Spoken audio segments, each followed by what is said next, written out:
You're tuned into the haunting station, where the rain never stops and the roads never end. Tonight's story comes through the static just for you, so sit back, listen close, and don't look in the rearview mirror. I know you use this video to help you fall asleep, so I'm here to help you with that. By the way, where are you from and what time are you watching this video? Make yourselves comfortable and relax. If possible, subscribe to the channel and give it a like. The smell hit me first, sharp and metallic, filling my nostrils. As soon as I opened the door to room 2113, my hand froze on the doorknob, every instinct screaming at me to turn around and run. But I was the night manager. It was my job to check on guests who hadn't been seen in days. I took a deep breath, regretting it immediately, as the stench coated my tongue, and entered the room. Inside, the curtains were dark against the dim glow of the parking lot lights outside. I searched for the light switch, my fingers trembling slightly. The ceiling light came on, revealing a scene that would haunt me for years to come. The bed, with its crisp white sheets, was still perfectly made, but the rest of the room, the rest of the room, clothes were scattered everywhere, men's and women's mixed in chaotic piles. Empty food containers were strewn across every surface, some covered in mold, and the smell was stronger now, emanating from the closed bathroom door. My heart pounded in my chest as I approached the bathroom. I didn't want to open that door. Every fiber of my being screamed at me to turn around, call the police, do anything but face the horror that awaited me. But I had a job to do. I reached out, my hand shaking so badly I could barely hold the doorknob, and turned it slowly, the cold metal against my sweaty palm. The door swung open and the full force of the odor hit me like a physical blow. There, in the bathtub, was the guest from room 21113. His skin was pale and waxy, his eyes wide open but seeing nothing. He had been dead for days. My hand flew to my mouth to stifle a scream. I had to get out of there, I had to call the police. But a sound coming from the hallway stopped me. Cold, heavy, deliberate footsteps. Panic overwhelmed me. Who else could be here? The guest was dead and no one else had access to this floor. I looked around frantically, searching for a weapon. Anything I could use to defend myself. The footsteps stopped outside the door. I held my breath, praying they would go away. But then I heard the soft scrape of a key card being inserted into the lock. I squeezed between the coats hanging in the closet, and through a crack in the door, watched as a man entered the room. He was tall, broad-shouldered, and dressed all in black. His face was hidden by a hood, but I could see his eyes shining in the dim light. He moved with purpose, heading straight for the bathroom. I watched, frozen in terror, as he efficiently dragged the body out of the bathtub, wrapped it in a shower curtain, and hoisted it over his shoulder. Then he began to clean up. For what seemed like hours, I stayed hidden in the closet, barely daring to breathe. I watched as the man meticulously scrubbed every surface, removing all traces of the horrific scene, the scattered clothes, the food containers, everything that could indicate that someone had lived in this room. Finally, he stood in the center of the now immaculate room, looking at his work with satisfaction. He nodded to himself and headed for the door. But just before leaving, he paused. Slowly, he turned toward the closet where I was hiding. My heart stopped. Did he hear me? Did he know I was there? Wanting to disappear, I saw the man take a step toward the closet and then another. I could hear the blood rushing in my ears, certain that at any moment he would open the door and find me. But miraculously, his cell phone rang. He took it out, looked at the screen, and turned away without looking back, leaving the room and taking the body with him. I waited until I could no longer hear his footsteps before allowing myself to breathe again. With trembling legs, I came out of the closet. My mind was confused by what I had just witnessed. What should I do? If I called the police, would they believe me? There was no evidence that anything had happened here, And if they believed me, what would happen to me? The man in black would come back for me. I staggered out of the room, my legs barely supporting me. I made it to the elevator, pressing the button for the lobby with trembling fingers. When the doors closed, I caught a glimpse of myself in the mirrored walls. I was pale and wide-eyed with fear. The elevator chimed when it reached the lobby. I stepped out, trying to compose myself. I couldn't let anyone suspect that something was wrong. I went to the front desk, where my colleague Sarah was working the night shift. "You look like you've seen a ghost," she remarked. I forced a smile, hoping it didn't look as fake as I felt. "Just tired," I lied. "Long night, you know." She nodded sympathetically. "Why don't you take a break? I can cover for you for a while." I nodded gratefully and headed for the break room. Once there, I collapsed into a chair. I couldn't just pretend nothing had happened, but if I spoke up, would anyone believe me? And more importantly, would I be putting myself in danger? I grabbed my phone, staring at the screen. I should call the police. It was the right thing to do. But my finger hovered over the keypad, unable to dial. The break room door opened. I quickly tucked my phone into my pocket, trying to look casual. It was Carl, one of our security guards. "Mike," he said, heading for the coffee machine. "Quiet night?" I nodded, not confident enough to speak. Carl poured himself a cup of coffee and turned to me with a concerned look. I opened my mouth to reassure him, but the words stuck in my throat. Before I knew it, everything was spilling out. The body in room 21113, the man in black, the cleaning. Carl listened silently, his face growing more serious with every word. When I finished, he set down his coffee cup and looked me straight in the eye. "Mike," he said slowly, "are you sure you saw that?" "I know it sounds crazy, but I swear it's true. We have to call the police."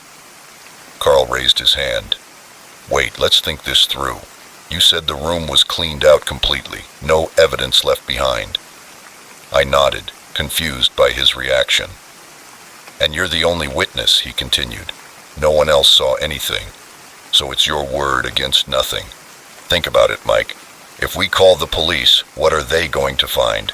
An empty, clean room, no body, no evidence of a crime, and you claiming to have seen something impossible." I felt a chill run down my spine. He was right, it seemed impossible. "But we can't just do nothing," I protested weakly. Carl sighed, running his hand through his hair. "Look, I've been in security for a long time. My advice is, forget what you saw, for your own safety." I stared at him in shock. "You're telling me to pretend this never happened?" He nodded sadly. "Mike, you don't want to get involved in this." He picked up his coffee and left, leaving me alone with my thoughts. I spent some time wrestling with my conscience. Part of me knew Carl was right. Speaking up could be dangerous. But another part of me couldn't bear the thought of letting a killer go free. Finally, I made my decision. I grabbed my phone and dialed 911. As I waited for someone to answer, I tried to calm my racing heart. I didn't know what would happen next, but I knew I couldn't live with myself if I stayed silent. 911. "What is the nature of your emergency?" a calm voice answered. "I need to report a murder," I said, my voice trembling slightly. "At the Sunset Hotel, room 2113. As I began to tell my story, I couldn't help but feel like I was being watched in the empty break room, almost expecting to see the man in black standing there. But I was alone. For now. I didn't know what the future held, but one thing I knew for sure. My life would never be the same after tonight. The horror of room 21113 would stay with me forever, a dark secret that threatened to consume me. But I had made my choice. Now, all I could do was hope it was the right one. Next story. The headlights of my beat-up Corolla cut through the darkness, illuminating the rain falling on the empty highway. I couldn't leave someone out there in that storm. How could I have known that an act of kindness would turn into a nightmare? It had been a long day at work, and all I wanted was to get home, curl up with a good book, and forget about the world for a while. The storm had come out of nowhere, turning the normally busy highway into a desolate stretch of asphalt. The rain pounded the windshield, the wipers working overtime to clear my view. That's when I saw him, a lone figure by the side of the road, his arm outstretched, thumb pointed hopefully toward the sky. Even from a distance, I could see that he was soaked to the bone, his clothes clinging to his body like a second skin. I felt a pang of compassion. No one should be out in weather like this. I slowed down, and my tires squealed on the wet road as I pulled over to the shoulder. The man ran toward my car, huddled against the wind and rain. I leaned over and opened the passenger door. "Thank you," he said as he got in, his wet clothes soaking the upholstery of my car. "I thought I was going to be out there all night." "No problem," I replied, trying to sound friendly despite the discomfort rising up my spine. "Where are you headed?" "Just up the road a bit," he said, rubbing his hands together vaguely to warm them. "Thanks so much for this." I nodded and got back on the highway, the rhythmic thud of the windshield wipers filling the silence between us. I watched my passenger when I could. He was younger than I had initially thought, maybe in his 20s, with dark hair plastered to his forehead and a stubble beard. His eyes darted around nervously, never settling on one spot for long. "So," I said, trying to break the tension, "what brings you out on a night like this?" He hesitated for a moment before replying, "My car broke down a few miles back. I couldn't get a signal on my phone to call for help." Something about his story didn't seem right, but I couldn't put my finger on it. Maybe it was the fact that his eyes didn't meet mine or the slight tremor in his voice. I dismissed the thought, attributing it to my own paranoia.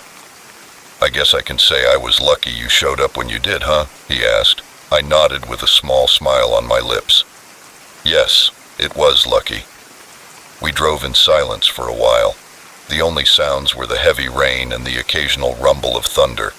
I felt like he was watching me. The hairs on the back of my neck stood on end, and I gripped the steering wheel tighter. "Do you mind if I turn on the radio?" I asked, desperate to fill the silence. I tried to turn on the radio, but as I did, I saw something that made my blood run cold. In the glow of the dashboard lights, I saw a dark stain on the sleeve of his jacket that looked like blood. My mind raced. Had he hurt himself when his car broke down? Or was there a more sinister explanation? I tried to keep my breathing steady, not wanting to let on that I had noticed anything. "Is everything okay?" I asked, my voice sounding strange even to my own ears. He shifted in his seat, and I saw his hand move toward his pocket. "Keep driving," he said, his tone suddenly cold and commanding. My heart pounded in my chest as I realized that this man was not just a stranded driver. He was dangerous, possibly even a fugitive, and I was alone with him on a deserted highway in the middle of a storm. I considered my options, each one seeming more impossible than the last. I could try to overpower him, but he was bigger than me, and who knew what he had in his pocket? I could crash the car on purpose, but at this speed that was more likely to kill me than stop him. "Look," I said, trying to keep my voice calm, "I don't want any trouble. Just tell me where you want to go and I'll drop you off with no questions asked." He laughed, a harsh, humorless sound that sent chills down my spine. "A little late for that, don't you think? You've seen too much." I swallowed hard, my mouth suddenly dry. "I didn't see anything," I lied. "I don't even know your name. I could let you out right here and we'd both forget this ever happened." "How kind of you," he muttered, reaching into his pocket and pulling out a pocket knife. The sound of it opening seemed incredibly loud in the confines of the car. "But I'm afraid our little trip isn't over yet." I felt the cold pressure of the blade against my neck and knew I had to do something, and I had to do it now. Without warning, I slammed on the brakes. The blade cut my skin, and a sharp pain shot through the cut, but I didn't have time to worry about that now.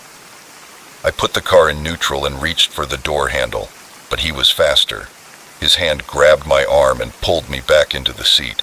I screamed, hoping against hope that someone would hear me because of the storm, but I knew it was useless.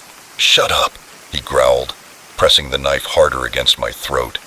"One more sound and I'll cut you from ear to ear." I froze. Terror paralyzed me.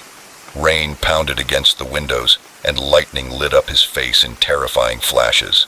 His eyes were animalistic, filled with a manic energy that told me he was capable of anything. "Now," he said, his voice low and threatening, "here's what's going to happen. You're going to start driving again, and you're not going to stop until I tell you to stop. Do you understand?" I nodded, not trusting myself to speak. With trembling hands, I put the car back in drive and stepped hard on the gas. We continued down the highway. The darkness seemed to close in around us. I had to find a way out of this nightmare. I thought about my family, my friends. Would they know what had happened to me? Would anyone ever find out the truth? The knife was still pressed against me, a constant reminder of the danger I was in. We left the main highway for smaller, more isolated roads, and with each turn we moved further and further away from civilization and any hope of rescue. "Please," I said, my voice barely a whisper, "let me go. I won't tell anyone. I swear." He laughed again, the same chilling sound. "You still don't understand, do you?" A sob caught in my throat as the full weight of my situation hit me. This man wasn't just looking for a ride or even to rob me. He had something much worse in mind, and I had no power to stop him, or did I? In my desperation, an idea began to form in my mind. It was risky, possibly even suicidal, but it was the only chance I had. I took a deep breath, preparing myself for what I was about to do. In one swift motion, I pushed the steering wheel hard to the right, causing the car to veer off the road and hit the shoulder at full speed. The tires lost traction on the wet grass, and the world spun around us as we rolled once, twice, 3 times before coming to rest on the roof. My whole body ached. I tasted blood in my mouth and my vision blurred as I tried to focus, but I was alive and, more importantly, free of the knife. I heard a groan beside me and realized I didn't have much time. I struggled with the seatbelt, my hands shaking so badly I could barely find the buckle. Finally, the buckle came loose, and I fell onto the roof of the car. Ignoring the pain coursing through my body, I crawled toward the broken window. The rain was still pouring down in sheets. As I pulled myself out of the wreckage, I could hear him inside the car cursing and struggling with his own seatbelt. I ran, my legs feeling like lead, and every breath sending a sharp pain through my chest, but I didn't stop. I ran through the rain and the muddy branches that slapped my face as I plunged into the woods beside the road. Behind me, I heard the sound of breaking glass and realized he had gotten out of the car. "Get back here," he shouted, his voice muffled by the storm. "You can't hide from me." I didn't know where I was going, but anywhere was better than going back there with him. The dark trees loomed over me like silent sentinels. Every shadow seemed to hide a threat. I don't know how long I ran, but time lost all meaning on that endless night. But then I saw lights in the distance, a gas station with its fluorescent glow, a beacon of hope in the darkness. I staggered into the parking lot and collapsed against the door. The attendant looked at me in shock, his eyes wide at the sight of my battered and mud-covered appearance. "Call the police," I gasped. "He's after me."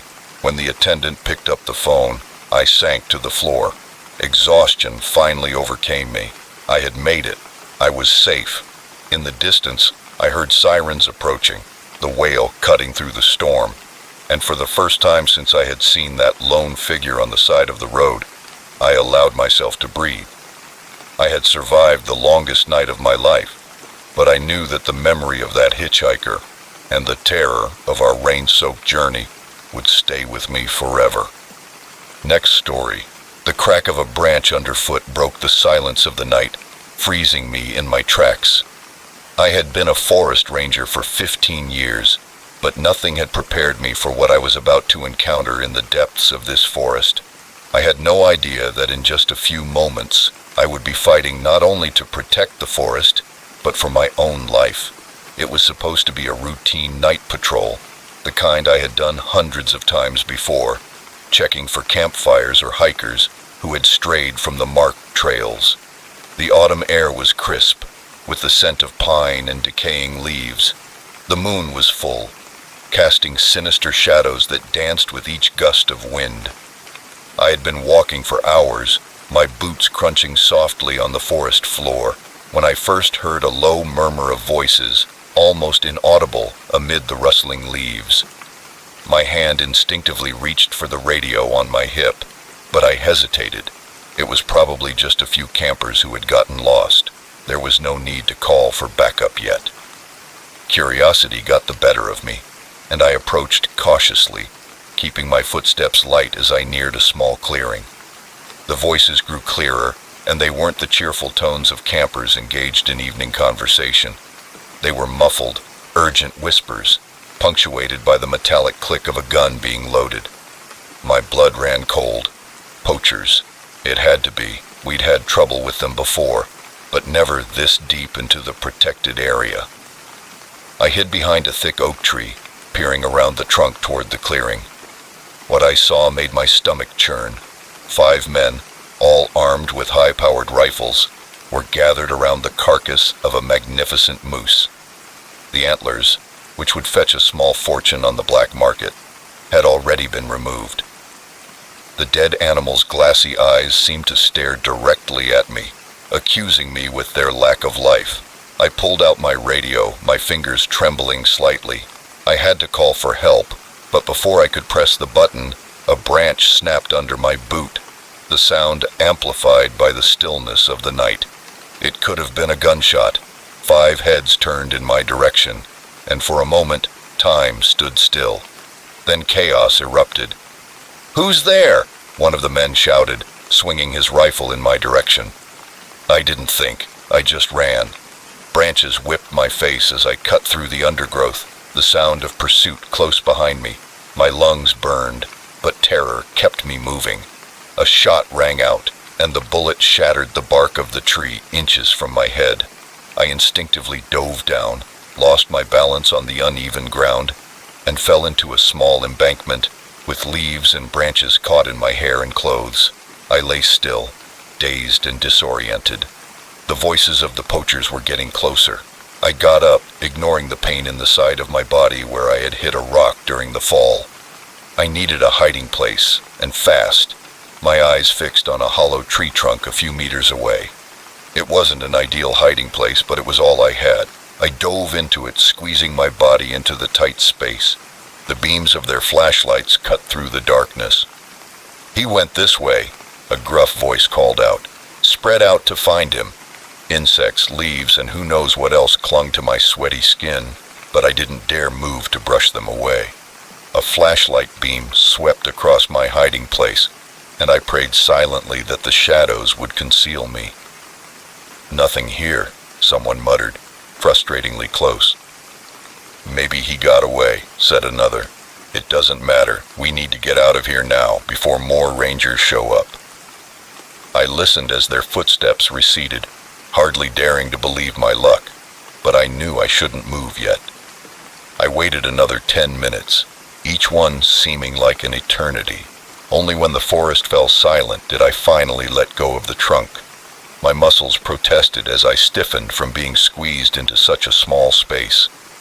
It took me a moment to get my bearings, realizing I had run farther than I thought in my panic. The poachers' camp was at least a mile behind me, in the opposite direction they were searching. I pulled out my radio, praying it hadn't been damaged in the fall. "This is Ranger Miller," I whispered urgently. "I have a code 10 in Sector 7, multiple armed suspects, requesting immediate backup." The static crackled for a moment before a voice responded. "Copy that, Miller. Backup is on the way. What's your situation?" I quickly explained what I had seen, keeping my voice low in case the poachers were still nearby. As I spoke, a plan began to form in my mind. I couldn't let them get away, not when they had already killed at least one animal, but I couldn't take on 5 armed men by myself.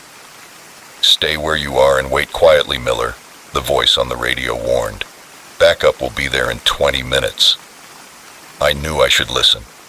It was the safest and smartest thing to do, but in 20 minutes, those poachers could be long gone, taking their ill-gotten gains with them.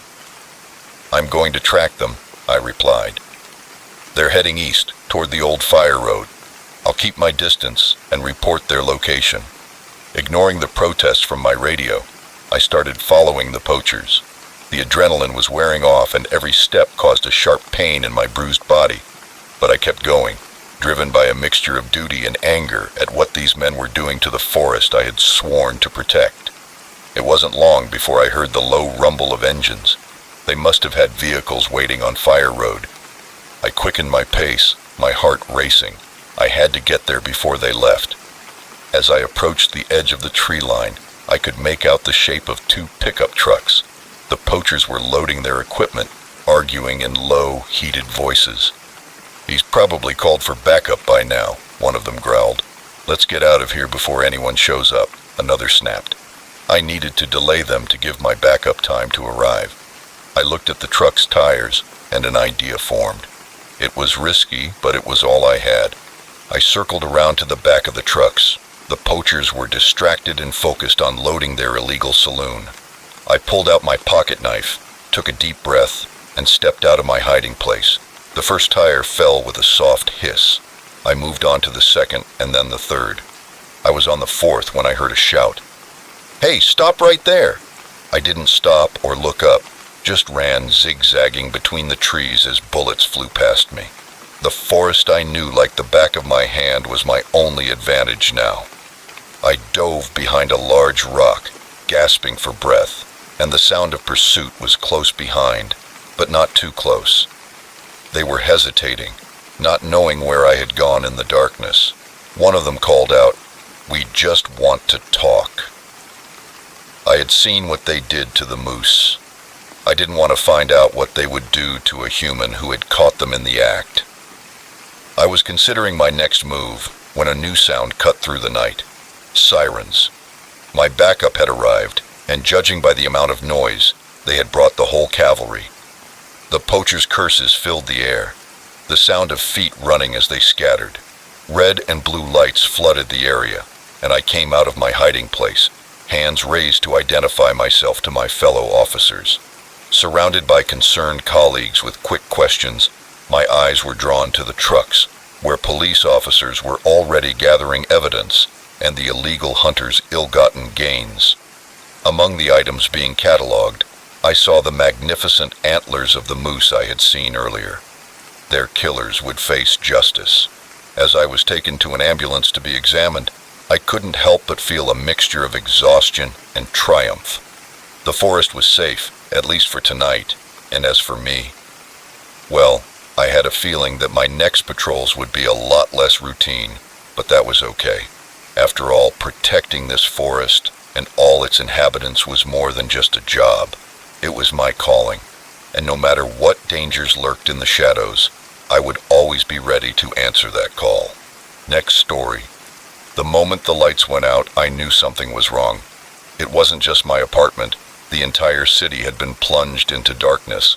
But as I searched for a flashlight, I heard the unmistakable sound of someone trying to break down the door. In that instant, my world shrunk to the space between me and the front door, and I realized that the blackout was the least of my problems.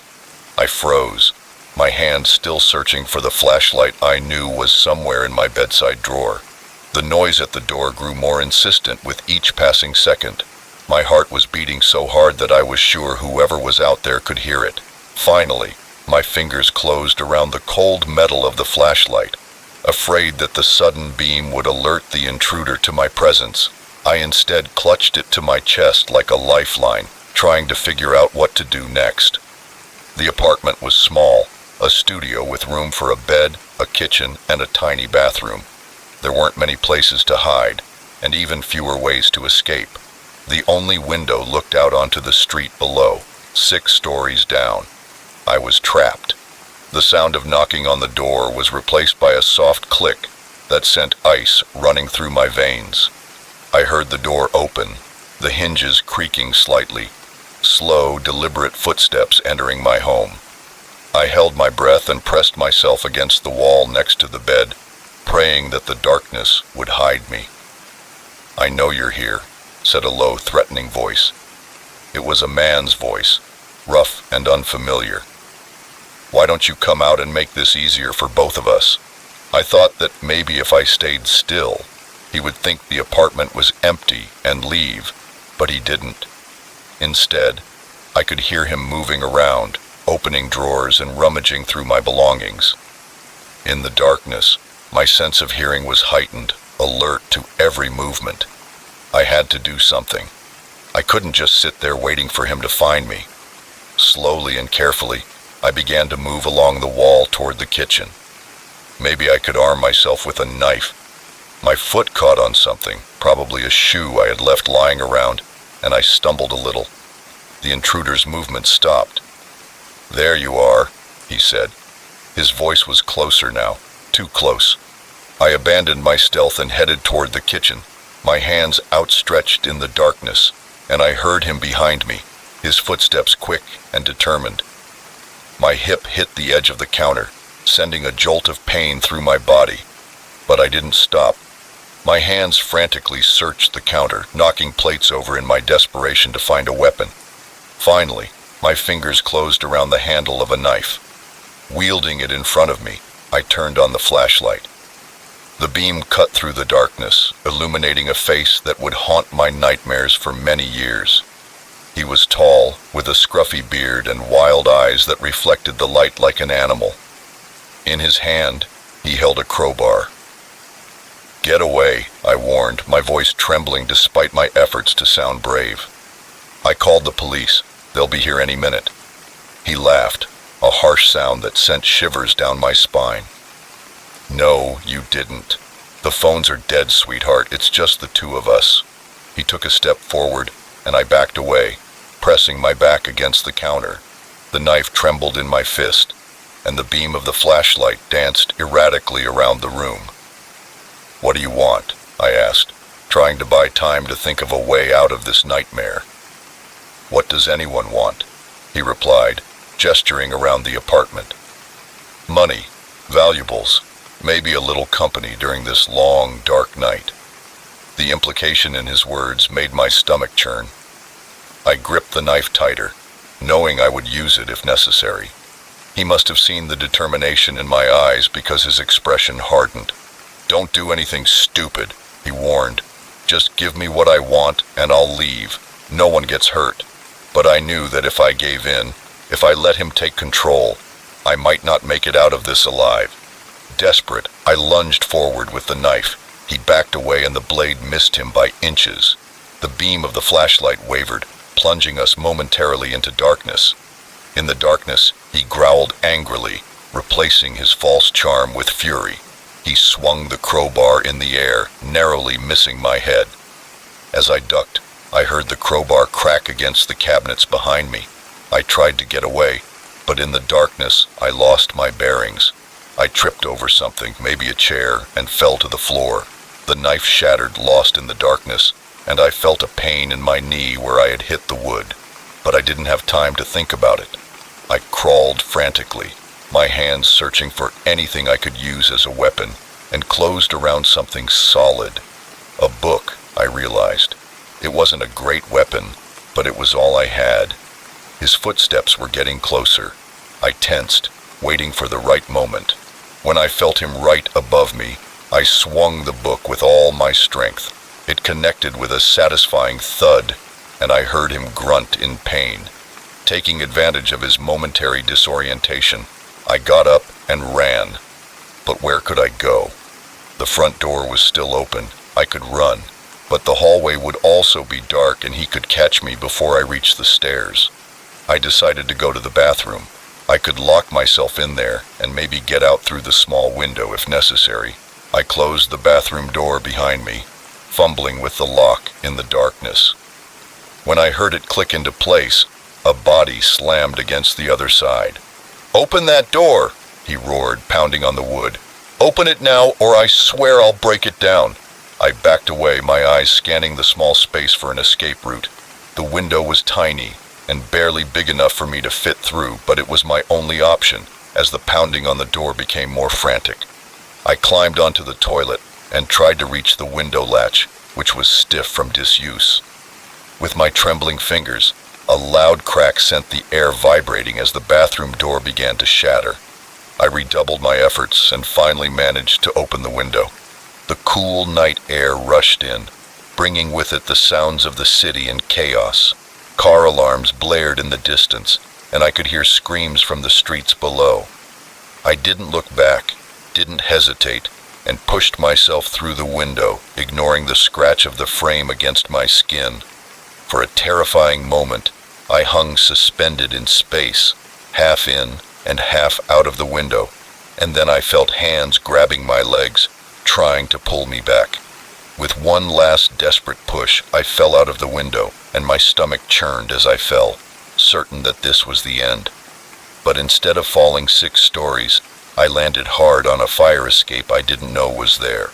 The impact knocked the wind out of me, but I didn't have time to recover. Forcing myself to stand, ignoring the pain radiating through my body, I descended the creaking, swaying fire escape as fast as I could in the darkness. When my feet finally touched solid ground, I ran. I ran like I had never run before, my lungs burning and my legs pumping. I ran until the sounds of pursuit faded away, until I found myself in a crowded square where emergency services were gathering. As a paramedic wrapped a shock blanket around my shoulders and began treating my injuries, the adrenaline finally began to wear off.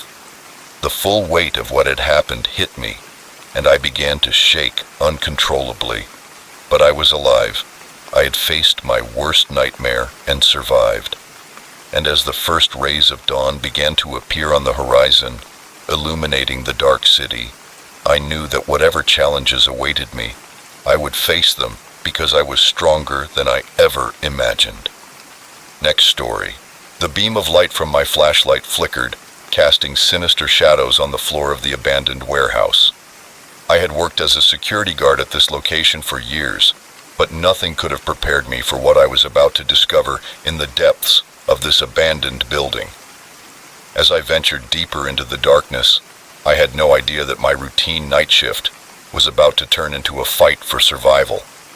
The silence was as still as a tomb, the only sounds being the soft crunch of my boots on the concrete floor and the occasional clang of metal settling in the cold night air. I had walked this route 1,000 times before, but tonight felt different. There was a tension in the air, a sense that something was wrong. I swept my flashlight across the rows of dusty shelves, its beam cutting through the darkness. Everything looked in order, exactly as it had been for months. This section of the warehouse had been closed for renovations, though I couldn't remember the last time I had seen any real work being done. As I turned to return to my station, a sound caught my attention. It was faint, almost inaudible, but in the stillness of the warehouse, it was unsettling. I froze, straining my ears, and there it was again. It was like something being dragged across the floor. My heart began to race. We had had problems with homeless people breaking in before, seeking shelter from the elements, but this section was supposed to be closed off. How could someone have gotten in? I should have reported it, should have called for backup on the radio, but curiosity got the better of me. Slowly and cautiously, I approached the sound coming from behind a pile of old crates stacked against the far wall. As I got closer, I could hear whispered voices, urgent and low. What I saw left me breathless, the sound echoing in the cavernous space. There, huddled in a makeshift camp, were at least 12 people, men, women, and even a few children. When I shone my flashlight on them, their faces were a mixture of fear and defiance. "Please," a woman said, her voice little more than a whisper, "please don't make us leave." I was in shock. This wasn't just a couple of homeless people looking for shelter for the night, but an entire community hidden in the bowels of the warehouse. "How long have you been here?" I managed to ask, lowering my flashlight so it didn't shine directly on their faces. "Months," said a man with a gray, unkempt beard. "After they closed this section for renovations." He spat the word as if it were poison. "We had nowhere to go. The shelters are full, the streets aren't safe. This was our only option." I looked around, taking in the space they lived in. They had created a semblance of home among the crates and dusty shelves. Blankets hung for privacy. A small camp stove stood in one corner, and I could see a pile of books and toys for the children. My mind was racing. How had they managed to stay hidden for so long? And more importantly, what was I going to do about it? "You can't stay here," I said, hating the words coming out of my mouth. "We'll die out there," the woman who had spoken first interrupted. "Please, we have children." As if on cue, a little boy emerged from behind his mother, his eyes wide with fear. My heart sank. I knew what I should do. I should call the police so they could all be taken away. After all, it was my job. But when I looked at their faces, I saw the desperation and hope in their eyes. I knew I couldn't do it. "Let me think," I said, lowering my voice. I paced back and forth, running my hand through my hair. This was crazy. If I got caught helping them, I would lose my job for sure. I might even face criminal charges. But if I turned them in, I would be condemning them to a fate I couldn't even imagine. All right, I said, finally returning to the group. "Let's see what we can do. You can stay for now, but we need to be smarter about this." Over the next hour, we worked together to better conceal the space they were living in. We rearranged the boxes to create a more hidden enclosure, and I showed them the blind spots of the security cameras. "I'll try to help as best I can," I told them. "But you need to be careful. If anyone else comes by, you need to hide and leave no trace that you were here during the day." As I turned to leave, the older man grabbed my arm. "Thank you," he said, his voice heavy with emotion. "You don't know what this means to us." I nodded, not trusting myself to speak. As I walked back to my station, my mind was a whirlwind of thoughts. What had I just done? What would I do now? The following weeks were a balancing act. Every night I made my rounds to check on the hidden community. I started bringing supplies, food, blankets, and even books for the children. It wasn't much, but their gratitude was enormous. However, the stress began to take its toll. Every noise, every shadow made me jump. I was constantly on edge, afraid that someone would discover what I was doing. Then one night, my worst fears came true. I was doing my rounds when I heard voices, and not the muffled whispers of the hidden community.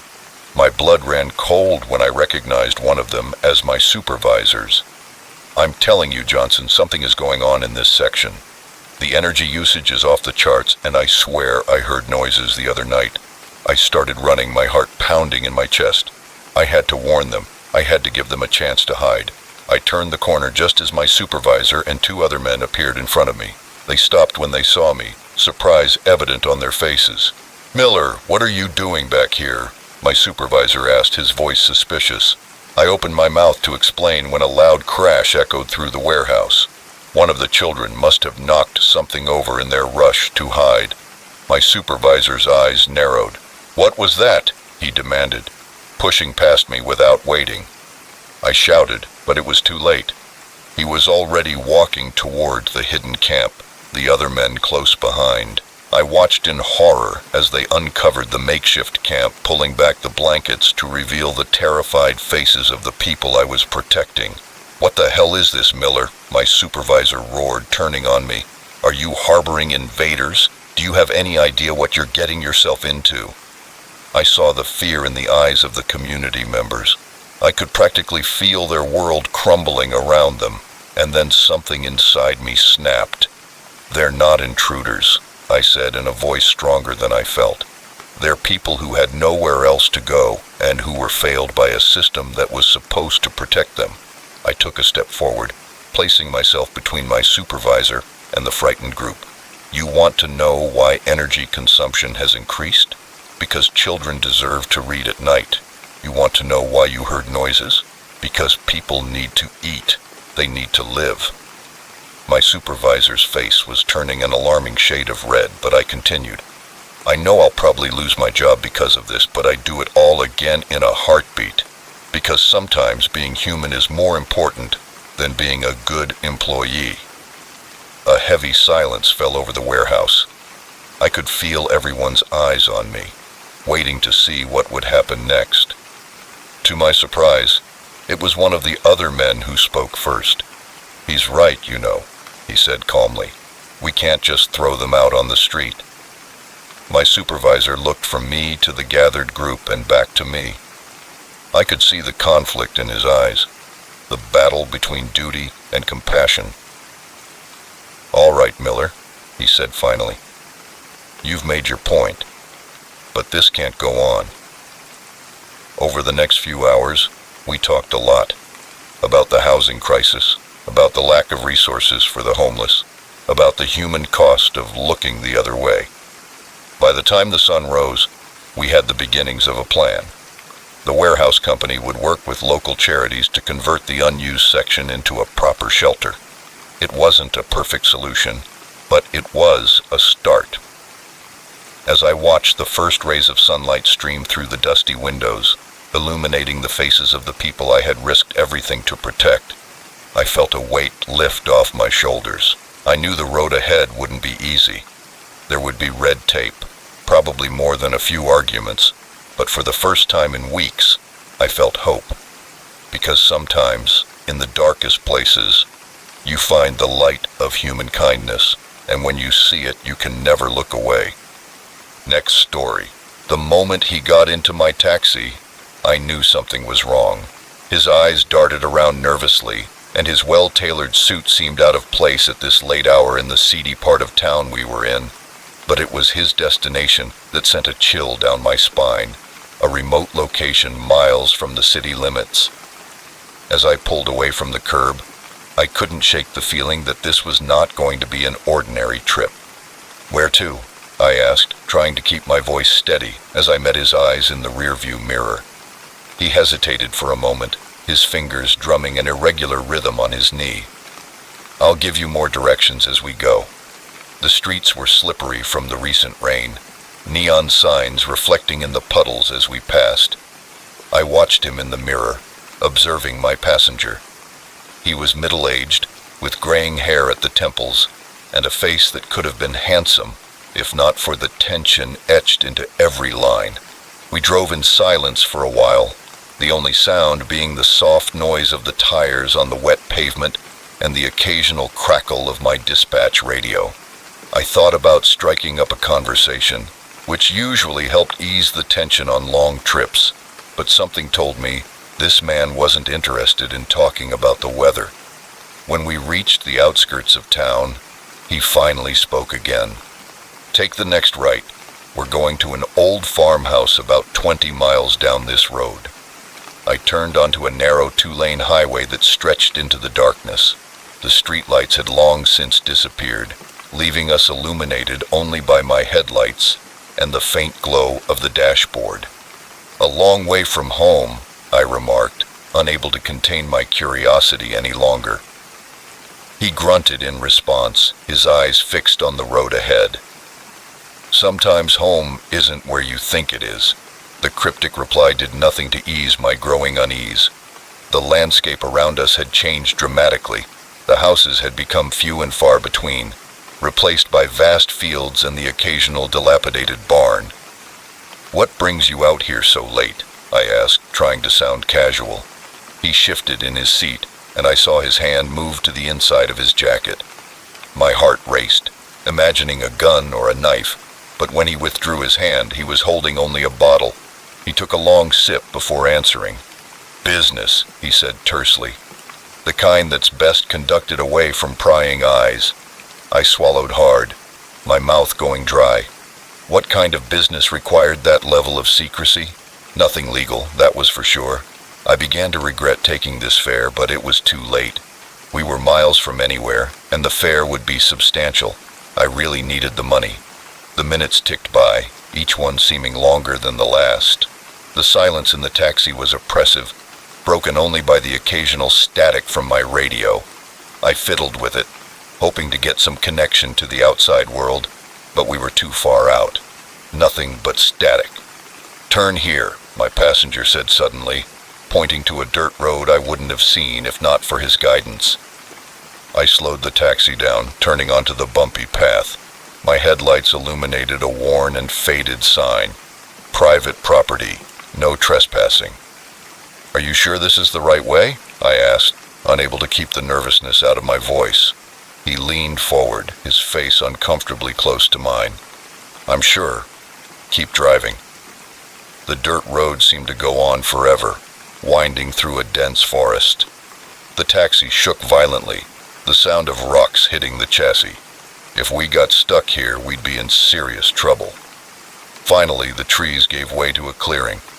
In the center stood an old farmhouse, its paint peeling and shutters hanging crookedly. No lights were on, and there were no other cars in sight. It looked as if it hadn't been inhabited for years. "Stop here," my passenger ordered. I stopped the engine, letting it idle in the stillness of the night.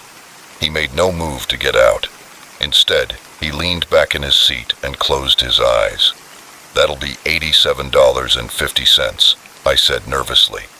His eyes flew open, fixing me with an intense stare. "We're not done yet. Turn off the engine and wait here." A cold knot of fear formed in my stomach. "Look, I don't know what's going on here, but I don't feel comfortable with this. Why don't I take you back to town, and we'll call it a night?" His hand disappeared inside his jacket again, and this time when it reappeared, he was holding a gun. My breath caught in my throat as he pointed it firmly at me. "Turn off the engine," he repeated, his voice deadly calm. "And don't even think about trying to call for help on the radio. There's no signal out here." I obeyed, fear overwhelming me. The only light now came from the moon, casting sinister shadows across the overgrown yard. "Good," he said, lowering the gun slightly but not putting it away. "Now we wait." "Wait for what?" I asked, my voice little more than a whisper. He didn't answer, his eyes scanning the darkness outside. I followed his gaze, straining to see what he was looking for. Minutes passed, each one seeming like an eternity. Then I saw it, a flash of movement at the edge of the forest. Another car was approaching, its headlights off. It stopped beside us and two men got out. Even in the dim light, I could see they were armed. The passenger finally opened the door and got out to meet them. They spoke in low voices, too low for me to hear. I sat frozen in my seat, afraid to move, afraid even to breathe too loudly. After what seemed like hours, but was probably only a few minutes, my passenger returned to the taxi, and the other car drove off. It disappeared into the forest. "Take me back to the city," he said, as casually as if we had stopped for coffee. I started the engine with trembling hands and a racing mind. I had just witnessed a drug deal, or some kind of illegal arms exchange. I didn't want to be a part of it. We returned in silence, the gun now hidden, but its presence still very much felt. As we approached the city limits, he finally spoke again. "You did well tonight," he said, in an almost conversational tone. "You will be generously rewarded for your discretion." When we finally stopped in front of a nondescript apartment building, he handed me a wad of cash, much more than the ride should have cost. "Remember," he said as he got out, "you saw nothing tonight, for your own good and that of your family." The threat was clear. I watched him disappear into the building and sat there for a long moment, my hands shaking on the steering wheel. Part of me wanted to go straight to the police and report everything that had happened, but a larger part, the part that thought of my wife and children at home, knew that I could never tell anyone about this night. When I finally drove away, heading home and trying to shake off the events of the night, I made a silent promise to myself. From now on, no more night shifts, no more picking up mysterious rides in the middle of the night. I would stick to the day shift, with familiar routes and regular passengers, but even as I made that promise, I knew that the memory of that night would stay with me forever. The mysterious passenger, the farmhouse in the woods, the silent threat. All of it would haunt my dreams for years to come, and every time I picked up a fare, I would wonder if it was just another ordinary ride or the beginning of another nightmare. Next story. The wolves' eyes glowed an unnatural blue in the moonlight, their growls echoing through the forest with an otherworldly resonance. As a wildlife biologist, I had studied these creatures for years, but nothing in my experience could explain what I was witnessing. My search for answers would lead me to a nightmare beyond my imagination. For months, I was fascinated by their unusual behavior patterns. They were more coordinated than any other wolves I had ever observed, hunting with almost military precision. At first, I attributed this to the exceptional dynamics of the pack. But as time went on, I couldn't shake the feeling that something more sinister was at play. I set up my observation post in a small clearing, with my camera and notebook at the ready. The full moon bathed the forest in an eerie silver light, casting long shadows that seemed to writhe and twist with a life of their own. My muscles were stiff from sitting still when I heard the first howl, which started low, almost subsonic, before rising to a pitch that made my teeth rattle. Other voices joined in, creating a chorus that seemed to vibrate the very air around me. And as suddenly as it had begun, the howling stopped. The silence that followed was deafening. Even the usual nighttime sounds of the forest, the rustling of small animals, the hooting of owls, all fell silent as if the entire forest were holding its breath, waiting for something to happen. That's when I saw them. The pack emerged from the shadows like ghosts, their movements fluid and synchronized in a way that sent shivers down my spine. But it wasn't their movements that made my blood run cold, it was their eyes. Wolf eyes normally glow green in the dark, a result of the reflective layer behind their retinas, but these eyes glowed an electric blue, pulsing with an internal light that seemed almost mechanical. I raised my camera with trembling hands, desperate to document what I was seeing. But when I looked through the viewfinder, I saw something that made me forget all about taking pictures.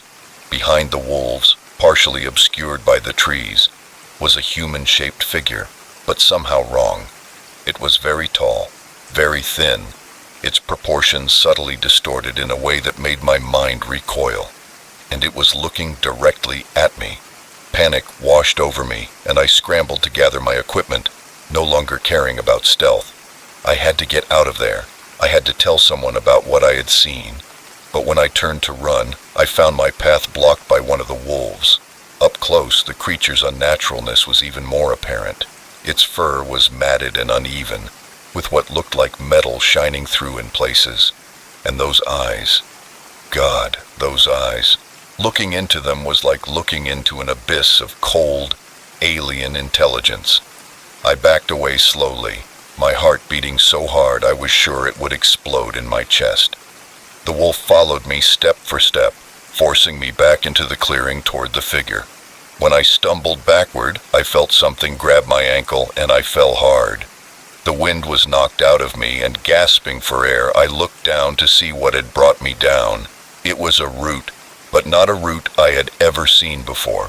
It pulsed with the same blue light as the wolves' eyes, and as I watched in horror, it began to move. I struggled wildly, trying to free myself, but the root only tightened its grip. More tendrils emerged from the ground, wrapping around my arms and torso. I was being pulled into the earth, the taste of damp soil filling my mouth as I screamed. Just when I thought I would be swallowed by the forest floor, everything stopped. The roots loosened their grip, retreating back into the ground. Too terrified to move, a shadow fell over me. I looked up and saw the figure hovering above. Its shape seemed to shift and sway in the moonlight. It reached out a very long hand, its fingers tapering to points that looked maliciously sharp. "What are you?" I managed to ask. The figure tilted its head, the movement unnaturally smooth, and when it spoke, its voice was like rustling leaves and creaking branches, with an underlying buzz that made my teeth ache. We are the wolves. We are the balance that you humans have forgotten. I don't understand, I muttered. The figure crouched down, bringing its face close to mine. I could see now that what I had thought was a face was more like a mask carved from tree bark and lit from within by that sinister blue glow. Your kind has forgotten the old ways, it continued. You take and take without ever giving back. You have upset the balance. We are here to restore it. As it spoke, more figures emerged from the trees. Some looked human, others were more animal-like, and still others defied description. They all formed a circle around us, their eyes glowing with the same blue light. The wolves, I said, with a horrible realization. Somehow the figure nodded. They are our avatars. Through them we act, and soon, through them, we will recover what was taken. I thought of the strange behavior I had observed in the pack, the coordinated hunt, the unnatural intelligence in their eyes. It all made a twisted kind of sense. Now what are you going to do with me? I asked, dreading the answer. The figure rose over me once more. We will remind humanity of its place in the natural order, and you, little scientist, will help us. Before I could protest, the figure placed a hand on my forehead. Pain exploded behind my eyes, and I felt something strange entering my mind. Images flashed through my consciousness. Ancient forests, rituals performed in moonlit clearings, wolves running for time immemorial. And beneath it all, a pulsing blue light called to me, trying to overwhelm my will. I fought it with everything I had, clinging desperately to my sense of identity, but it was like trying to hold back the tide. Little by little, I felt myself being replaced by something different. Just when I thought all was lost, when I was about to surrender to the alien presence in my mind, a sound cut through the night, a helicopter with its searchlight sweeping the trees. The figures around me hissed and recoiled, retreating into the shadows. The one that had been touching me pulled its hand away as if it had been burned.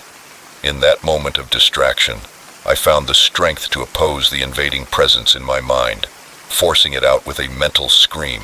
I got up and ran, not caring which direction I was going, only that I had to get away. The roots seemed to stretch out to trip me, but I kept running. The sound of the helicopter grew louder, and suddenly I emerged from the trees and into a small clearing. The helicopter's light blinded me, and I waved my arms frantically, screaming for help as the helicopter descended. When the helicopter landed, I looked back at the forest. At the edge of the trees, I saw the glowing eyes of the wolves watching me, and behind them, partially visible, the shifting shapes of the forest entities. The next few hours passed in a blur. I was flown to a nearby hospital where I was treated for exposure and mild dehydration. I tried to tell the doctors and forest rangers what I had seen, but the words sounded insane, even to my own ears.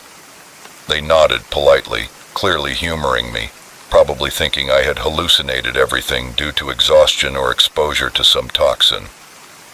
But I know what I saw, what I experienced, and as I sit here in my hospital room, watching the sun rise over the distant tree line, I can't shake the feeling that this isn't over yet. The forest is awake now, conscious in a way it hasn't been for millennia, and it's restless.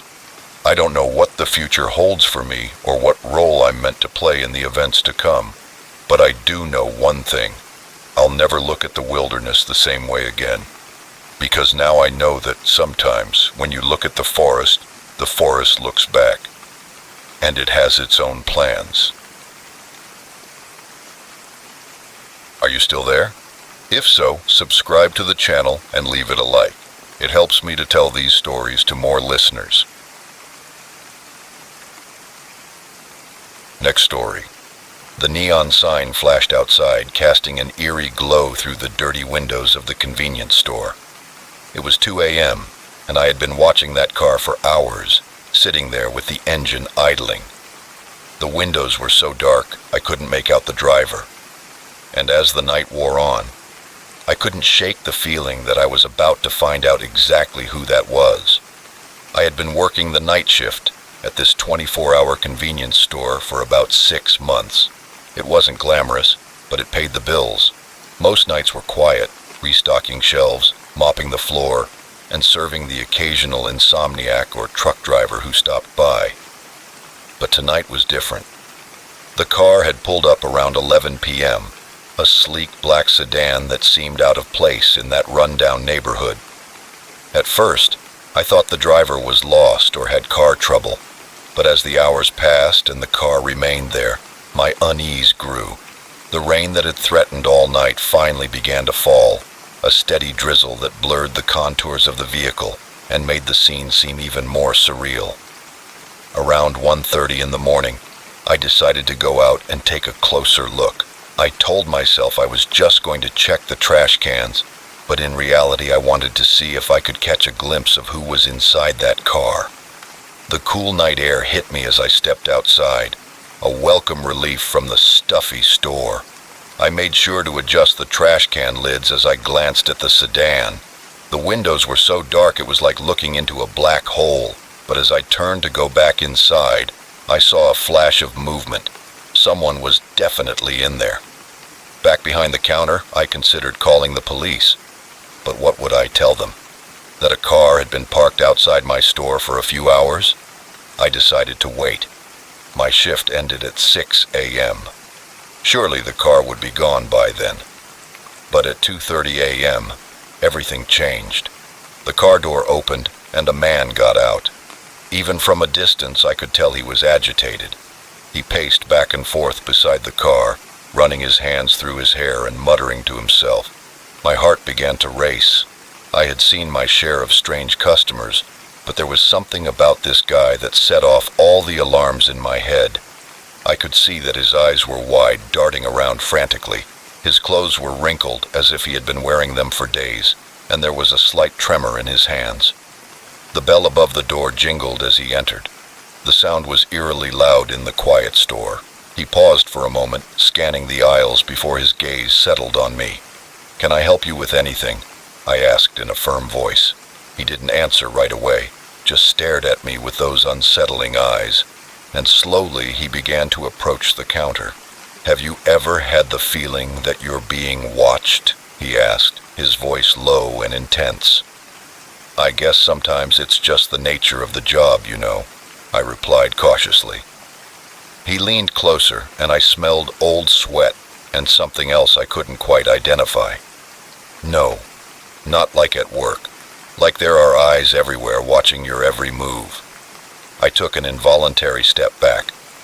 "Look, man, are you okay? Do you need me to call someone for you?" He laughed, a harsh, broken sound that made me shiver. "Call someone? Who would you call? They're all in on this, you know, every one of them." My hand went to the panic button under the counter. We'd never had to use it before, but now I was seriously considering it. "Why don't you tell me what's going on?" I said, trying to keep my voice calm. "Maybe I can help." His eyes narrowed. He reached into his jacket, and for a moment I thought he was going to pull out a gun. Instead, he took out a crumpled piece of paper and smoothed it out on the counter, revealing a mess of scribbled notes and diagrams. "It's all connected," he said, pointing his finger at the paper. "The government, the corporations, even the damn weather. They're controlling everything and manipulating us like puppets." I nodded slowly, not taking my eyes off him. "That must be scary," I said cautiously. "Scary?" he repeated, his voice rising. "It's terrifying. Do you have any idea what they're capable of doing to keep their secrets?" He was practically shouting now, his face flushed and saliva flying out of his mouth. I glanced at the door, praying that another customer would walk in, but the street outside remained deserted. "Sir," I said, trying to keep my voice steady, "I'm going to have to ask you to calm down. You're scaring me." He looked surprised, as if he had forgotten where he was. Then his expression hardened. "Scaring you? You should be scared. We should all be scared. They could be listening right now." He began pacing back and forth in front of the counter, muttering to himself. I watched him wearily, my hand hovering near the panic button. Part of me wanted to press it to call for help, but another part was afraid of what he might do if he realized I was trying to alert someone. Suddenly, he stopped pacing and turned to face me. "I need supplies," he said abruptly. "Food, water, batteries, enough to last for weeks." I nodded, relieved to have something normal to focus on. "Why don't you grab a basket and I'll show you where everything is." As we moved through the aisles, filling his basket with canned goods and bottled water, he continued to talk about conspiracies and hidden agendas. I made non-committal noises, trying to keep him calm while looking for an opportunity to get back behind the counter. Finally, with the basket full, we returned to the register. As I began to ring up his items, he leaned in again. "You seem like a good kid," he said, his voice low. "You should get out while you still can. Find a safe place off the grid. They haven't caught you yet." I nodded, not trusting myself to speak. My hands shook as I bagged his groceries, aware of how close he was. "That's $78.50, I said, my voice sounding tense even to my own ears. He pulled out a wallet full of crumpled bills, tearing out several and handing them to me. As I counted out his change, I noticed that his hands were shaking as much as mine. "Stay alert," he said as I handed him the coins. "They're getting bolder." With that cryptic statement, he grabbed his bags and headed for the door. I watched him leave, and my heart was still racing when he reached his car. He paused to look back at the store for a moment. Our eyes met through the window, and I saw something in his gaze that I couldn't quite place. Fear, perhaps, or desperation. And then he was gone. I stood there for a long time, staring at the empty parking lot, trying to process what had just happened. The rest of my shift passed in a blur. Every time the door opened, I tensed, half expecting to see him come back. But it was just the usual early morning crowd. Shift workers grabbing coffee, delivery drivers restocking their boxes. As 6 a.m. approached and my replacement arrived, I debated whether I should mention the strange encounter. In the light of day, it all seemed a little surreal. Maybe I had overreacted. Maybe he was just a troubled guy having a bad night. But when I stepped out into the crisp morning air, I couldn't shake the feeling that something had changed. The world looked the same, but somehow it was different, as if a veil had been lifted and I was seeing things I hadn't noticed before. My mind replayed the events of the night, the man's words echoing in my head. "They haven't gotten to you yet." I shook my head, trying to push away the paranoid thoughts. They were just the ramblings of a disturbed individual, nothing more. But as I climbed the stairs to my apartment, I couldn't help but look over my shoulder, expecting to see a black sedan. That night marked a turning point for me. Soon after, I quit my job at the convenience store, telling myself it was time for a change.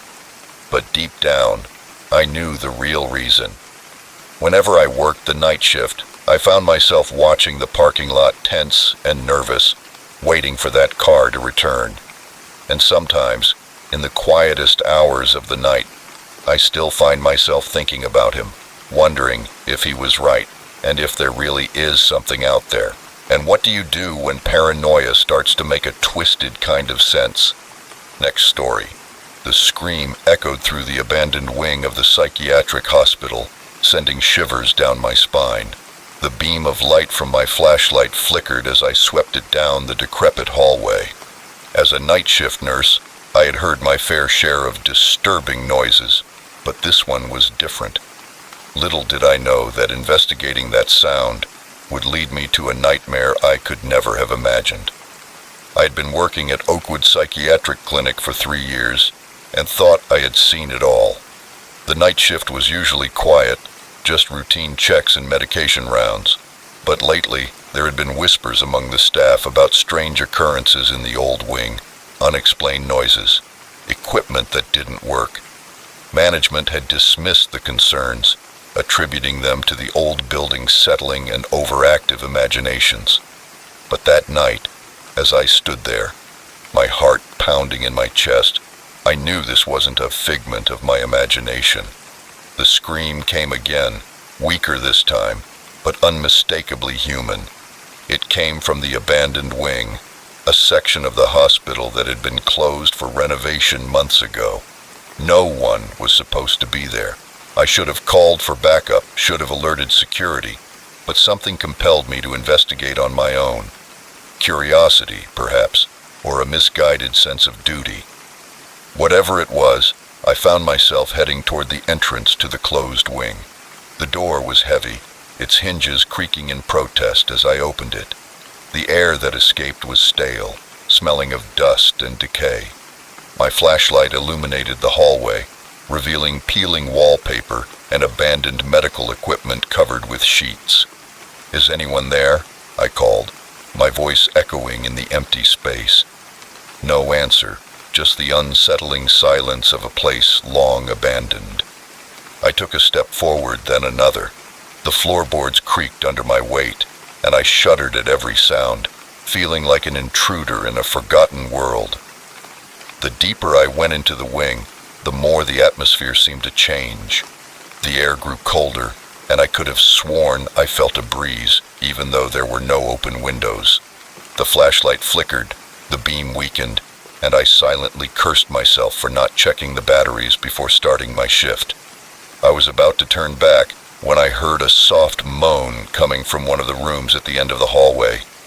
My heart raced as I approached the partially open door. I pushed it gently and shuddered at the sound of rusty hinges. "Hello?" I called out more softly this time. "I'm a nurse, and I'm here to help." At first I couldn't see anything in the dim light of my flashlight. Then, a movement in the corner caught my eye. A shivering, huddled figure pressed against the wall. I approached slowly, trying to look non-threatening. "You're safe now," I said calmly. "Can you tell me your name?" The figure raised its head, and I had to stifle a gasp. It was a man, I could see that much, but his appearance was shocking. His hair was long and matted, his beard wild and unkempt. His wide, feverish eyes scanned the room before settling on me. "Sarah?" he whispered, his voice hoarse from disuse. I froze. That wasn't my name, but something about the way he said it sent a chill down my spine. "No, my name is Emily," I replied. "I'm a nurse here. Can you tell me who you are and how you got here?" He shook his head violently. No, you're Sarah. It has to be Sarah. She said you'd come back for me." I moved a little closer. His mind was clearly confused, possibly delirious. But how had he ended up in this isolated ward? And how long had he been here? "Who said I'd come back?" I asked, trying to keep my voice calm. "The doctor," he whispered, and his eyes darted around the room, as if expecting someone to materialize from the shadows. "She said if I waited, you'd come back. But you never did, Sarah." A cold knot formed in my stomach. There was something familiar about this man, something I couldn't quite place. I tried to remember if I had seen him before, and then it occurred to me. The missing patient. 6 months ago, shortly before the old wing was closed for renovations, a patient had disappeared without a trace. The police investigated, but no leads were found. Eventually it was assumed that he had escaped somehow and was living on the streets. But he hadn't escaped. He'd been here all along. "John?" I said, remembering his name from the missing persons report. "John Miller?" His eyes widened when he heard his name. "You remember me," he exclaimed, a maniacal grin spreading across his face. "Sarah, I knew you wouldn't leave me here forever." "John," I said, trying to stay calm, "I'm not Sarah, but I want to help you. We need to get you out of here, take you to see a doctor." His smile faltered. "No," he said, shaking his head. "No, I can't leave. She said I have to stay here. She said it's not safe out there." "Who said that, John?" I asked, though I was beginning to fear I knew the answer. "The doctor," he whispered. "Dr. Ellison." My blood ran cold. Dr. Ellison had been the head psychiatrist on this ward before it was closed. She had retired shortly after John disappeared. "John," I said carefully. "Doctor." Ellison isn't here anymore. She retired months ago. Whatever she told you isn't true. It's not safe for you to stay here." I saw fear in his eyes, but he replied, "She comes to see me every night, brings me food, tells me stories about the outside world, about how dangerous it is out there." I felt terrible that Dr. Ellison had been keeping this man here all this time. How had no one noticed? I held out my hand. "John, please come with me. I promise I'll keep you safe." He hesitated, then slowly reached out his cold, trembling hand and took mine. I helped him to his feet, noticing how thin and weak he looked. We had just reached the door when a voice rang out behind us, making me stop.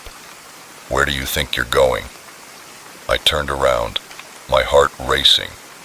There in the shadows stood Dr. Ellison, looking different from how I remembered her. Her hair was wild, her eyes had a manic gleam, and her once immaculate lab coat was stained and torn. I tried to keep my voice steady. "What's going on here? Why is John still here?" She let out a loud, disturbing sound that made the hairs on the back of my neck stand on end. "You wouldn't understand. None of you ever understood that John is special. He sees the truth about this world. He knows what's really out there." I felt John's hand tighten in mine. He was shaking, either from fear or excitement. "What you're doing is over," I said, trying to sound more confident than I felt. "I'm getting John out of here. He needs help." Dr. Ellison's face darkened. "I'm afraid I can't let you do that." The glint of metal made my heart stop. A scalpel. "John needs to stay here where he's safe," she continued, her voice taking on a soothing, almost hypnotic quality. "And now that you've seen, you'll have to stay too. Don't worry. You'll understand soon enough, and you'll see the truth, just like John." She took a step forward with the scalpel raised, and I backed away, pulling John with me. My mind raced for a way out of this nightmare, and then, as if in answer to a prayer I hadn't realized I'd said, I heard voices in the hallway, the security guard making his rounds. "Help!" I shouted, my voice echoing off the walls. "We're in here." Dr. Ellison's eyes widened in panic. She lunged forward, but I was faster. I slammed the door shut and held it with all my strength as she pounded on the other side. Footsteps sounded in the hallway, and suddenly there were other voices, other hands pulling us away from the door. In the chaos that followed, security subduing Dr. Ellison, paramedics checking on John, police asking questions, I felt like I was in a trance as I watched John being gently led away. His eyes met mine one last time. There was fear, yes, but also a glimpse of something else. Hope, perhaps, or the first spark of a return to reality. I don't know what will happen now. There will be investigations, questions, probably lawsuits. But as I sit here giving my statement to the police, I can't help but feel a mixture of relief and unease, because now I know that sometimes the real monsters aren't the patients we should fear. Sometimes they are the ones we should trust. And in a place like Oakwood, where the line between sanity and insanity is often blurred, who can say which side we are really on? Next story. The first time I noticed him, I thought it was a coincidence. The second time, I told myself I was being paranoid. But on the third night, when I saw the same shadowy figure behind me on my usual walk with the dog, I knew with chilling certainty that I was being followed. What I didn't know was how this silent game of cat and mouse would turn into a nightmare that would force me to confront my deepest fears. My routine was simple. Every night at 10 p.m., I would take Max, my golden retriever, for a walk around the neighborhood, which was a quiet suburb with manicured lawns and cookie-cutter houses, the kind of place where nothing ever happened, or so I thought. The route was always the same, down Maple Street, left on Oak, around the park, and back home on Elm. It was a peaceful time, just me and Max, under the streetlights, the rest of the world asleep. The first night I saw him, it was just a glimpse of a figure at the end of the street walking in the opposite direction. The second night, I saw him again in the same place, at the same time. A coincidence, I told myself. Maybe he works nights, and this is his way of unwinding after a shift. But on the third night, when I saw him turn onto Oak Street just as Max and I rounded the corner, a feeling of unease began to form in my stomach. When I looked back, the figure was still there, keeping pace with me. My heart began to race. I reached for my cell phone, cursing when I realized I had left it at home charging. Stupid, stupid, stupid. How many times had I read about the importance of carrying your cell phone for safety? The streetlights were getting farther and farther away. Darkness seemed to surround me, and every shadow looked like a potential threat. Max, usually so calm, must have sensed my fear and whimpered, looking at me with worried eyes. "It's okay, kid," I whispered, more to reassure myself than him. "We're almost home." But the figure was closer now, close enough that I could make out some details. A tall, thin man dressed all in black, his face hidden by the shadow of a baseball cap. I abandoned all pretense of calm and started to run. Max, frightened by the sudden change, barked and ran alongside me. The sound echoed through the silent houses, but no lights came on. No one came to investigate. I could hear footsteps behind me, now fast and determined. He was running too, chasing me. Realizing this, a new wave of terror washed over me. I veered off my usual route, cutting across someone's yard in a desperate attempt to lose him. Max jumped over a low fence, and I ran after him. My jeans got caught on the wood and ripped. I came out on an unfamiliar street, breathing heavily. For a moment I thought I had lost him, but then I heard his footsteps, now slower but steady. He was still coming. I ran again, no longer caring which direction I was going. I just needed to get away. The houses blurred by, all looking the same in the darkness. I realized with growing horror that I was lost in my own neighborhood. I was out of breath. I couldn't go on like this much longer. I needed help. I needed to find a safe place. And then I saw a house with the lights on. Someone was awake. Without hesitation, I ran to the driveway and banged on the door, shouting, "Help! Someone help me!" The seconds passed like an eternity. I could hear footsteps approaching, and Max growled, positioning himself between me and the street. Just as I was about to give up hope, the porch light came on and the door opened, revealing a middle-aged woman in a bathrobe, her eyes wide with concern. "Please," I gasped. "Someone is chasing me. Can I come in?" She hesitated for a moment before stepping aside, and I rushed in, pulling Max with me. She quickly closed and locked the door behind us. "What's going on?" she asked, already reaching for the phone. "I'm calling the police." I nodded, still trying to catch my breath as she dialed. I looked out the window for any sign of my pursuer. The street outside was empty. The next hour passed in a blur. The police arrived, took my statement, and searched the area. They found no sign of the man I had described, no evidence that anyone had been following me.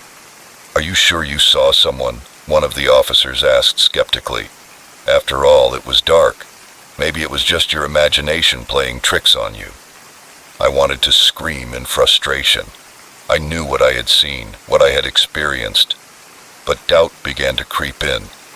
Had I exaggerated and imagined it all?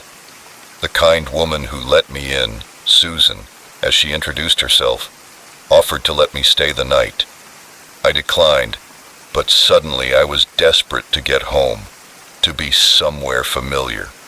The police gave me a ride back to my house, checking the interior before leaving me with a card and instructions to call if I saw anything suspicious. When their car pulled away, I locked the door behind me, checked all the windows again, and couldn't sleep that night, sitting on the couch with Max's head in my lap, jumping at every sound. When morning finally came, I felt exhausted in body and spirit. I called in sick to work, unable to face the outside world. But as the day wore on, I began to convince myself that perhaps the stress of work and the darkness of the night had combined to make me imagine things. But as night approached, bringing with it Max's walk, I felt the fear return. The idea of leaving the house and walking those same streets again made my palms sweat and my heart race. For the first time in years, I didn't take Max for his walk, and he whined at the door, confused by the break in routine. But I couldn't bring myself to leave the safety of the house. I left him in the yard, watching him like a hawk from the kitchen window. The next night was the same, and the next. Max grew increasingly agitated, and I felt guilty, but the fear was paralyzing. I told myself it was temporary, that I just needed a little time to get over the scare. I started working from home, ordering groceries for delivery. The only time I left the house was to let Max out into the yard, and even then, I was always on alert. Friends called asking why I had disappeared. I made up excuses: the flu, a family emergency, anything to avoid admitting the truth that I had become a prisoner in my own home, held captive by fear of a threat I wasn't even sure was real. It was Max who finally forced me to confront my fear. 3 weeks after that terrifying night, he refused to go out into the yard and sat at the front door whimpering pitifully, his collar in his mouth. Those soulful brown eyes looked at me with a mixture of confusion and hope. He kept this up for hours. My palms were sweaty, and my heart was beating so hard I could feel it in my throat, but I couldn't let Max down. I couldn't let this invisible, nameless threat control my life any longer. Finally, I opened the door. The cool night air hit my face, and for a moment I almost went back inside. But Max's excited barking encouraged me to take one step, then another. Before I knew it, we were at the end of the driveway. I glanced nervously down the street, expecting to see that shadowy figure, but there was nothing, just silent houses and empty sidewalks. Slowly, hesitantly, we began our old route. Every rustle of leaves, every distant car engine made me tense, but as we walked, nothing happened. The familiar sights and sounds of the neighborhood, which had once been a source of comfort, began to work their magic again. We were approaching the park when I saw him, a tall, thin man dressed in black walking toward us. My breath caught in my throat and I froze, the old fear returning with a vengeance. But as he got closer, I realized something. He wasn't the same man. It was Mr. Johnson, who lived 3 houses down, out for his own evening walk. He waved as he passed, and I returned his greeting with a weak smile. When Max and I finished our circuit and returned home, I felt something change inside me. The fear was still there, but it no longer controlled me. I had faced it, gone out into the night despite it, and survived. I knew it wouldn't be easy. There would be other nights when the shadows seemed to move, when every sound made my heart race. But I also knew that I couldn't let fear win, that I couldn't let one night of terror dictate the rest of my life. As I unlocked the front door, with Max happily bouncing beside me, I made a silent promise to myself. I would be cautious, yes, but I would also be brave. I would reclaim my life, my routine, my peace of mind, one step at a time, one walk at a time, until the night no longer filled me with terror. After all, the greatest victory is not never being afraid. It's being afraid and moving forward anyway. And tonight, for the first time in weeks, I had taken that crucial first step. Next story. The banging on my cabin door woke me up. My heart raced as lightning lit up the room in brief flashes. I never expected anyone to brave this storm, let alone come knocking on my door in the dead of night. As I cautiously approached the door, I had no idea that opening it would plunge me into a nightmare that would challenge everything I thought I knew about trust and survival. I had come to the mountains to escape the chaos of city life and find some peace and quiet. The irony did not escape me as another clap of thunder shook the windows. It was the first real storm I had ever seen. It was pouring rain, pounding on the roof as if trying to destroy the place. The banging came again, more urgent this time. "Hello!" a voice shouted, almost inaudible because of the howling wind. "Please, is anyone there? I need help." I hesitated and put my hand on the doorknob. All the horror movies I had ever seen flashed through my mind, but I couldn't leave someone out there in this weather, could I? Taking a deep breath, I opened the door. A woman stood there, soaked to the bone and shaking violently. Her dark hair was plastered to her face, and her eyes were wide with fear and desperation.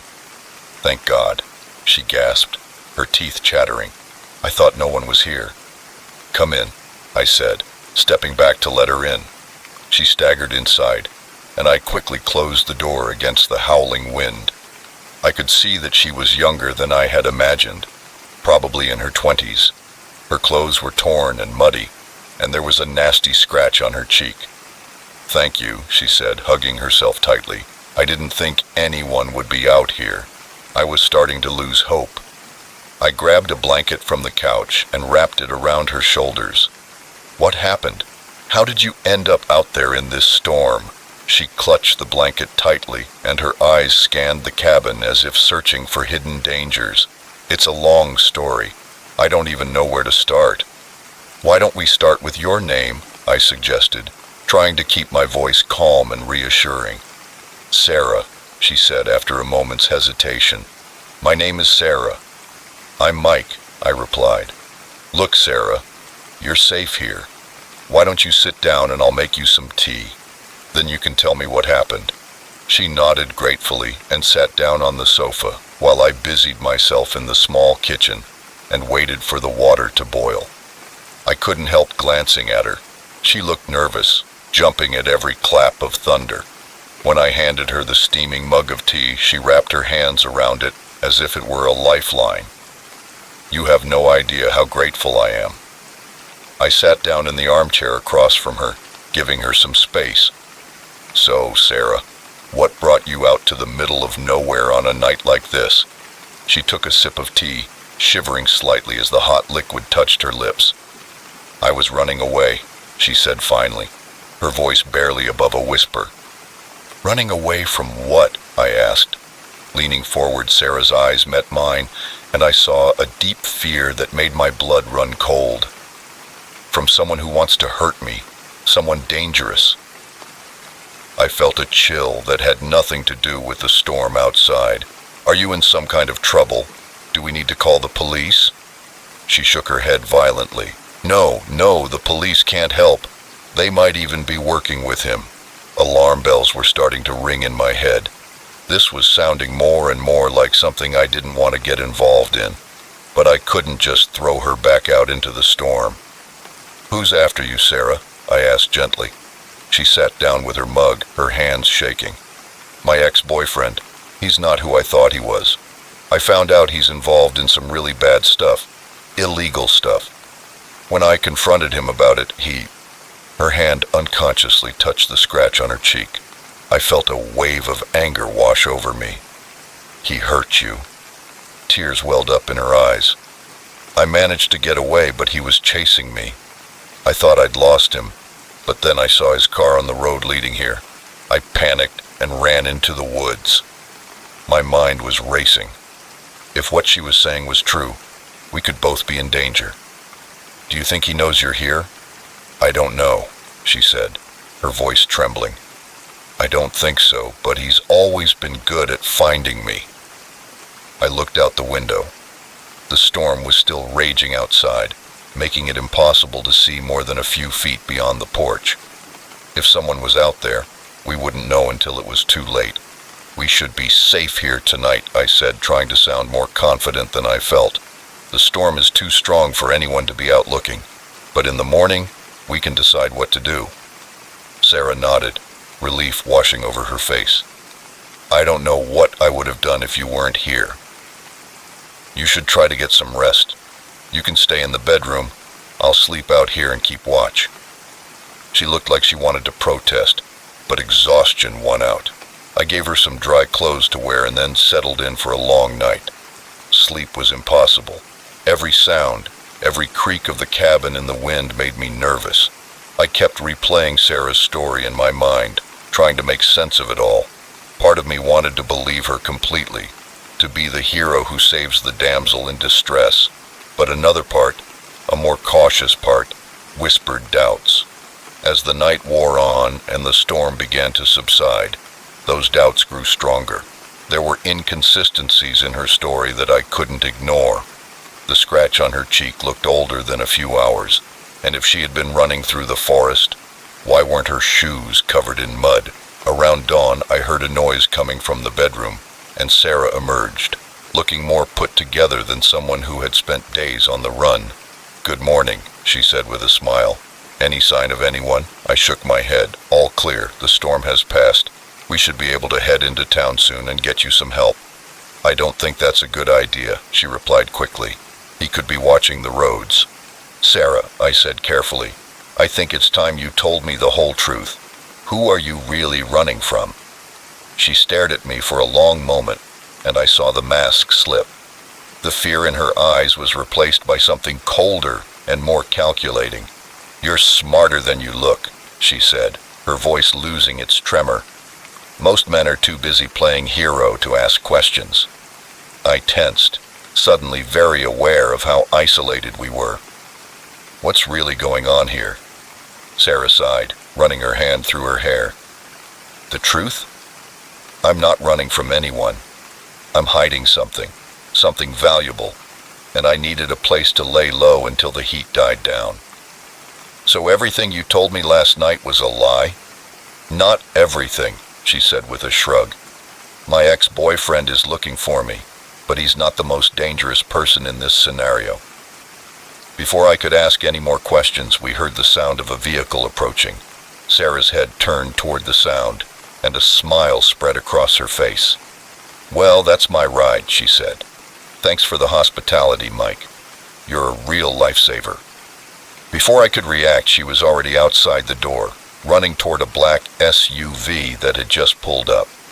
I stood there in stunned silence as she got in and the vehicle sped away, leaving me alone with more questions than answers. As I stood on the porch, the morning sun finally breaking through the clouds, I realized how close I had come to being dragged into something far more dangerous than a storm. I had opened my door to a stranger, offered help without question. I never found out what Sarah was really hiding or who she was running from, but that night taught me a valuable lesson about the dangers that can lurk behind a friendly face and a request for help. In the wild, it's not always the elements you need to fear the most. Sometimes the real danger comes in human form. Next story. The flashing monitor was the first sign that something was terribly wrong.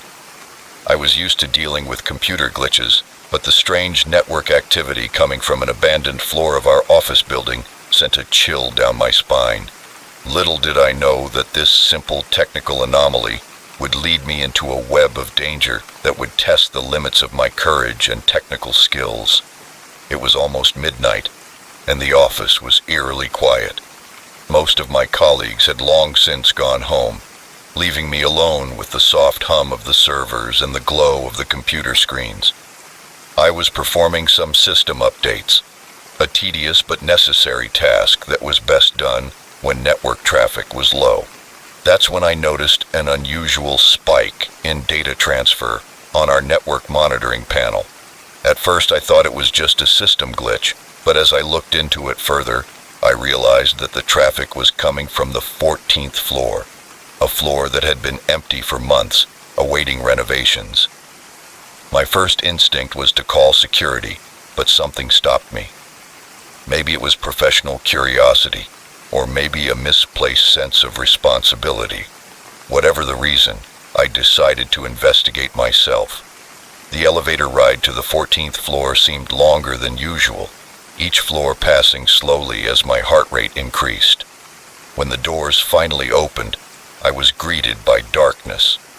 The emergency exit signs cast a frightening red glow, illuminating the abandoned office space.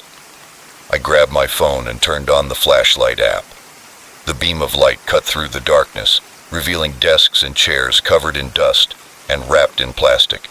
It looked like a ghost town, frozen in time. As I ventured further into the floor, I strained my ears for any sound. At first, there was nothing but the faint hum of the building's HVAC system, but then I heard a soft, whirring noise, as if several computers were running simultaneously. Following the sound, I found myself in front of a conference room. A light seeped in from under the door, a stark contrast to the darkness that surrounded it. I hesitated with my hand on the doorknob. All my instincts told me to back away, call security, and let them handle it, but curiosity prevailed. I opened the door slowly, and what I saw inside left me speechless. The conference table had been pushed aside, replaced by rows of sleek, high-powered computers. Cables snaked across the floor, connecting to a central hub. The screens flickered with lines of code I didn't recognize. But it wasn't the equipment that shocked me the most. It was the people. 3 individuals hunched over their keyboards, their faces illuminated by the glow of their monitors. They were so absorbed in their work that they didn't notice me at first. Then one of them looked up, our eyes met, and for a moment, time seemed to stand still. I saw surprise in his eyes, quickly replaced by something darker, perhaps anger or fear. "Who the hell are you?" he demanded, standing up abruptly. With my mind racing, I managed to stammer that we had detected some unusual activity on the network. The other 2 turned to face me now. One of them, a woman with short, spiky hair, was cursing under her breath, and the third, a man with a beard and thick-rimmed glasses, remained silent, his eyes moving between me and his colleagues. "You shouldn't be here," the first man said in a low, threatening voice, and took a step toward me. Instinctively, I backed away. "I know," I said, trying to keep my voice steady. "I don't know what's going on here, but you can't just set up an unauthorized network like this." The woman laughed harshly, without humor. "Honey," she said, "you have no idea what you've gotten yourself into." I tried to make sense of the situation. Were they corporate spies? Hackers? Some kind of cyber terrorists? Whatever they were, I knew it was way beyond my capabilities. "I'm leaving," I said, heading for the door. "I won't say anything about this. I promise." The bearded man spoke for the first time, his voice surprisingly soft. "I'm afraid we can't let you do that." My heart sank, and I knew this wasn't going to end well. I turned to run, but the first man was quicker and grabbed my arm with a grip that felt like iron. I screamed, struggling to break free. "Shut up," the woman hissed. "Someone could hear us." I opened my mouth to scream, but a hand quickly covered my lips. I was dragged back into the room and the door closed behind us. The bearded man asked calmly, his demeanor at odds with the situation, "What should we do with him?" The first man, who was still holding me tightly, growled, "We can't let him go. He's seen too much." The computers displayed codes that I didn't even understand. The woman approached me, her eyes calculating. "Maybe we can use him," she thought aloud. "After all, he could be useful." I shook my head frantically, trying to say that I didn't want to participate in whatever they were doing, as it was too risky. The first man argued, "We should get rid of him and change our operation." The bearded man sighed. "Let's at least find out what he knows first." Reluctantly, the first man removed his hand from my mouth. I had to say something, anything, to convince them not to hurt me. "I don't know what you're doing here, and I don't want to know," I said quickly. "Just let me go, and I swear I won't tell anyone about this." The woman laughed again. "And why should we believe you?" I swallowed hard. "Because I could have called security as soon as I saw the network activity, but I didn't. I came to investigate on my own. I was curious." The 3 exchanged glances, and I could see them weighing their options. The bearded man said slowly, "If he wanted to turn us in, he would have had ample opportunity." The first man grunted, and his grip on my arm loosened slightly. "Not exactly," the woman said, a calculating look in her eyes. She turned to me. "Here's the deal. You're going to help us. We need someone who can keep the rest of the organization away from us. You do that, we let you live. Simple as that." My mind was spinning. They wanted me to be their accomplice, to betray my company, my colleagues. "And if I refuse?" I asked, already knowing the answer.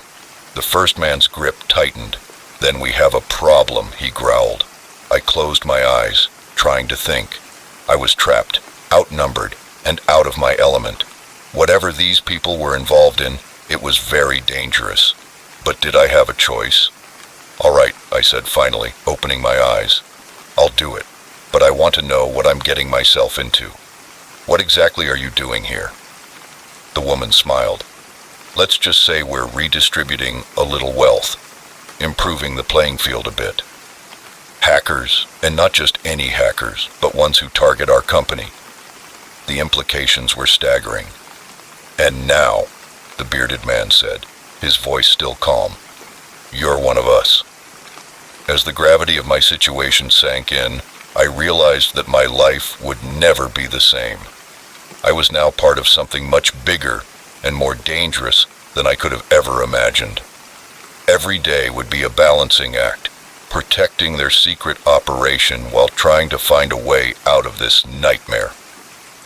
When they explained my role in their scheme to me, I couldn't help but wonder how a routine late-night check had turned into this and, more importantly, how I was going to get out of this mess. As the computers hummed around us and lines of code still scrolled across the screens, at that moment, I knew that my biggest challenge was not just staying alive, but keeping my soul intact in a world where every keystroke could mean the difference between freedom and prison, between life and death. "Welcome to the dark side," the woman muttered, "where the real viruses aren't in computers, but in the hearts of those who use them. And now I was infected, whether I liked it or not." Next story. The first time I noticed him, I thought it was a coincidence. The second time, I told myself I was being paranoid. But on the third night, when I saw the same shadowy figure behind me on my usual walk with the dog, I knew with chilling certainty that I was being followed. What I didn't know was how this silent game of cat and mouse would turn into a nightmare that would force me to confront my deepest fears. My routine was simple.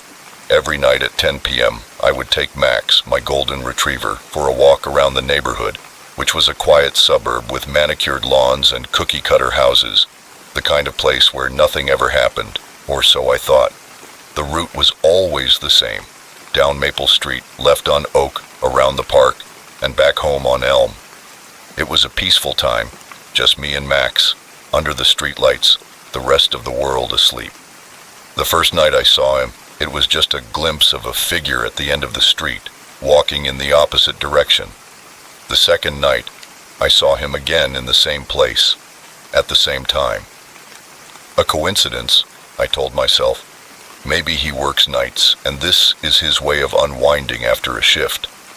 But on the third night, when I saw him turn onto Oak Street just as Max and I rounded the corner, a feeling of unease began to form in my stomach. When I looked back, the figure was still there, keeping pace with me. My heart began to race. I reached for my cell phone, cursing when I realized I had left it at home charging. Stupid, stupid, stupid.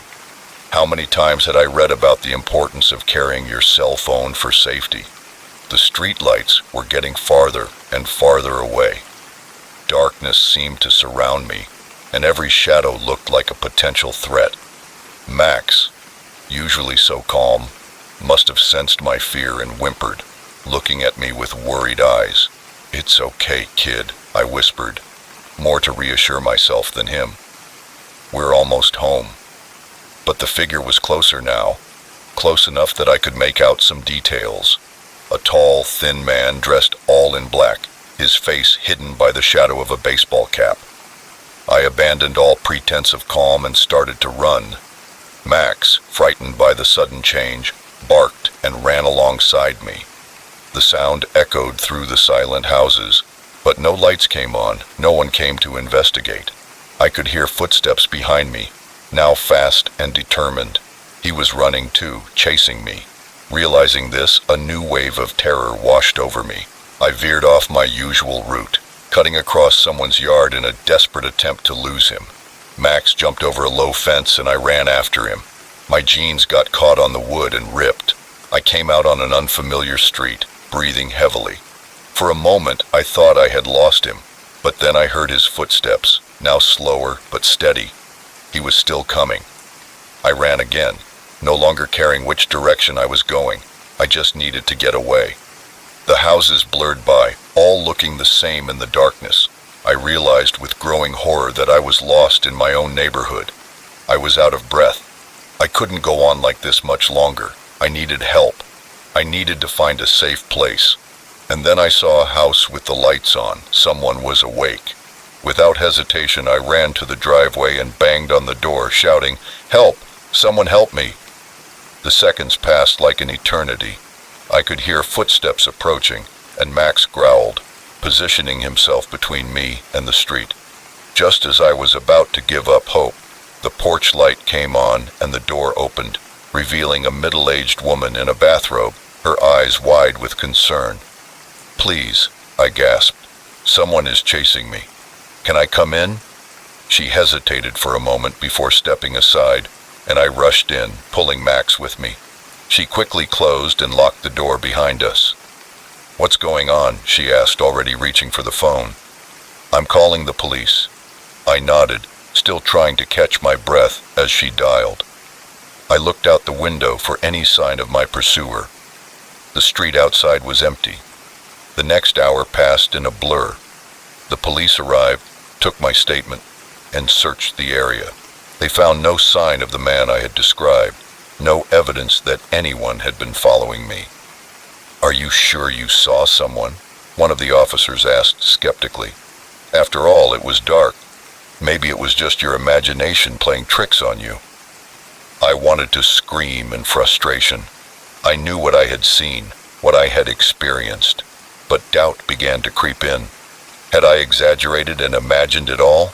The kind woman who let me in, Susan, as she introduced herself, offered to let me stay the night. I declined, but suddenly I was desperate to get home, to be somewhere familiar. The police gave me a ride back to my house, checking the interior before leaving me with a card and instructions to call if I saw anything suspicious. When their car pulled away, I locked the door behind me, checked all the windows again, and couldn't sleep that night, sitting on the couch with Max's head in my lap, jumping at every sound. When morning finally came, I felt exhausted in body and spirit. I called in sick to work, unable to face the outside world. But as the day wore on, I began to convince myself that perhaps the stress of work and the darkness of the night had combined to make me imagine things. But as night approached, bringing with it Max's walk, I felt the fear return. The idea of leaving the house and walking those same streets again made my palms sweat and my heart race. For the first time in years, I didn't take Max for his walk, and he whined at the door, confused by the break in routine. But I couldn't bring myself to leave the safety of the house. I left him in the yard, watching him like a hawk from the kitchen window. The next night was the same, and the next. Max grew increasingly agitated, and I felt guilty, but the fear was paralyzing. I told myself it was temporary, that I just needed a little time to get over the scare. I started working from home, ordering groceries for delivery. The only time I left the house was to let Max out into the yard, and even then, I was always on alert. Friends called asking why I had disappeared.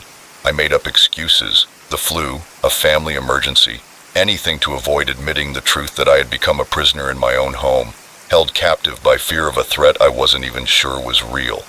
It was Max who finally forced me to confront my fear.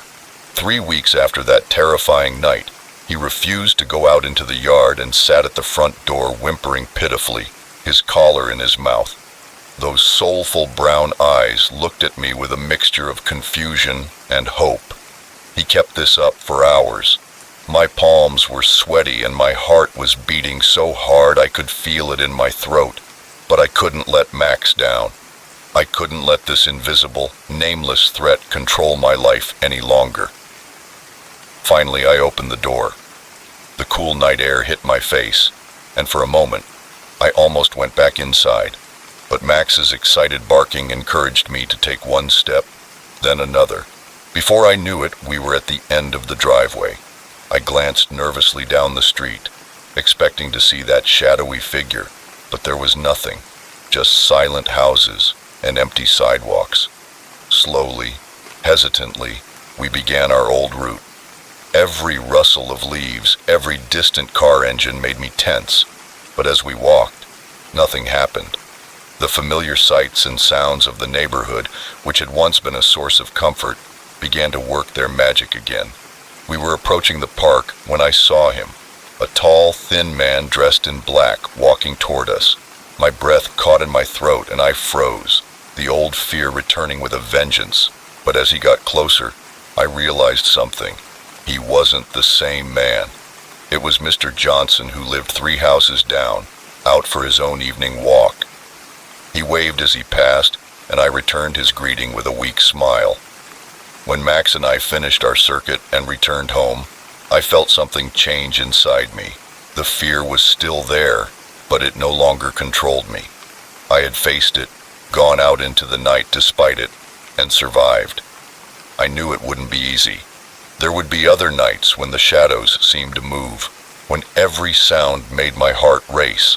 But I also knew that I couldn't let fear win, that I couldn't let one night of terror dictate the rest of my life. As I unlocked the front door, with Max happily bouncing beside me, I made a silent promise to myself. I would be cautious, yes, but I would also be brave. I would reclaim my life, my routine, my peace of mind, one step at a time, one walk at a time, until the night no longer filled me with terror. After all, the greatest victory is not never being afraid. It's being afraid and moving forward anyway. And tonight, for the first time in weeks, I had taken that crucial first step. Are you still awake? If so, comment whispers to show that you're still here. Next story. The ancient Egyptian vase should not have moved on its own, but as I looked at the security footage, my blood ran cold. There it was, clearly changing position between the frames, with no sign of human intervention. Little did I know that this seemingly impossible occurrence would plunge me into a night of terror that would challenge everything I thought I knew about reality and the fine line between the past and the present. I had been working as a night watchman at the City Museum for about 6 months. It was a perfect job for a graduate student like me, who needed time to study most nights. I would make my rounds, check the security feeds, and then settle in with my anthropology textbooks. The hardest part of the job was usually just staying awake, but that night changed everything. Like every other shift, I arrived at 10 p.m., relieved the day guard, and began my first round of checks.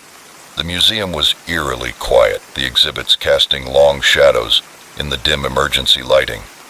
I had grown accustomed to the creepy atmosphere, or so I thought. Around midnight, I was watching the security feed when something caught my eye. The camera focused on the Egyptian exhibit, showed the award-winning centerpiece, a 4,000-year-old ceremonial vase, clearly moving about an inch to the left. I rubbed my eyes and rewound the footage. There it was again. In one frame, the vase was in its usual place, and in the next, it had moved impossibly. I knew every inch of that exhibit. The vase was well protected by bulletproof glass. There was no way it could have moved on its own. It must have been a glitch in the camera system, I told myself, getting up to check for myself. As I approached the Egyptian wing, I had an unsettling feeling. The air seemed heavier and more charged, like the atmosphere before a storm. The display looked normal at first glance. The vase sat innocently on its pedestal, its intricate hieroglyphics catching the dim light. But as I drew closer, I realized that it was, in fact, in a different position than usual. The painted eye of Horus, which normally faced the center of the room, was now slightly turned to the left. I was so sure it was a camera defect, but the evidence was right in front of me. Somehow, impossibly, the vase had moved. I reached for my phone to call my supervisor, but hesitated. What could I say? That an ancient artifact was playing musical chairs? I would sound insane. As I stood there wondering what to do, I heard a soft scraping sound coming from behind me. I spun around and my heart raced. The jackal-headed statue of Anubis, which had been standing in the corner of the exhibit, had turned its head, and its obsidian eyes seemed to be staring directly at me. I stumbled backward, my breath coming in short gasps. This couldn't be happening. Statues don't move. It must be fatigue or my imagination running wild. But then I saw movement out of the corner of my eye. The vase was slowly turning on its pedestal. The eye of Horus was now facing me directly. I turned to run and saw that my path was blocked. The mummy case, which had been leaning against the far wall, was now directly behind me, its painted eyes seeming to glow in the dim light. I let out a strangled scream and ducked down to get around it, running toward the exit. All around me I heard movement. The pottery pieces rattled in their cases. There were footsteps that shouldn't have been there. I left the Egyptian wing gasping for breath. The rest of the museum seemed normal, silent, and still. Had I imagined it all? Slowly, my heart still racing, I went back to look at the exhibition, and what I saw made my blood run cold. All the statues, all the artifacts were facing the door, as if they were watching me. I ran out, running faster than I had ever run in my life through the silent corridors of the museum, past motionless dinosaur skeletons and silent dioramas. I reached the security office, slamming the door behind me and leaning against it, panting. With trembling hands, I accessed the security feeds on the monitor, and the Egyptian exhibition looked normal again, everything in its place. Had I hallucinated all of that? But then I saw the vase move again, just a slight shift, and then the statue of Anubis turned its head, looking directly at the camera. I watched in horror as every artifact in the exhibit came to life, one by one. Statues rose from their pedestals, ancient tools floated out of their cases, and hieroglyphics began to move on the walls. I should have called for help. I should have sounded the alarm. I should have done something.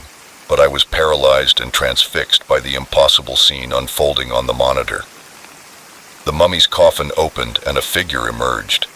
Not a desiccated corpse, but a man dressed in the garb of an ancient Egyptian pharaoh. He surveyed the room, nodding his head in satisfaction, then looked directly at the camera, at me, and spoke. His words appeared as subtitles at the bottom of the screen, translated from ancient Egyptian into English by some impossible means. We have slept for a long time.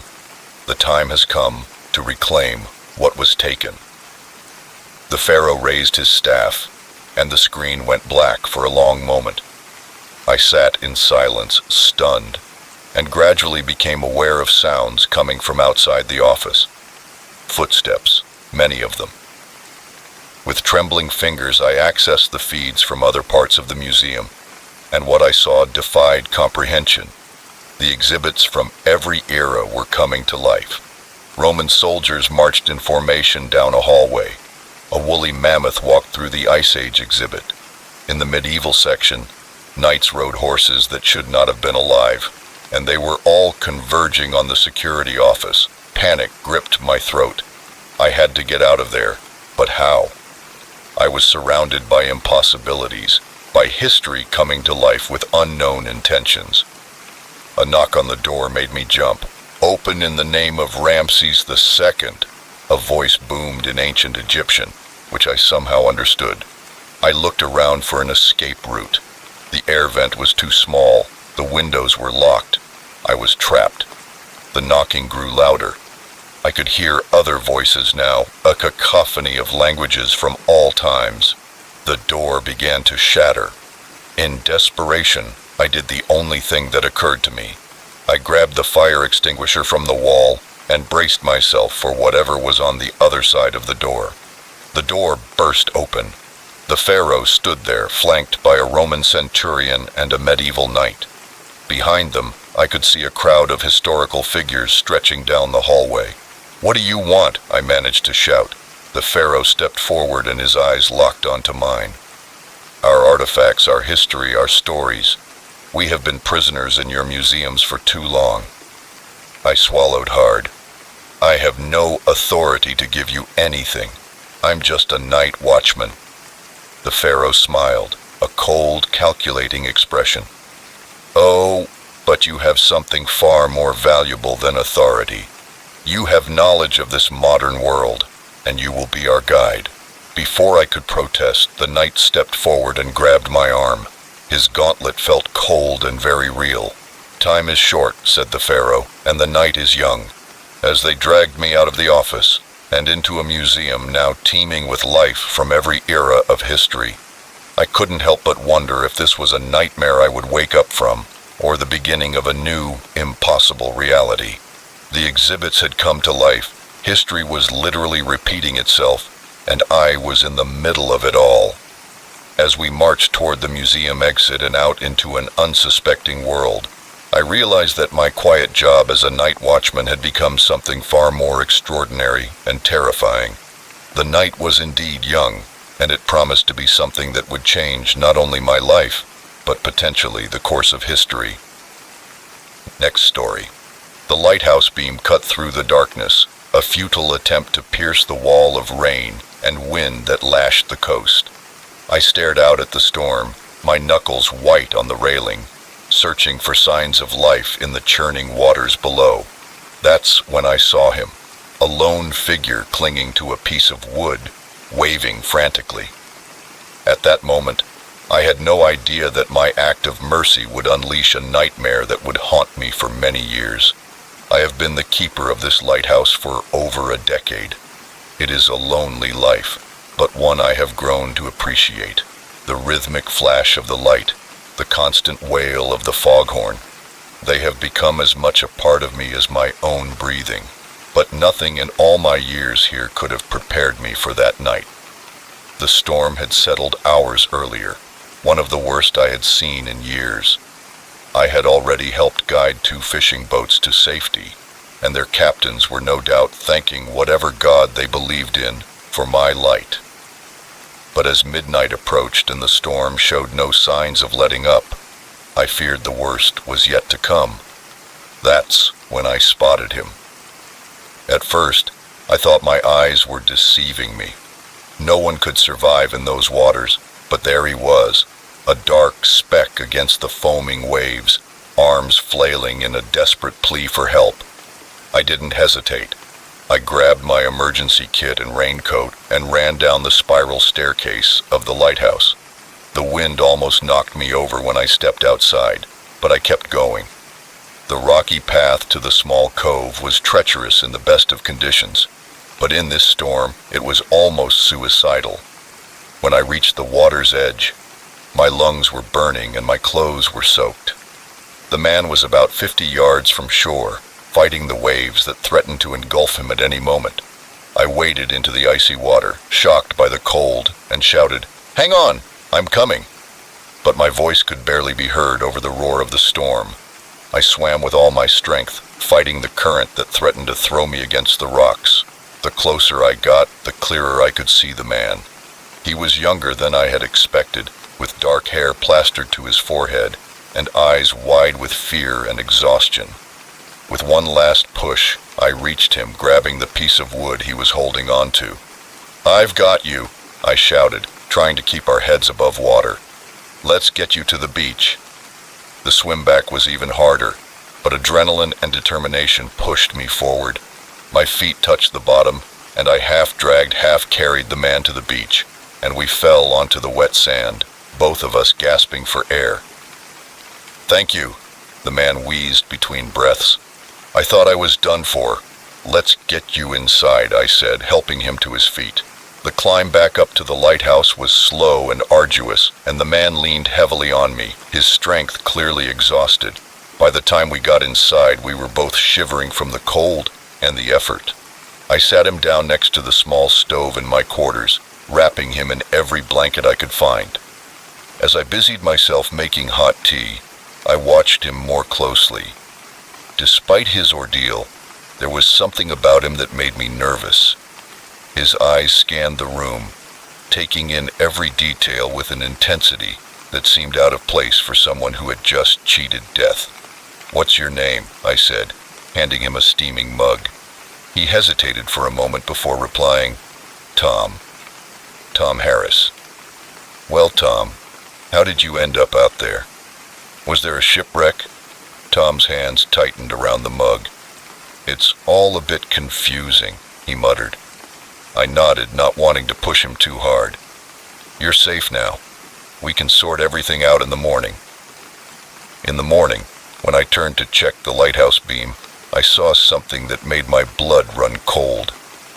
Under Tom's sleeve was a tattoo, a distinctive design I recognized from the wanted posters I had seen in town. This man was not a shipwreck victim. He was a convicted fugitive. My mind raced. What should I do?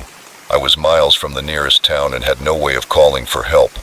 The storm was still raging outside, making any attempt to leave impossible.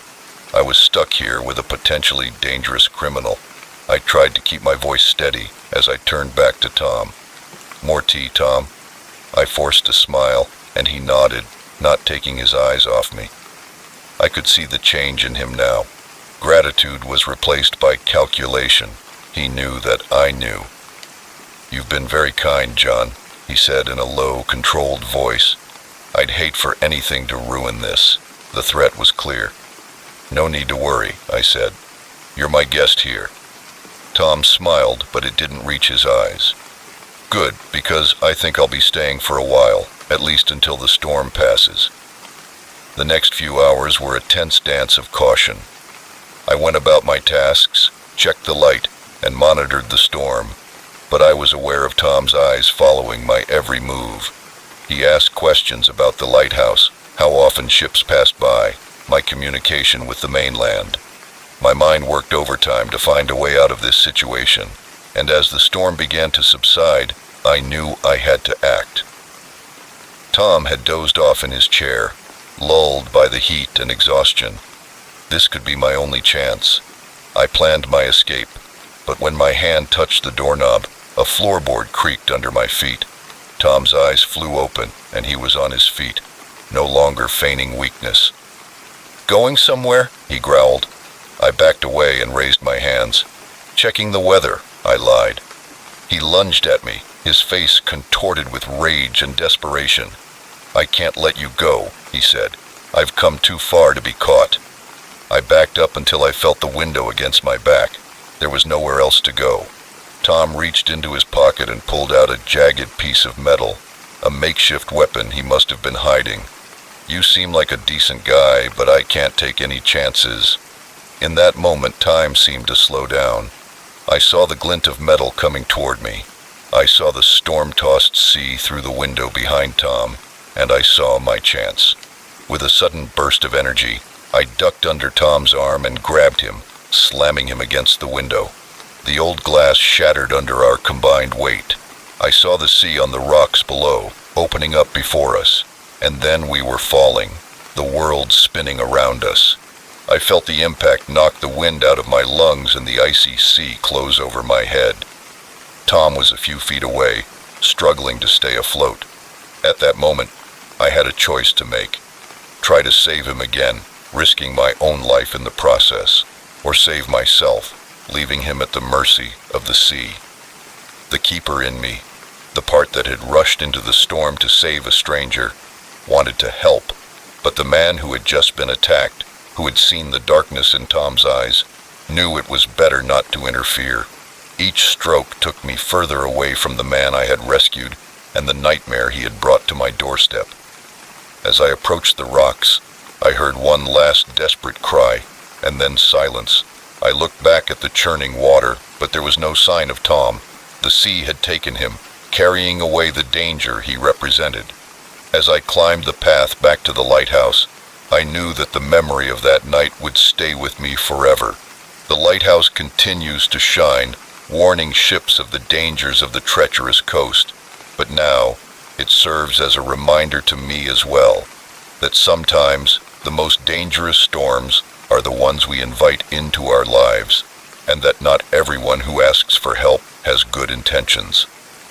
As I scan the horizon for ships in need, I can't help but wonder if, when the next call for help comes, will I answer, or will the memory of Tom and the danger that almost cost me everything stop me? Only time will tell. For now, I keep my lonely watch against the darkness, both natural and human. Next story. The gunshot echoing through the forest shattered the peaceful dawn. As a wildlife photographer, I was used to the sounds of nature, but this burst of human violence sent a chill down my spine. Little did I know that my passion for capturing the beauty of nature was about to embroil me in a deadly game of cat and mouse with poachers. I had been camping in this remote section of the national park for 3 days, hoping to photograph the elusive snow leopard. The park rangers had warned me about increased illegal hunting activity, but I had ignored their concerns. After all, I was here to take pictures, not to get into a confrontation. When the echo of the shots faded, I grabbed my camera and moved toward the sound, my heart racing. Torn between the instinct to run and the need to document, the journalist in me won out. The thick underbrush slowed my progress, but I moved as quietly as possible. Years of tracking animals served me well. After about 10 minutes, I heard harsh voices, angry whispers in a language I didn't recognize. I fell face down, crawling the last few meters to the edge of a small clearing.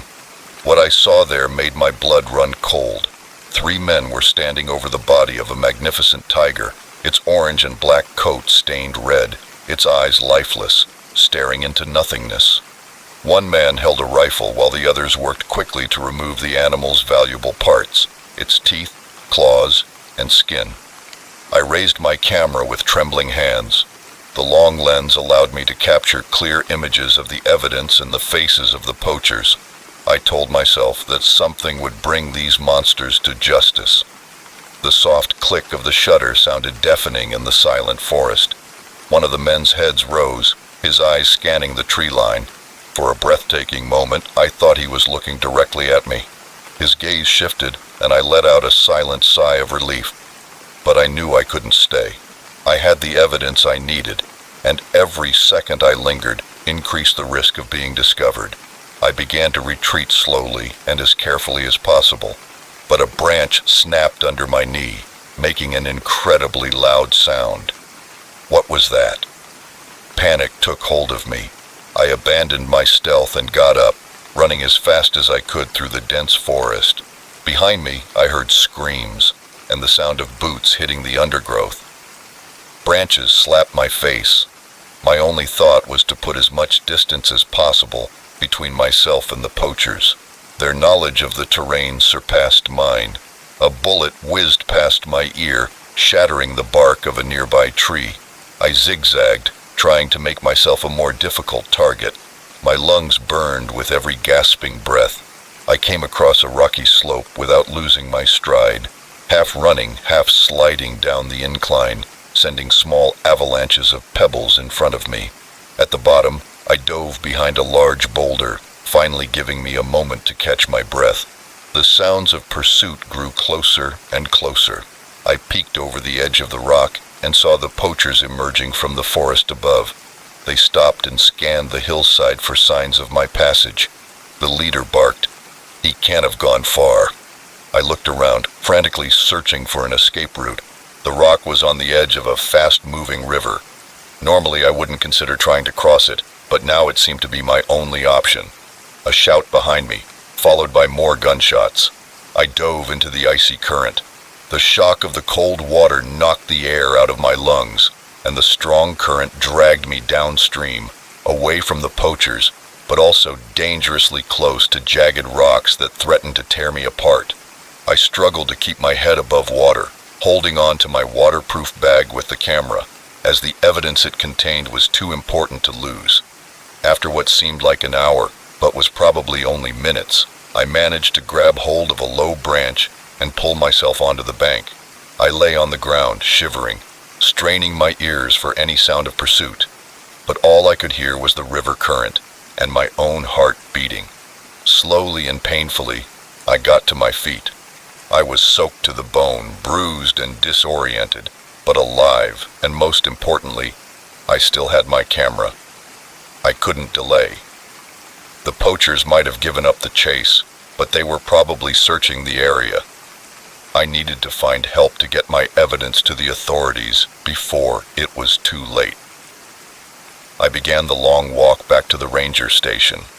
Every crackling branch or rustling leaf made my heart race, convinced that at any moment I would find myself staring down the barrel of a poacher's gun. As the adrenaline wore off, exhaustion set in. My wet clothes felt like they weighed a ton, and every step was a monumental effort. But I forced myself to keep going, driven by the memory of that beautiful tiger lying dead in the clearing. It was late afternoon when I finally reached the ranger's station. The shocked faces of the rangers told me that I must have looked as bad as I felt. I managed to let out a sigh before passing out. The next few hours passed in a blur. I was wrapped in warm blankets, given hot tea, and questioned extensively by the rangers and local police. I handed over my camera and the memory card containing the evidence of the poacher's crimes. As I sat there, slowly warming up and regaining my strength, a dark satisfaction came over me.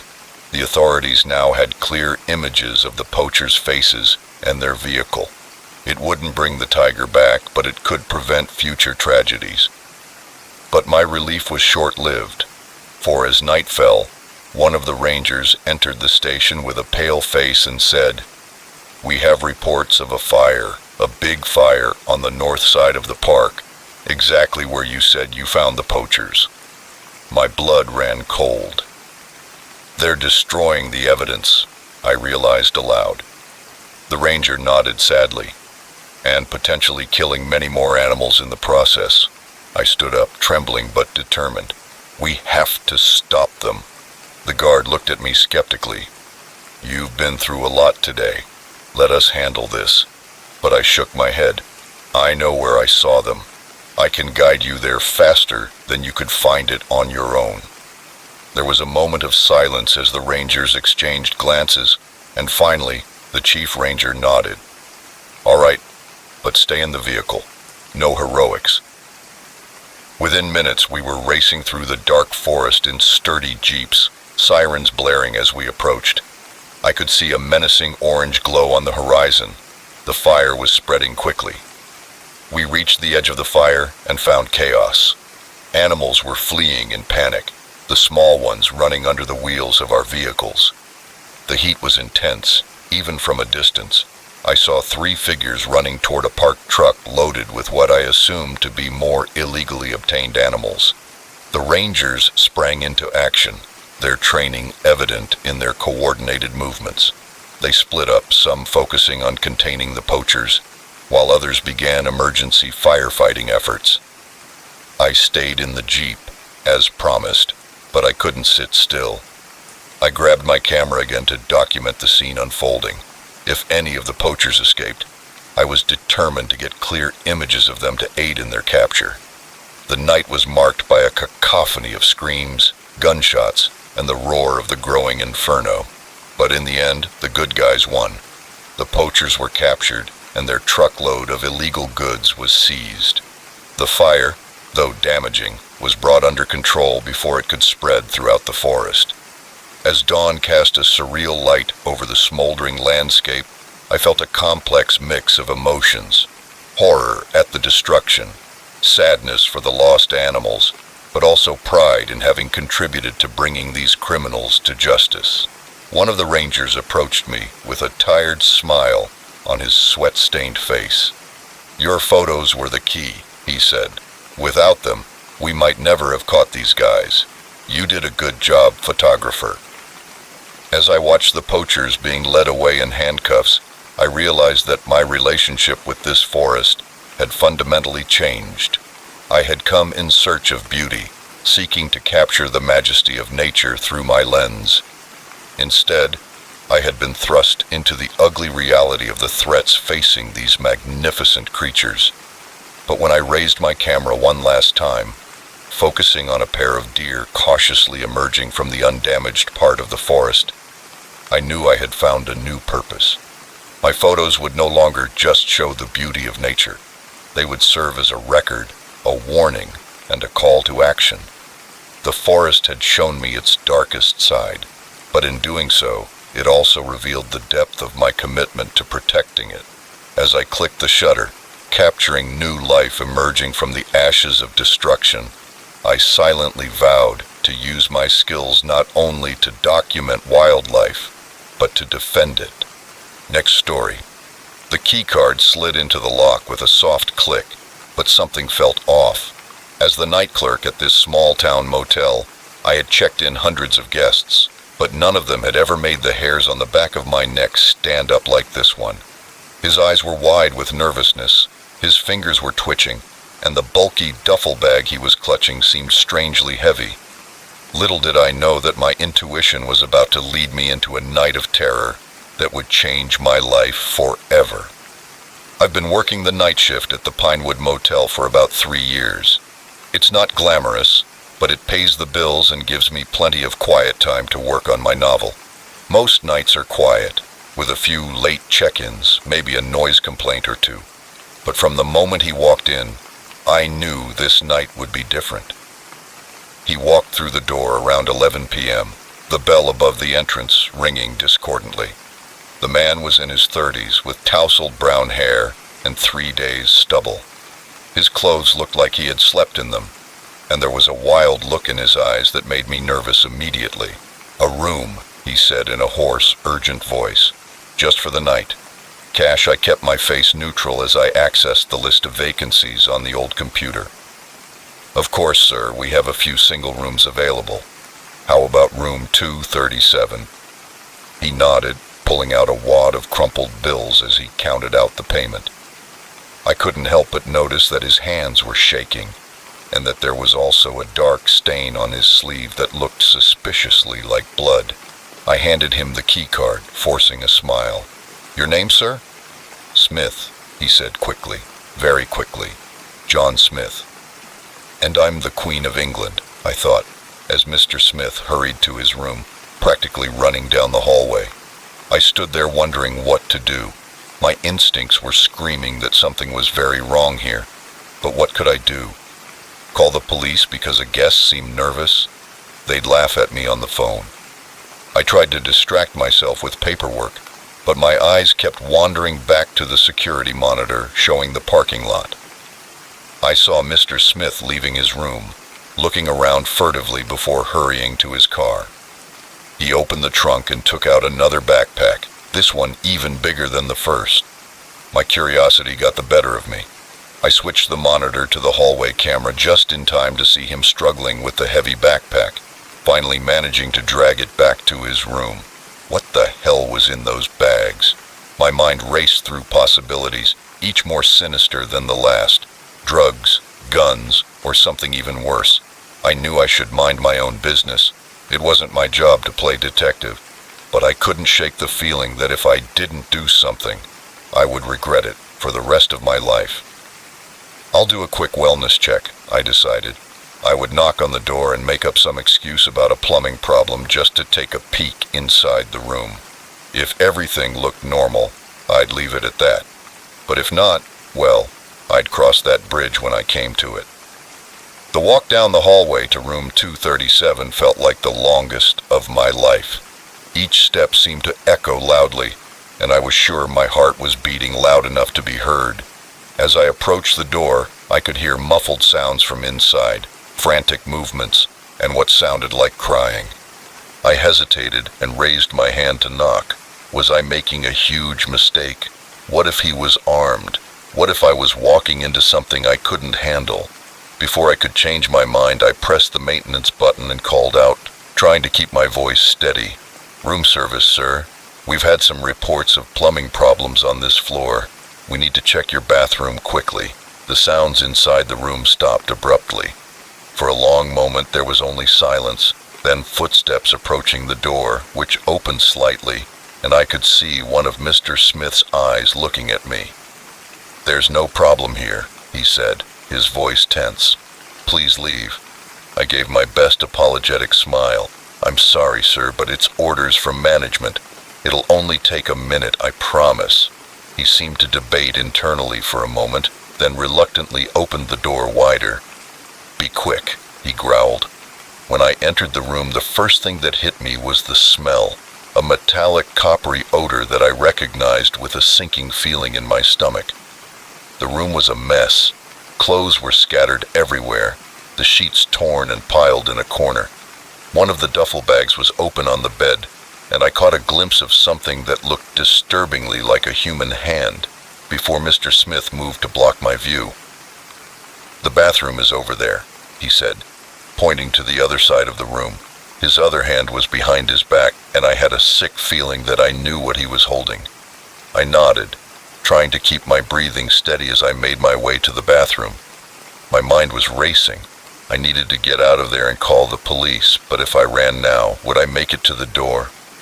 As I approached the bathroom, I heard a sound that made my blood run cold, a muffled thud coming from inside the bathroom, followed by an unmistakable moan. At that moment, we both knew the charade was over.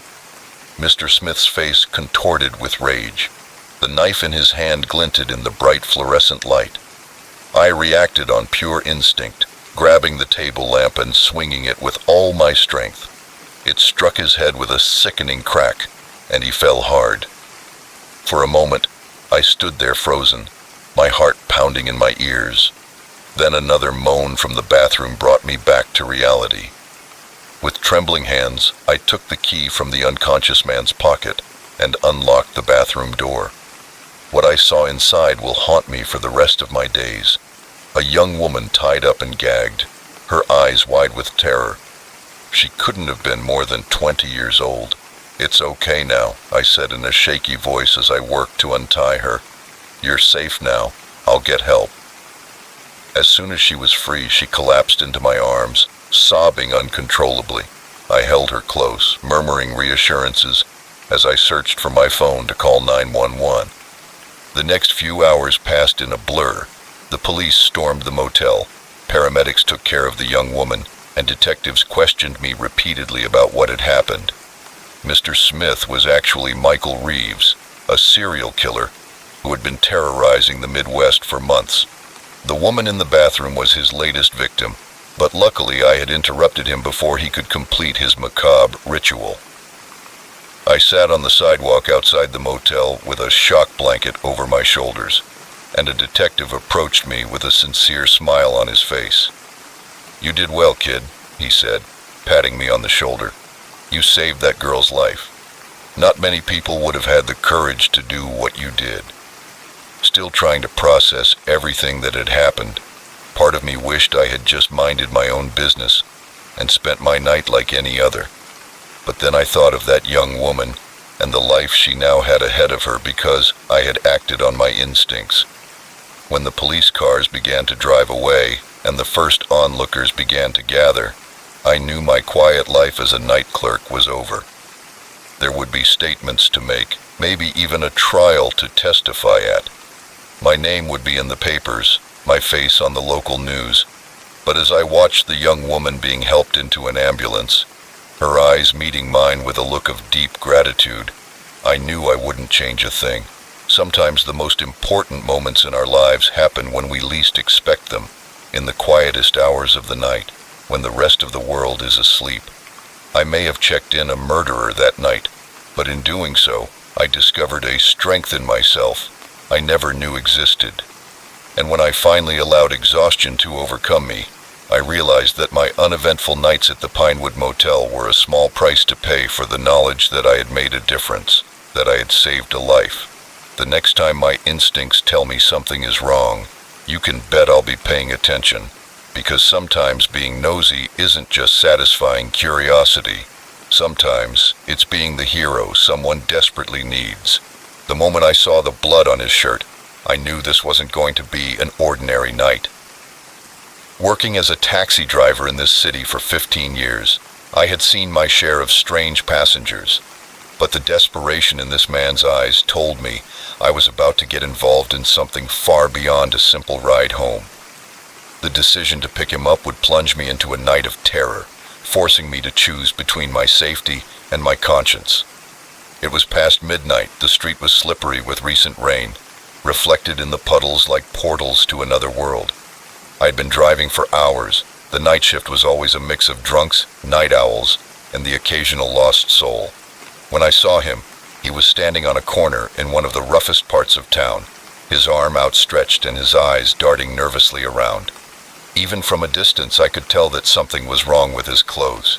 They were disheveled, and he kept looking back as if he expected someone to step out of the shadows at any moment. All my instincts told me to keep driving, but something, curiosity, compassion, or just plain stupidity, made me pull over. As soon as he got in, the metallic smell of blood filled the cab. Up close, I could see the dark stain spreading across his abdomen, partially hidden by his jacket. "Where to?" I asked.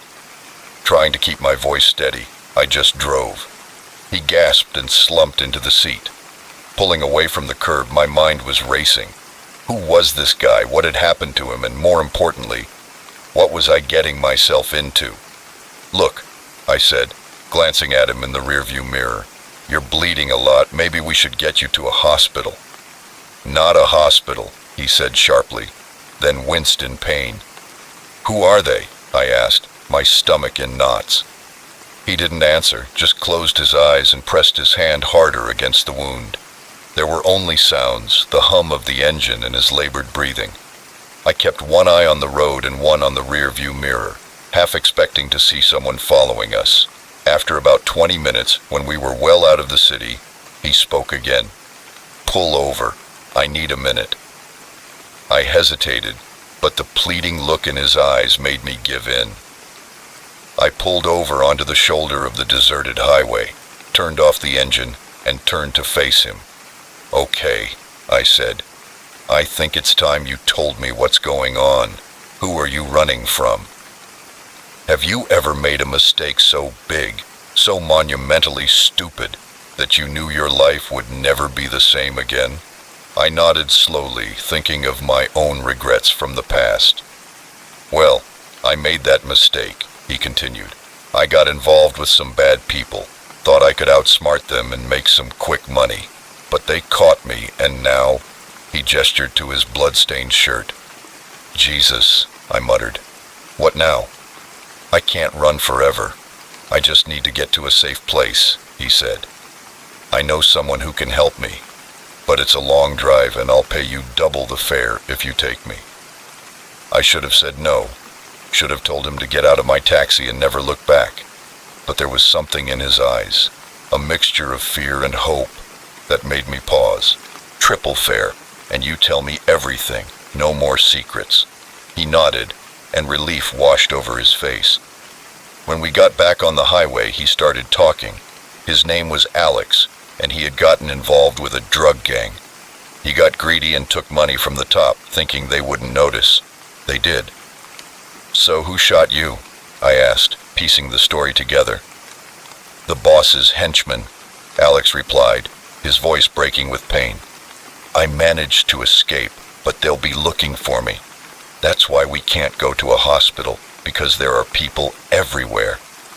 I gripped the steering wheel tighter and suddenly realized how vulnerable we were out here on the road. "And this person we're going to see, are you sure they can help?" I asked. Alex nodded. "Let's just say they specialize in making people disappear, creating new identities." That kind of thing is great, I thought.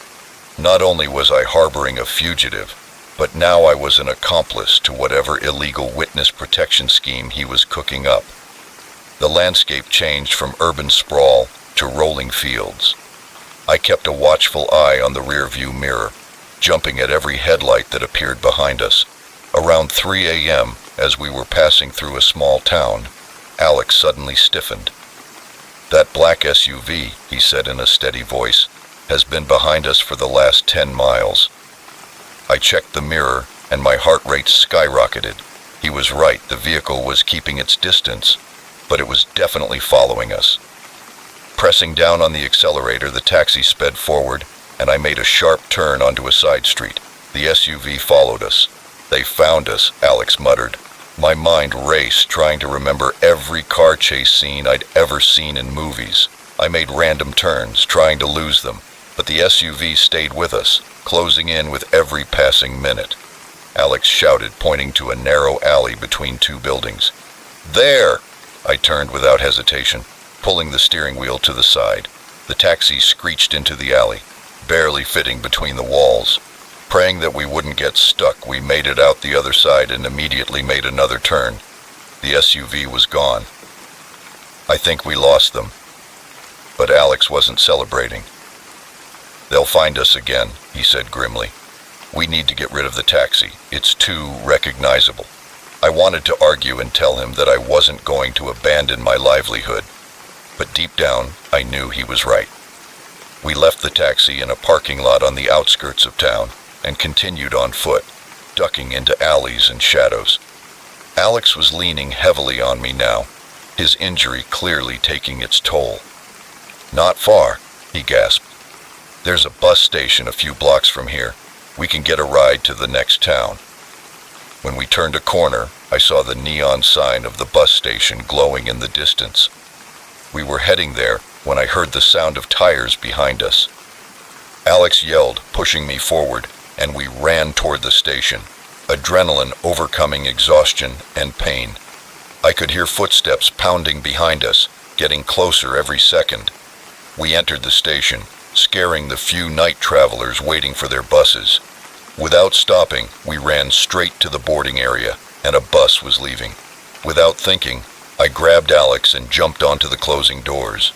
We fell inside as they closed behind us, and the bus pulled away. I saw two men in dark suits enter the station, with faces contorted with rage. Alex and I collapsed into our seats, both breathing heavily. The few other passengers looked at us wearily, but no one said anything. "Thank you," Alex said quietly after a while. "You saved my life." I tried to process everything that had happened. He smiled weakly. We got away. As the bus took us into the unknown, I realized that my life had changed irrevocably. I was no longer just a taxi driver. I was a fugitive, a conspirator, a man on the run. But as I looked at Alex and saw the gratitude in his eyes, I knew I had made the right choice. Sometimes, in the darkest of nights, we find our true selves. Sometimes a simple taxi ride can become the journey of a lifetime. The road ahead was uncertain and fraught with danger, but for the first time in years, I felt truly alive. Whatever came next, I was ready to face it. After all, the meter was still running, and this was turning into quite the ride. The neon sign flashed outside, casting an ominous glow through the dirty windows of Lou's Diner. It was 2 a.m, and the group that had just walked in made the hairs on the back of my neck stand on end. Their eyes were wild, their movements erratic, and something about them screamed danger. Little did I know that my instincts were about to prove correct on the most terrifying night of my life. I've been working the night shift for about 6 months. It wasn't glamorous, but it paid the bills and gave me time to work on my screenplay during the quiet hours. Most nights were uneventful, with a few truckers stopping in for coffee, maybe a couple of drunk college kids wanting greasy food to sober up. But this night was different from the moment the group walked in. There were 5 of them, 3 men and 2 women, and they looked like they'd been through hell. Their clothes were disheveled and dirty, their hair matted and wild. The tallest man, who appeared to be the leader, had a nasty cut above his eye that hadn't been treated. They settled into a booth near the back, and their eyes scanned the diner suspiciously. "Can I help you?" I asked, pen and notepad in hand, trying to keep my voice steady. The leader looked at me, his eyes red and intense. "Coffee," he said. "Lots of it, and whatever food you can prepare quickly." I wrote down the order for 5 coffees and 5 special dishes. As I turned to go back to the counter, I heard one of the women whisper, "We can't stay long. They'll be looking for us." My heart began to race. Who was looking for them? I tried to push the thoughts away as I served them their coffee and took their food order. I just needed to serve them and hope they left quickly. But as the night wore on, their behavior became increasingly erratic. They devoured their food as if they hadn't eaten in days, constantly looking out the window. The leader kept getting up to look through the curtains, his hand twitching near his waist in a way that made me fear he was armed. I kept myself busy cleaning the counter, trying not to stare, but I couldn't help overhearing bits of their quiet conversation. "We need to keep moving," one of the men said. "They could have tracked us here." "We're all exhausted," the other woman argued. "We need to rest or we'll make mistakes." The leader slammed his fist on the table, making me jump. "We have no choice. If they catch us, it's the end for all of us." I was starting to seriously consider calling the police when the bell above the door rang. 2 men in dark suits entered, their faces grim and determined. The atmosphere in the diner changed instantly. Tension crackled in the air like electricity before a storm. The group in the booth fell silent, their bodies rigid with fear. I saw the leader reach under the table and I was sure he was holding a gun. The men in suits approached the counter and scanned the diner. One of them pulled out a badge. "FBI," he said, "we're looking for some dangerous fugitives. Have you seen anyone suspicious tonight?" I looked at the group in the booth and saw the desperation and fear in their eyes. It was a decision that could change everything. "No, sir," I heard myself say. "It's been a quiet night, just the usual truckers and a few night owls." The agent's eyes narrowed as he studied my face. "Keep in mind that these people are extremely dangerous.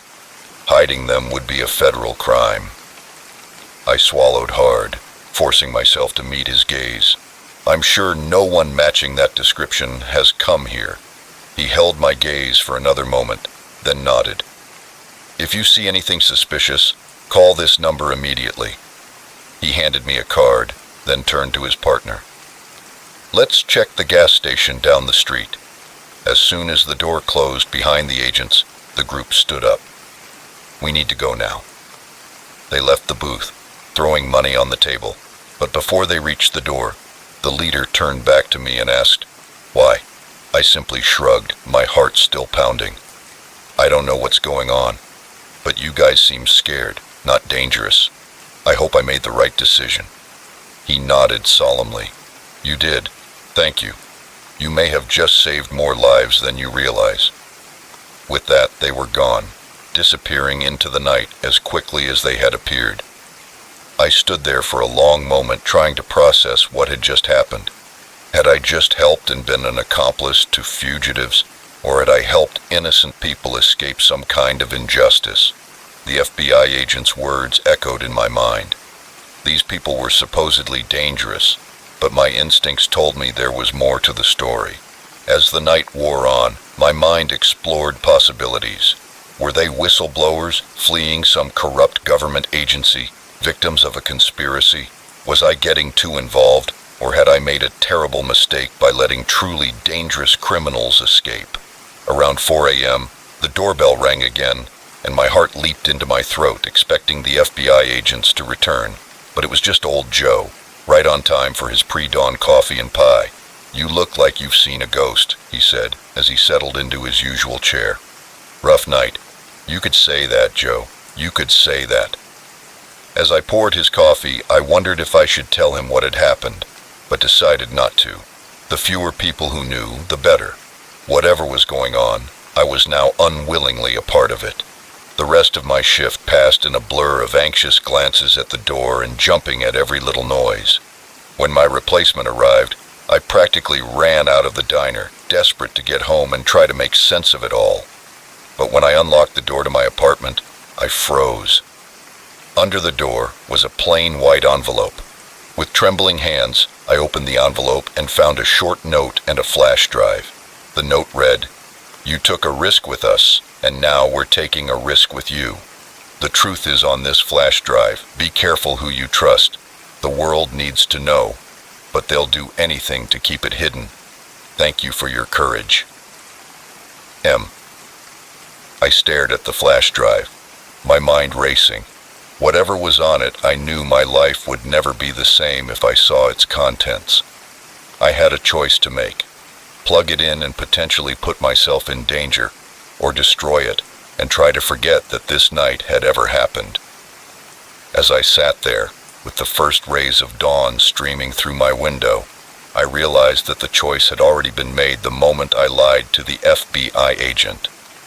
I was in this now, for better or for worse. With a deep breath, I turned on my laptop and plugged in the flash drive. As the files began to populate my screen, documents, photos, and videos, I was overcome with a mixture of fear and excitement. Whatever it was big, and somehow, I, a simple restaurant employee with Hollywood dreams, had stumbled right into the middle of it. As I delved deeper into the files, each revelation was more shocking than the last. I realized that my simple act of trusting my instincts at the diner had set in motion a chain of events that could change everything. When I finally closed my laptop, my mind was swimming with the weight of what I had learned. I couldn't help but laugh at the irony.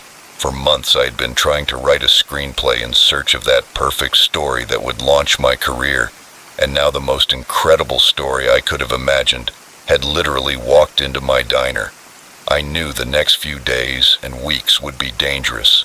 The people who were after my mysterious visitors wouldn't give up easily, but when I finally lay down to sleep, exhausted but excited, I felt more alive than ever.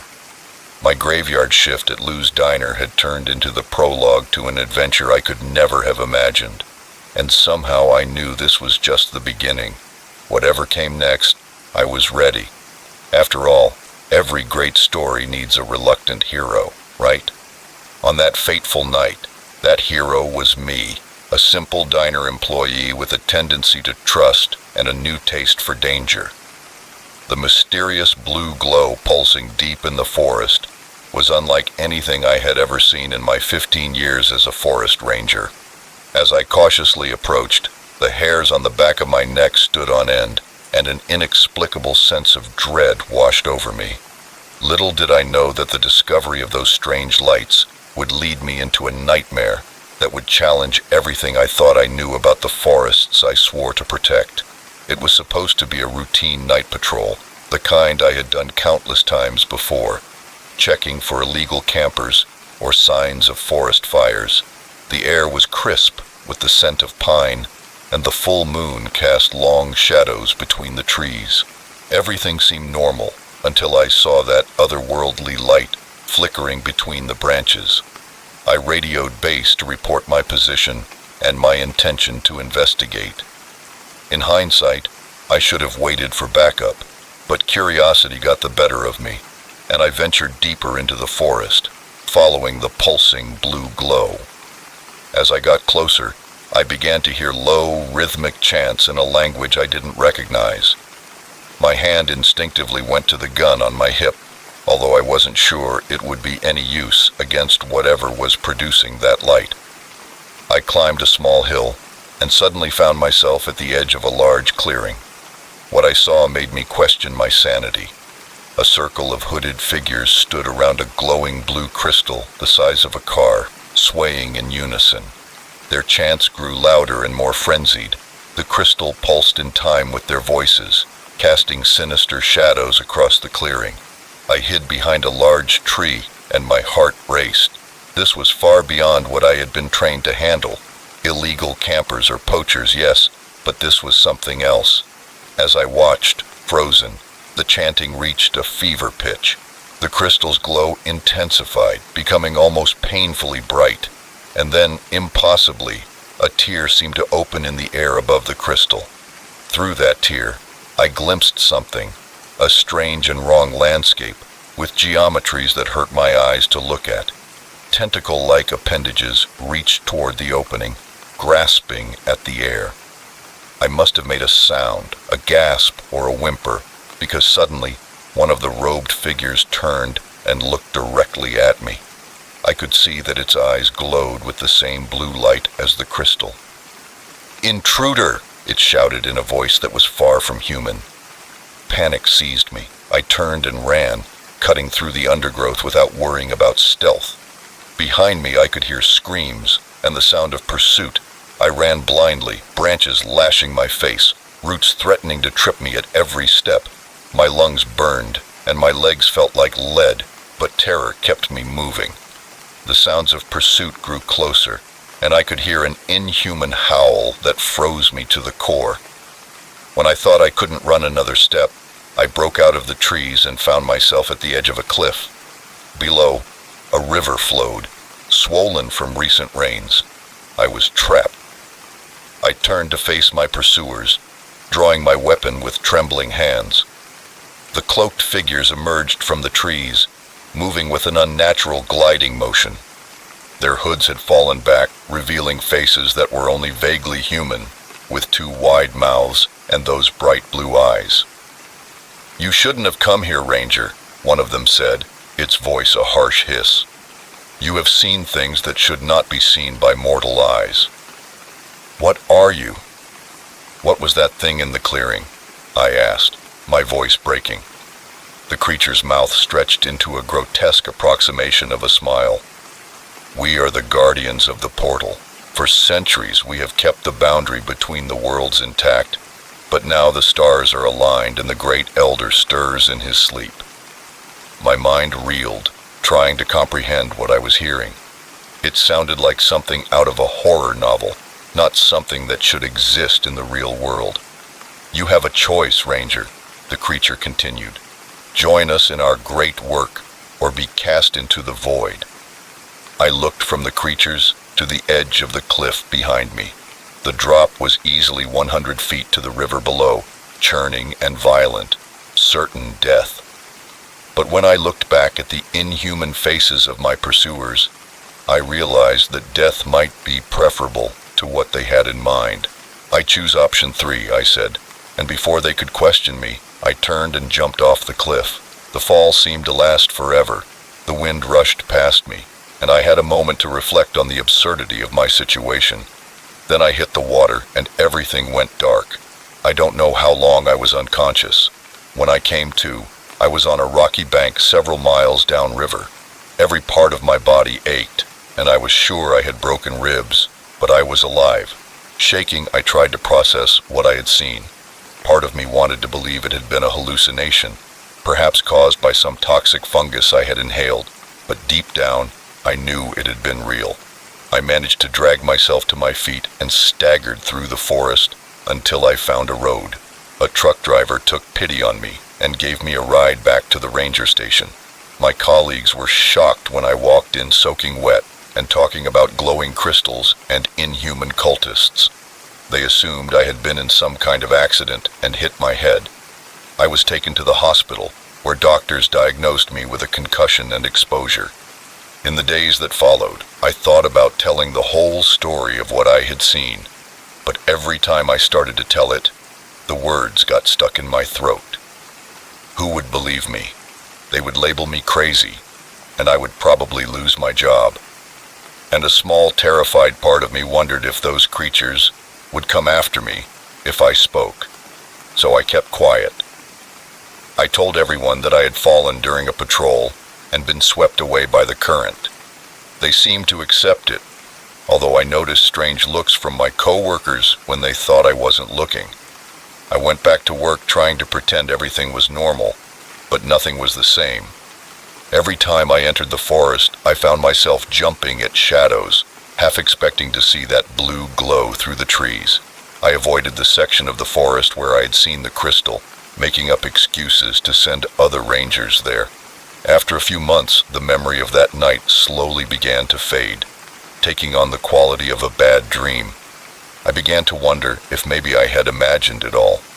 Then one night I was working late at the station when I received a call from a hiker who reported seeing strange lights deep in the forest, in the exact area where I had found the cult. My blood ran cold when I heard the hiker's description, which matched perfectly with what I had seen. I knew I had a choice to make. I could ignore it, pass the call on to someone else, and pretend I had never heard it. Or I could face my fears, go back there, and try to stop whatever dark ritual was taking place. I realized that this was bigger than just me. Whatever those creatures were, whatever they were trying to do, it threatened not only the forest I had sworn to protect, but potentially the entire world. "Base, this is Ranger Thompson. I'm going to check out those lights," I said into the radio. As I got ready, checking my flashlight and making sure my gun was loaded, I tried to push away the fear that threatened to overwhelm me. I didn't know what I would find in the dark forest or if I would survive the night, but I knew I had to try. Because sometimes being a forest ranger means more than just protecting trees and wildlife. Sometimes it means being the only line of defense against threats most people can't even imagine. As I stepped out into the night, the full moon casting long shadows across the parking lot, I took a deep breath. No matter what happened, I wasn't running anymore. It was time to face the darkness head on. The forest waited, its secrets and horrors hidden in the shadows between the trees, and I was going to uncover them, no matter the cost. Are you still awake? If so, comment whispers to show that you're still here. I never thought I would be afraid of the house next door, but that was before he moved in. The first time I saw him, he was watering the front lawn. The moving truck had just pulled away, leaving a trail of dust and a faint smell of diesel. I watched as he came out of his new house, a tall figure silhouetted against the fading evening light. He stood there for a moment, motionless, before slowly turning his head in my direction. I raised my hand in a friendly wave, ready to introduce myself. But he didn't wave back, just stared. Even from across Ross Street, I could feel the intensity of his gaze, as if I were being dissected under a microscope. After what seemed like an eternity, he turned abruptly and went back inside, closing the door with a definitive click. I tried to shake off the uncomfortable feeling. He's probably just shy, I told myself, focusing on the cool water spraying my hands as I adjusted the hose nozzle. Once he shook off his stress, he'd warm up. Days passed and I barely saw him leave the house. The curtains on the front windows remained closed, but sometimes when I was getting the mail or going to my car, I would catch a glimpse of movement behind them, a shadow shifting the fabric, twitching slightly. It was subtle, easy to miss if you weren't paying attention, but I was paying attention. I couldn't help it. A week after he moved in, I noticed for the first time that he was watching me from the window. I was preparing dinner when something made me look up. There he was, standing in the front window, staring at me. I almost cut my finger, startled by his sudden appearance. I waved awkwardly, trying to be friendly despite the growing knot in my stomach. He didn't wave back, didn't move, just stared, his face an empty mask. I turned away, focusing on the carrots in front of me, on the steady rhythm of my knife against the cutting board. When I looked back, he was gone, but that was only the beginning. Soon it seemed that every time I looked out the window or left the house, he was there watching, sometimes behind his curtains, sometimes openly through the window. Once I woke up in the middle of the night and saw him in the front yard, standing there, staring at my house. I quickly closed the curtains. My heart was beating so hard that I was sure he could hear it from across the street. I started changing my routine, trying to leave for work at different times, taking different routes home, but somehow he always seemed to know. No matter when I left or came back, he was watching my every move. I thought about talking to him, confronting him about his behavior, but something stopped me from doing so. Maybe it was the coldness in his eyes or the way his presence seemed to suck all the warmth out of the air. Whatever it was, every instinct I had screamed at me to stay away. As the days turned into weeks, his behavior became stranger. I heard strange noises coming from his house at all hours, banging, sometimes what sounded like a muffled scream, and once I could have sworn I heard a woman crying. But when I strained to hear better, the sound was abruptly cut off. I started losing sleep and jumping at every sound, constantly checking and rechecking my locks. My friends noticed the change in me, commenting on my dark circles and the way I recoiled from sudden movements. I ignored their concerns, not knowing how to explain that I was being terrorized by someone who had never physically done anything to me. Then came the night that changed everything. I was up late, unable to sleep as usual. The house was silent. The only sound was the soft hum of the refrigerator and the ticking of the clock on my bedside table. I was looking at my phone, trying to distract myself from the anxiety that was consuming me. when I heard a noise coming from downstairs. I froze, my breath caught in my throat. It could have been nothing. Houses make noise all the time, right? But then I heard it again, louder this time. There was no mistaking it. Someone was in my house. My hand shook as I grabbed my phone, ready to dial 911, but before I could, my bedroom door began to open slowly. I held my breath, and every muscle in my body tensed, ready for action. The door opened, revealing nothing but the dark hallway beyond. I thought I had imagined it all. That stress and lack of sleep had finally gotten the better of me. But then I saw a shadow moving across the floor of my room. I followed its progress with wide eyes, my heart threatening to explode in my chest. The shadow stopped at the foot of the bed and slowly, very slowly, began to rise and take shape, transforming into a tall, familiar silhouette. I couldn't move, couldn't breathe, just lay there, paralyzed. In the dim light filtering through the curtains, I could only make out the gleam in his eyes and the twist of his mouth. "Hello, neighbor," he said in a low, spiteful voice. "I think it's time we introduced ourselves properly, don't you think?" I tried to fight, but my body wouldn't respond. I could only watch as he reached into his pocket and pulled out something shiny, a knife. "Look," he said, "I've been watching you for some time, learning your habits, your routines. It's amazing what you can learn about a person just by watching them." He took a step closer, and I could smell him now, a mixture of sweat and something metallic like blood. But observation can only tell you so much. To really know someone, you have to get closer. The knife was inches from my face, and I could see my terrified reflection in its polished surface. I thought this was how I was going to die, but as soon as the tip of the blade touched my cheek, a bright light flooded the room. Car headlights swept across my windows as a vehicle turned onto our street. The sudden illumination seemed to startle him, and he took a step back, momentarily distracted. It was all the opening I needed. With strength born of pure adrenaline, I lunged out of bed and pushed him with all my might. He stumbled, caught off guard, and I heard the knife fall to the floor. I didn't look back, just ran for the stairs, taking them two at a time. I could hear him behind me, his footsteps thunderous on the steps. My lungs burned as I ran for the front door, fighting with the lock with trembling hands. When I managed to open it, I felt his hand around my arm, pulling me back. "No!" I screamed, twisting in his grip, trying to break free. We fought at the door, his strength threatening to overpower me. But desperation gave me strength I didn't know I had. I scratched his face with my nails, which raked across his cheek. He screamed in pain, his grip loosening enough for me to break free. I ran outside screaming for help at the top of my lungs. Lights began to come on in neighboring houses. Curious faces appeared at the windows. He was at my front door, blood running down his face where I had scratched him, his eyes wild with rage.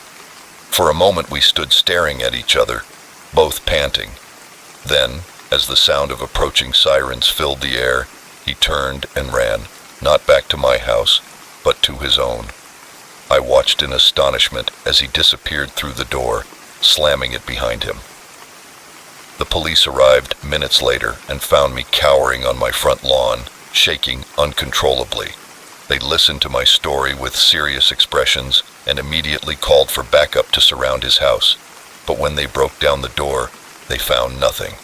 The house was completely empty. No furniture, no personal belongings, nothing to indicate that anyone had lived there. I insisted that I hadn't imagined it, showing them the scratches on my arm where he had grabbed me. They believed me.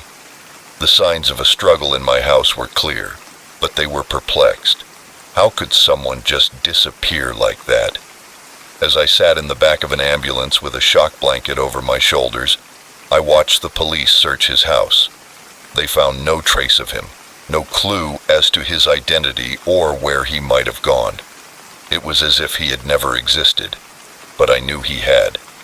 I could still feel his eyes on me, smell that metallic scent, and when I looked at the empty house, A chill ran down my spine, because in the upstairs window I saw a curtain twitch slightly, just enough to know that he was still watching me, and I knew with a certainty that made my blood run cold that this was far from over. The house next door remained silent and dark, keeping its secrets for now. But somewhere out there, my neighbor was waiting, watching, and I knew that one day, when I least expected it, he would be back to finish what he started. Next story. The forest was supposed to be my escape, but it became my prison. I've always been a lonely person, preferring the company of trees and wildlife to the chaos of city life. When the stress of my job began to overwhelm me, I knew exactly what I needed. A solo camping trip deep into the wilderness, just me, my tent, and the great outdoors. If only I had known what was waiting for me out there. The hike was beautiful. Autumn had painted the forest in a profusion of reds and golds, and the fresh air filled my lungs with every breath.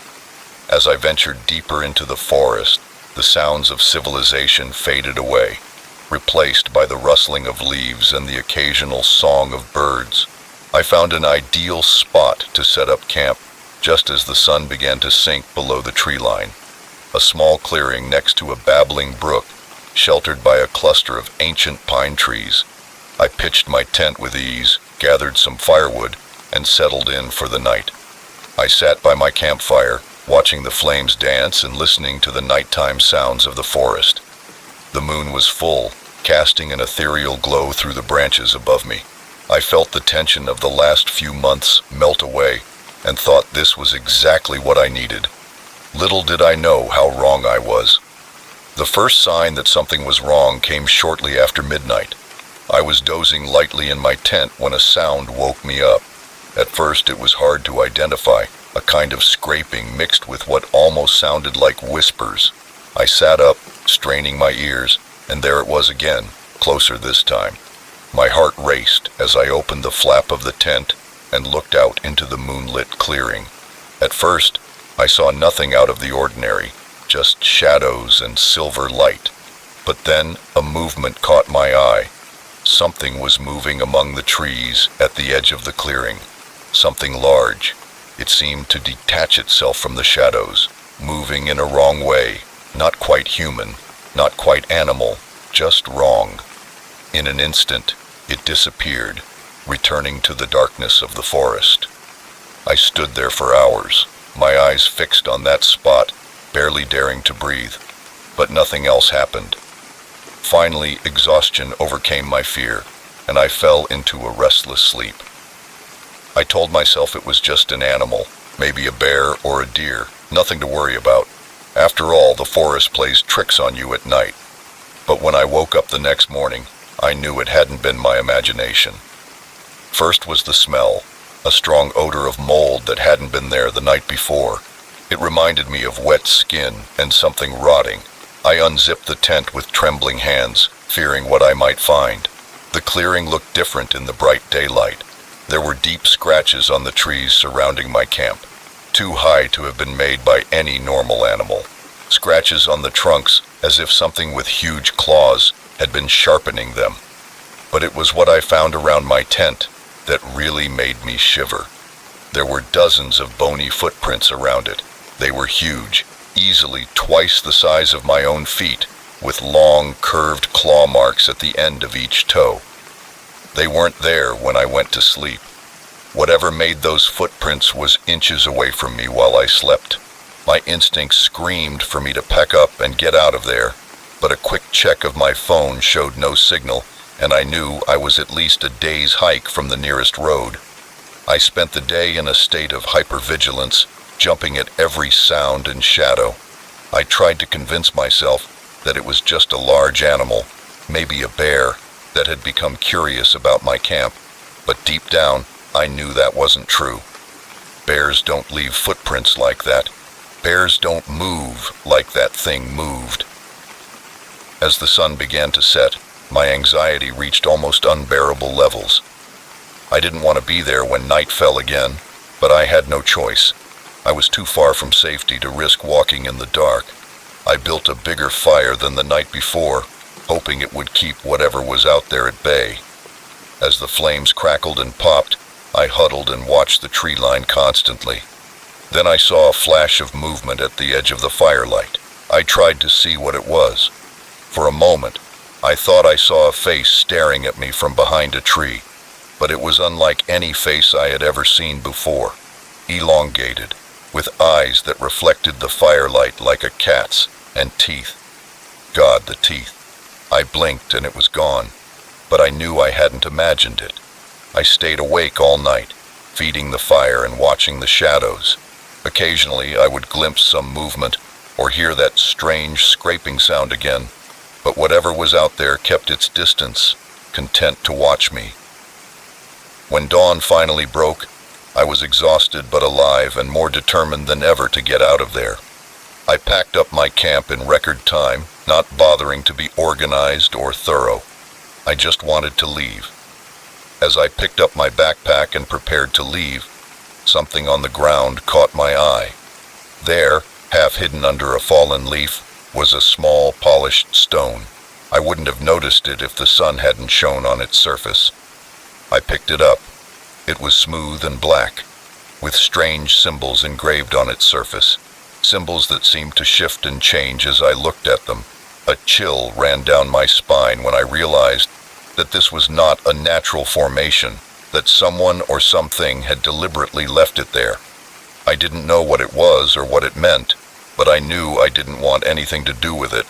The walk back was a blur of paranoia and adrenaline. Every crackling branch made me shudder. Every shadow seemed to hide some lurking threat.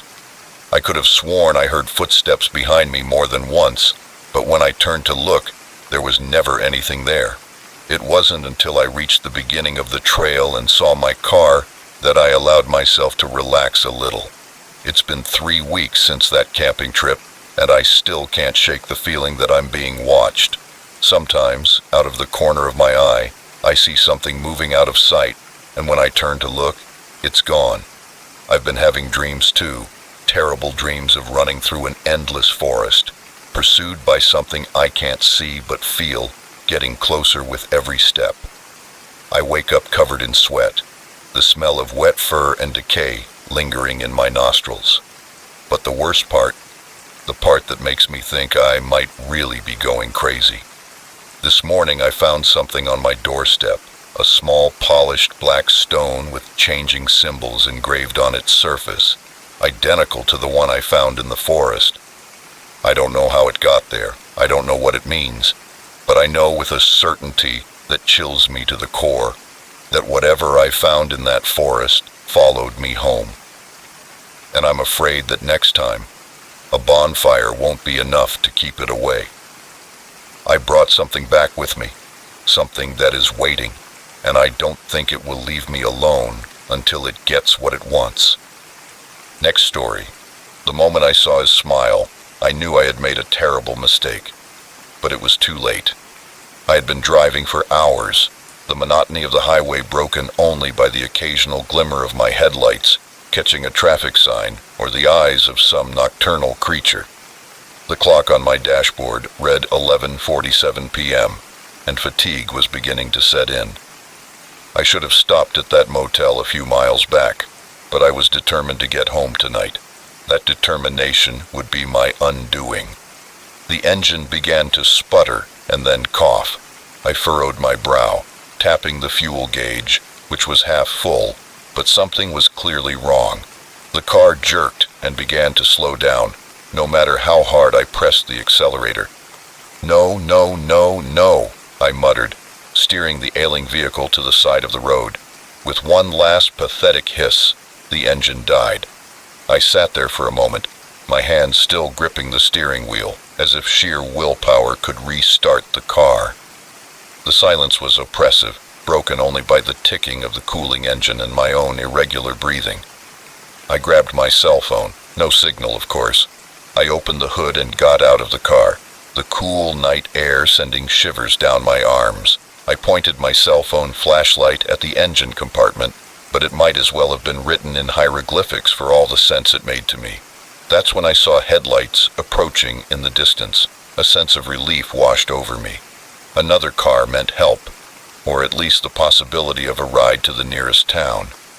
I waved my arms in the hope of getting the driver's attention. The vehicle, an old pickup truck that I could now see, slowed down as it approached, stopped behind me, and its headlights bathed my broken car in bright light. I squinted to try to make out the driver, but all I could see was a silhouette. The driver's door opened and a man got out. He was tall, broad-shouldered, wearing a flannel shirt and worn jeans.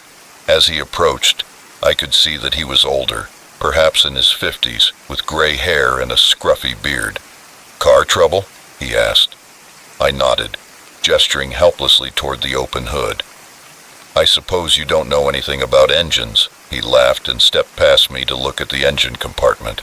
"I'm known for tinkering with engines from time to time. Let's take a look." I watched as he leaned over, and his hands moved with the confidence of someone who knew what he was doing. After a few minutes, he straightened up, wiping his hands on his jeans. "I have good news and bad news," he said, turning to me. "The good news is that I think I know what's wrong. The bad news is that it's not something I can fix here on the side of the road. What do I do?" He seemed to think for a moment, then said, "I can give you a ride to my place. I have a workshop there and we can take a good look at it in the morning. It's not far." All my instincts told me to be cautious with strangers, especially out here in the middle of nowhere, but what choice did I have?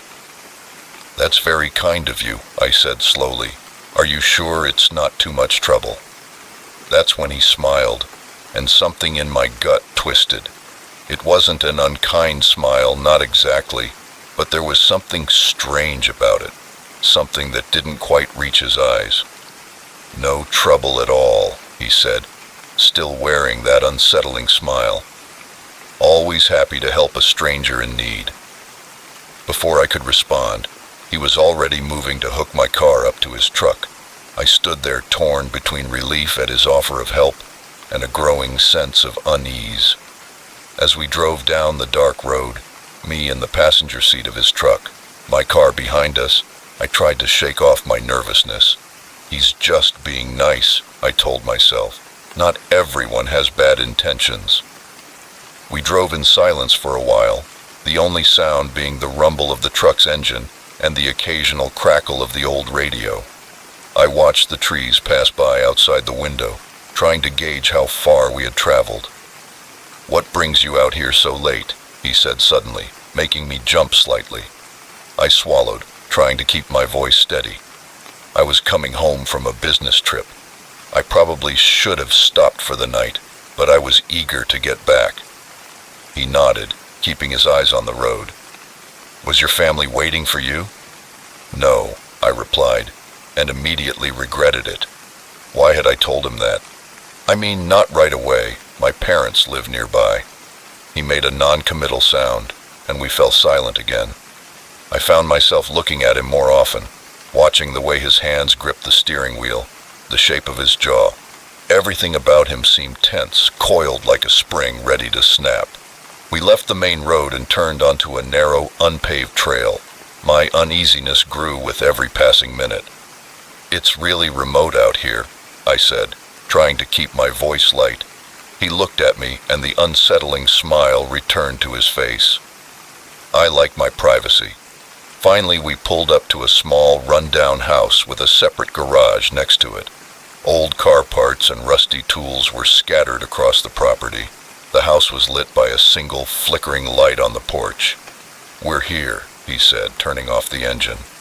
As we got out of the truck, I couldn't shake the feeling that I had made a terrible mistake. Everything about this situation felt wrong. "This way," he said, motioning for me to follow him. "Let's get your car out of here. Then you can spend the night in bed. I have a spare room."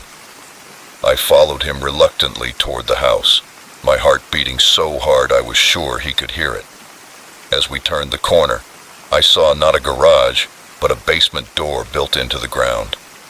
He must have noticed my hesitation because he turned, fixing me with those cold eyes. I swallowed hard and took a step back. "I think maybe I should call a tow truck. If you could let me use your phone." His hand shot out and grabbed my arm with surprising strength. Now, he said, his voice low and dangerous. Don't be rude. The least you could do is come take a look at my garage. I tried to pull away, but his grip was like iron. He let go for a moment and I saw the glint of a knife. My blood ran cold.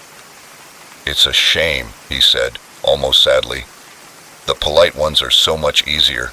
They just go along. But you had to be difficult. I acted on pure instinct, jamming my knee hard between his legs. He grunted in pain, his grip loosened enough for me to break free.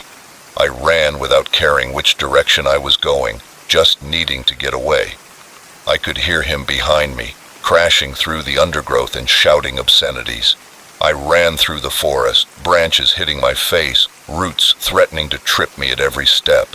It felt like hours, my lungs burning, my legs aching, but I didn't dare stop. Finally, I crossed the tree line and found myself on a real paved road. In the distance, I could see lights, maybe a gas station or a diner. I started walking, then running again, spurred on by the memory of his cold eyes and that terrible smile. When I reached the lights of a 24-hour diner, I finally allowed myself to stop and breathe. I burst through the doors, startling the lone waitress behind the counter. "I need help," I gasped. "I need to call the police." The events that followed are a blur. Police statements, hospital checks, the eventual recovery of my car, abandoned on the side of the highway where I had broken down. They never found him or his house in the woods.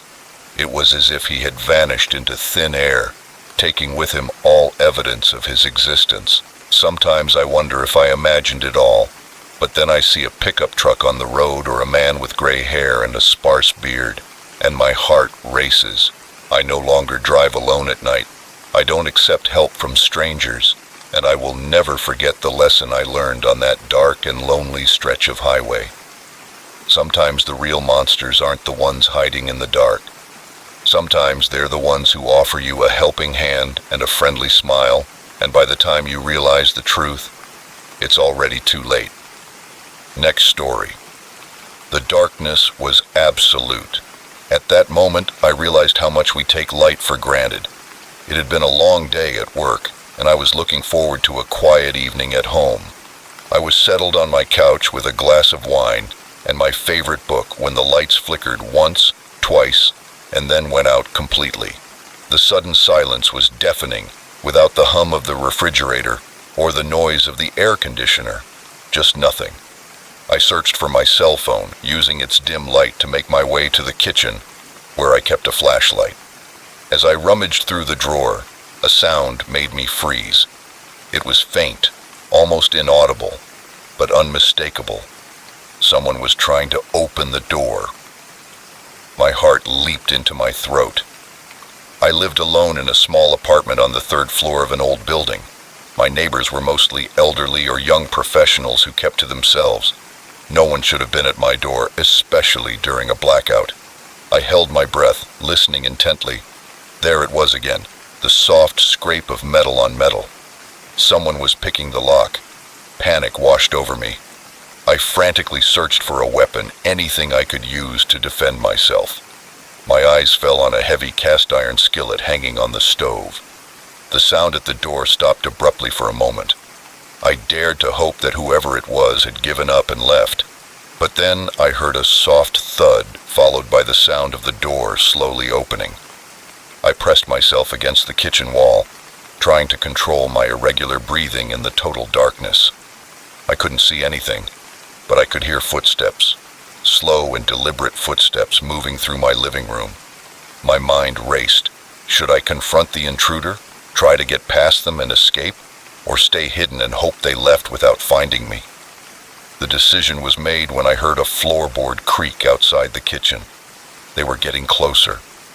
When the footsteps entered the kitchen, I swung the frying pan with all my strength. The sound of iron meeting flesh was followed by a grunt of pain and the sound of a body hitting the floor. Without stopping to think, I ran to the door and made it to the hallway, before realizing I had no idea where I was going. The entire building was dark, and I didn't have my phone or my keys. I heard movement behind me. Whoever I had hit was getting up. I ran to the stairs, climbing them 2 at a time, with one hand on the railing to guide me. In the darkness behind me, I could hear heavy footsteps and heavy breathing. They were following me.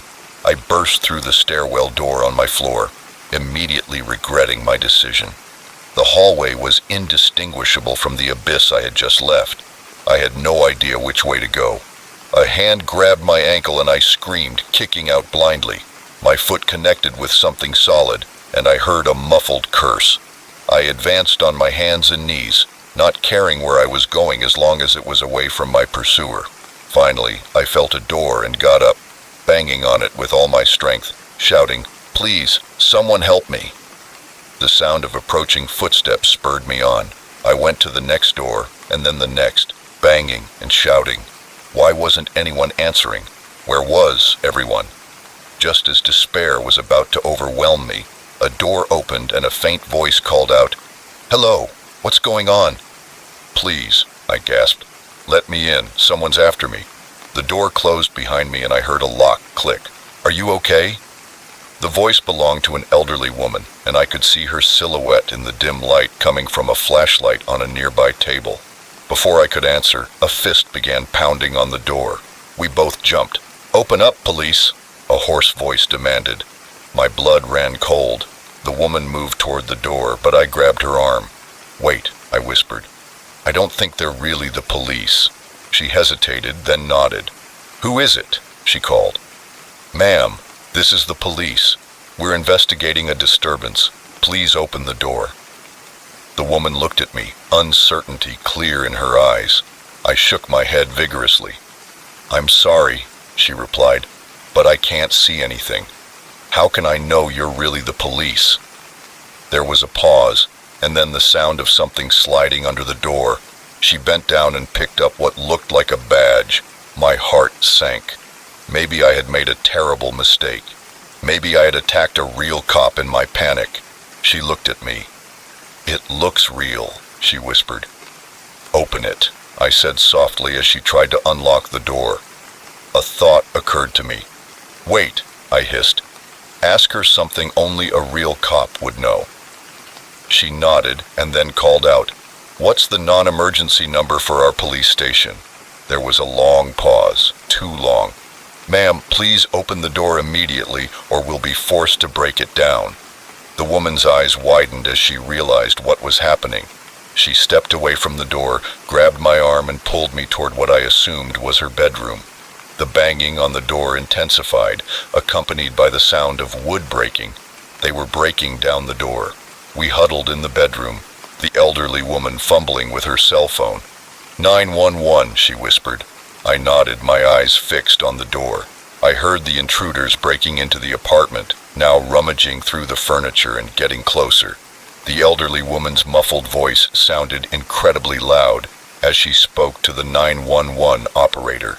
The bedroom door swung open, and two figures stood silhouetted against the dim light from the living room. One was tall and broad, the other shorter, but stocky, and neither looked like any police officer I had ever seen.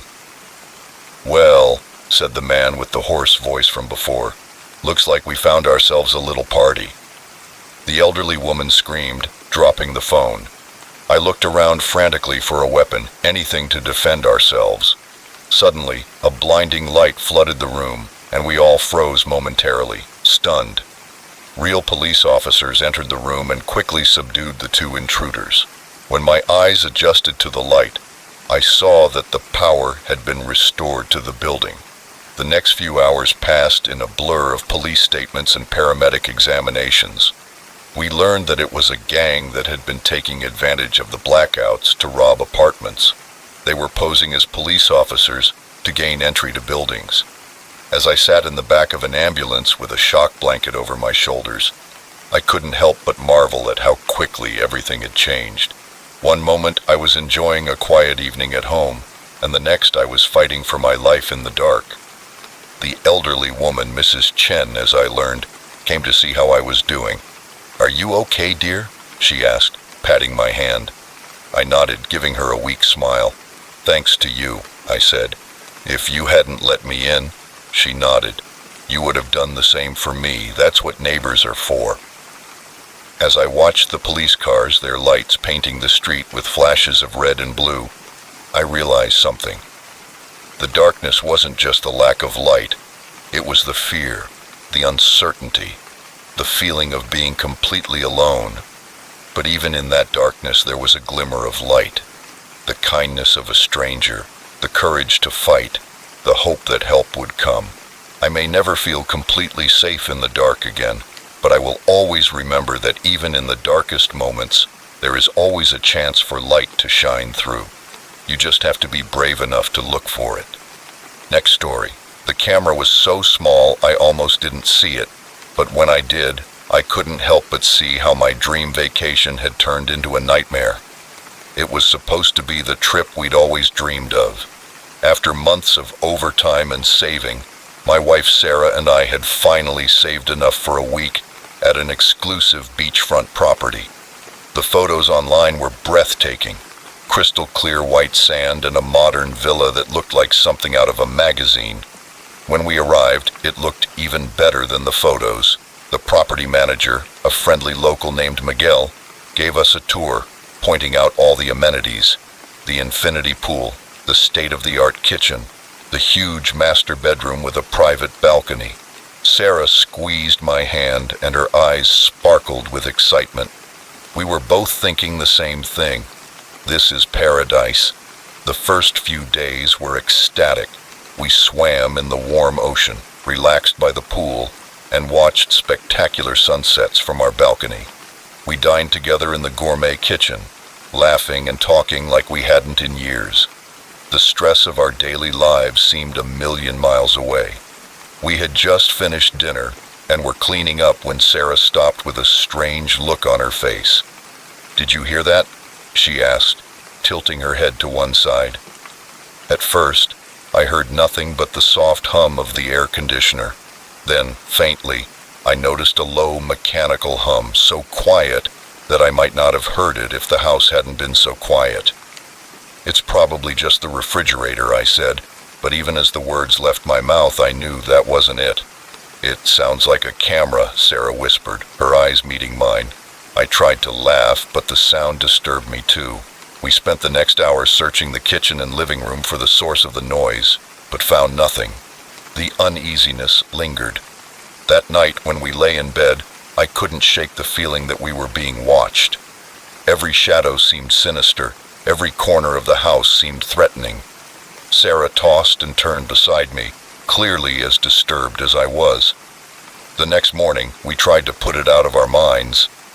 We told ourselves we were being paranoid, that this was our dream vacation, that we shouldn't let a strange noise ruin it. But as the day went on, more oddities accumulated. The house that had seemed so perfect at first now seemed subtly wrong. The pictures on the walls seemed to have shifted slightly. Items we were sure we had left in one place appeared in another. And there was always that faint mechanical hum, almost at the edge of our hearing. It was when I was taking a shower that night that I finally saw it.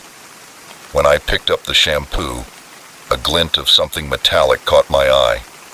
There, nestled in the decorative stone around the shower head, was a small camera lens. My blood ran cold. I stood there, water pouring down on me as the implications hit me. If there was a camera here, how many others were there? How long had we been watched, and by whom? I didn't tell Sarah right away. I needed to be sure. So while she was reading on the porch, I did a thorough scan of the house. What I found made me sick. They were everywhere.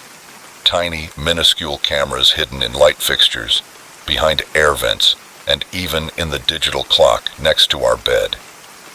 Our entire stay had been recorded, every private moment exposed. When I finally told Sarah, she turned pale and said we had to leave. But as we started packing, a horrible thought occurred to me. What if they didn't want us to leave? What if whoever was behind this decided to stop us? As if in response to my unspoken fear, We heard the front door open downstairs. Footsteps echoed through the house, too heavy to be Miguel's. Sarah's eyes widened in panic. I put a finger to my lips and pointed to the porch. She nodded, understanding. As quietly as possible, we slipped out and climbed down the trellis to the beach below. We ran along the shore, the soft sand making our progress agonizingly slow. "They found out we left," Sarah gasped, pointing behind us. I spotted a small boathouse further down the beach. We ran toward it and went inside. Our eyes struggled to adjust to the darkness. The smell of salt water and old wood filled my nostrils as I searched for something we could use to defend ourselves. My hand closed around what felt like an oar just as the door to the boathouse swung open. A large man filled the doorway, his face hidden in shadow. "Now," he said, his voice deceptively calm, "let's not do anything rash. Why don't you go back to the house and we can talk about this?" I raised the oar. Sarah was pressed against me, trembling. The man sighed as if we were badly behaved children. "I'm afraid I can't do that. You saw something you shouldn't have seen. We can't let you go." He took a step forward. I swung the oar with all my strength, hitting him squarely on the shoulder. He grunted in pain and stumbled backward, giving us the opening we needed. We left the boathouse and ran blindly along the beach. I could hear the chase behind us, screams, and the sound of running feet. Ahead, I saw lights.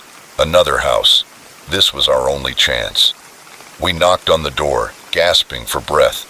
An elderly couple opened the door, and their eyes widened at the sight of us. "Please," I managed to say between gasps. "We need help. Someone is after us." The woman, who introduced herself as Linda, sat us down while her husband Tom called the police. As we waited huddled on their couch, I could see figures moving on the beach outside. They stayed for a while and then disappeared. The next few hours were a blur of statements and questions from the police. It turned out we weren't the first victims. The villa had been used for years to spy on unsuspecting tourists. The footage was sold to the highest bidder on the dark web.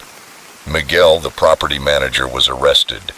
He was the inside man, installing the cameras and managing the technical side of things.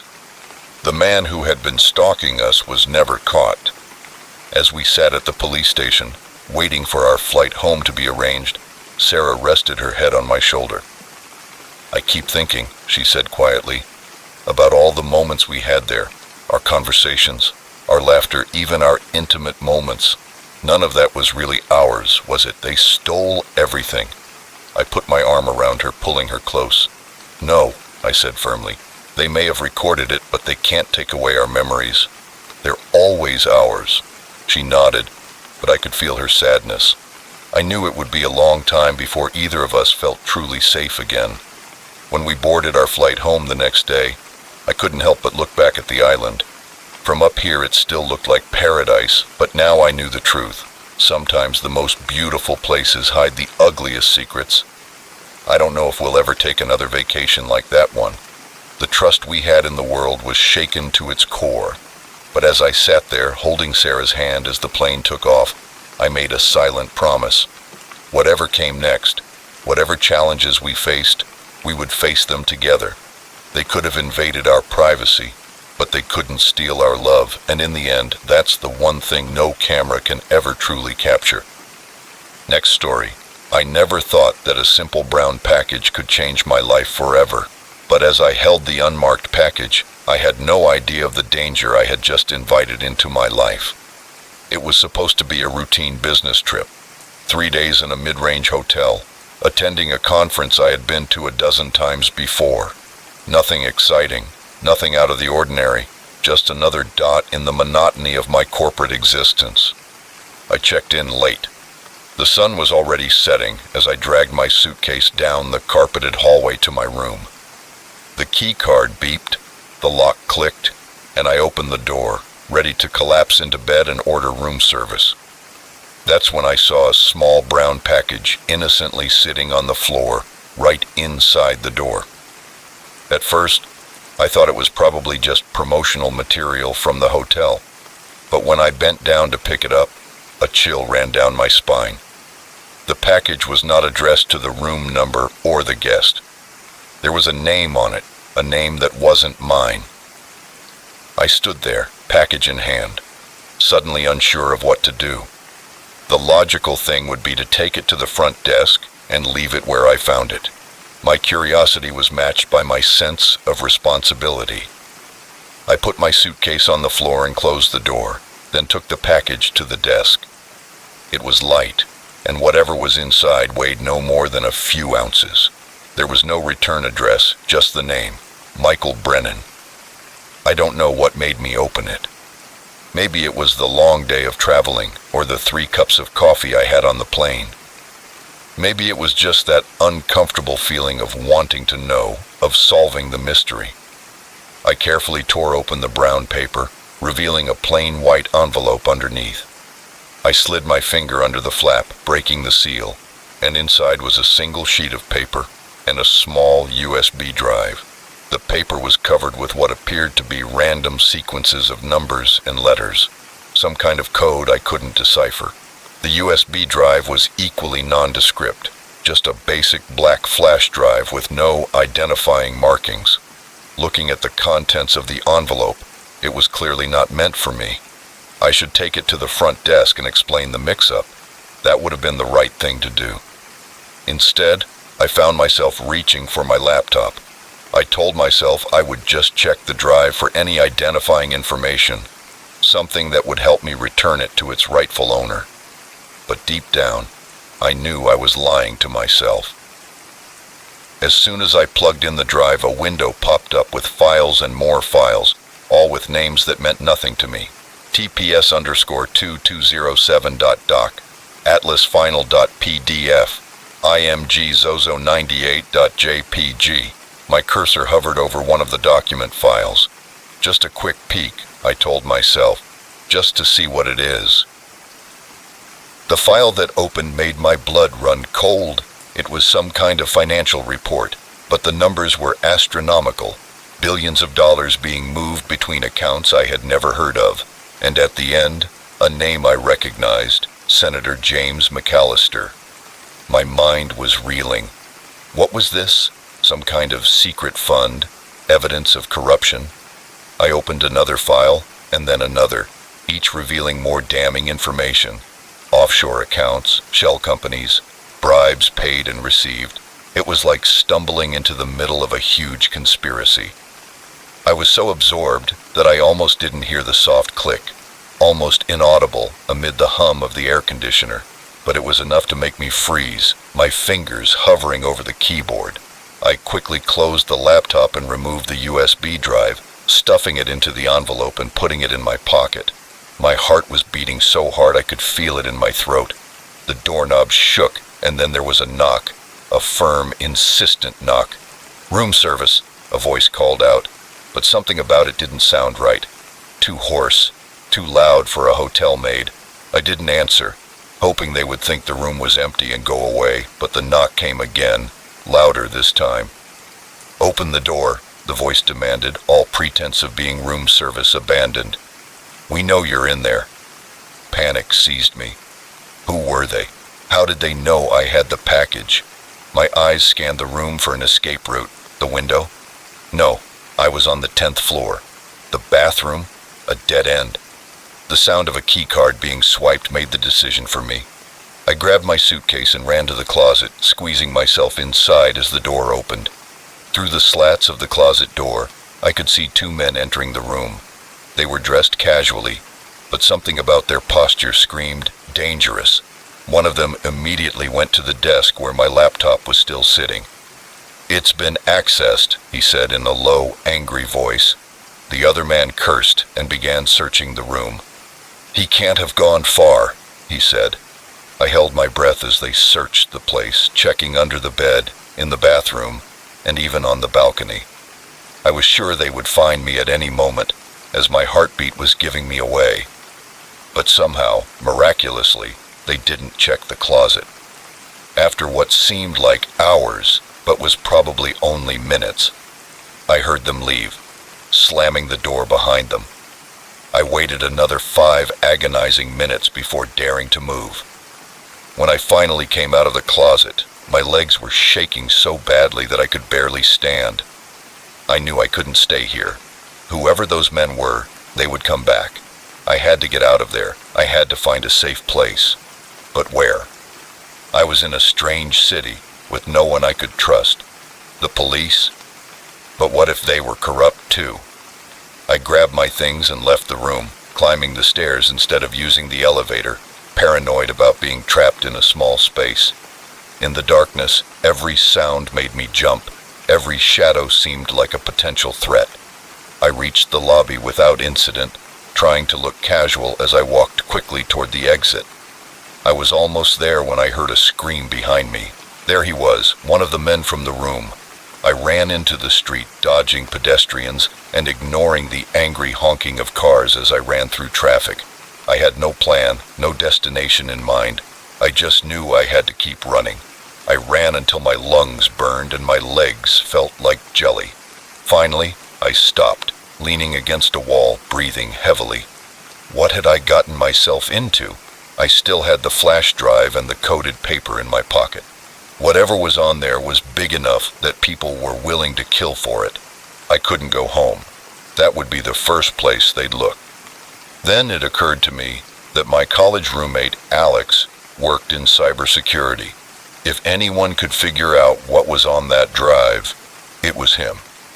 I found a 24-hour internet cafe and sent Alex an encrypted message using a code we had invented in college. Then I bought a disposable cell phone and a bus ticket to his city. Sitting on the bus, watching the city lights fade into the distance, I couldn't help but wonder how my life had changed so drastically in just a few hours. This morning I was a normal guy on a business trip. Now I was on the run, carrying secrets that people would kill for. I didn't know if I could ever go back to my old life, but I knew one thing. I was in this now, for better or for worse, and I had to see it through to the end. The package that wasn't meant for me had become my responsibility, and somehow I would have to figure out what to do with it. As the bus rolled on into the night, I clutched my bag tightly, feeling the weight of the USB drive in my pocket as if it weighed a ton. One thing was certain, nothing would ever be the same again. Next story. The moment I realized we weren't going to my destination, I knew I had made a terrible mistake, but by then it was too late. It had been a long day at the office, one of those soul-crushing shifts where everything that could go wrong did. It was almost midnight, and I was exhausted. The idea of navigating the labyrinthine public transportation system at that hour was too much to bear. So I did what any sensible person would do in 2023. I opened my ride-sharing app and requested a car. The app cheerfully informed me that my driver, a man named Carlos, would arrive in a blue sedan in just 3 minutes. I waited at the curb. The cool night air helped clear some of the fog from my brain. The car that matched the description pulled up. I double-checked the license plate on the app, and it matched. So far, so good. "Good evening," the driver said as I slid into the back seat. "Long night," I muttered, an affirmative, too tired for small talk. He nodded understandingly and pulled away from the curb. I leaned my head against the window and watched the city lights go by, eager to get to my bed. But after only 10 minutes of driving, I began to feel that something was wrong. The route we were taking didn't seem familiar. I sat up straighter, looking out the window and trying to get my bearings. "Excuse me," I said, my voice sounding strangely loud in the quiet car. "I think we might be going the wrong way." He glanced at me in the rearview mirror. In the dim light, I couldn't make out his expression. "Don't worry," he said softly. "I know these streets like the back of my hand." Something in his tone made the hairs on the back of my neck stand on end. I reached for my phone with the intention of checking the route on my map app. That's when I realized I had no signal. I tried to stay calm, telling myself I was just being paranoid, but as we drove down unfamiliar streets, my unease grew.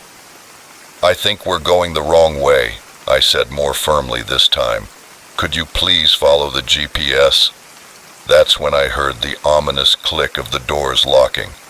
Panic washed over me. This couldn't be happening. This was the stuff of urban legends, not real life, not my life. "Stop the car now," I demanded, trying not to let my voice shake despite my efforts to sound authoritative. He laughed, a low, disturbing sound that made my blood run cold. "I'm afraid I can't do that," he said, and all pretense of cordiality disappeared from his voice. "We have to go somewhere, you and me." I threw myself at the door handle, pulling frantically, but it wouldn't budge. The child safety locks were engaged. I was trapped. My mind raced, trying to think of a way out.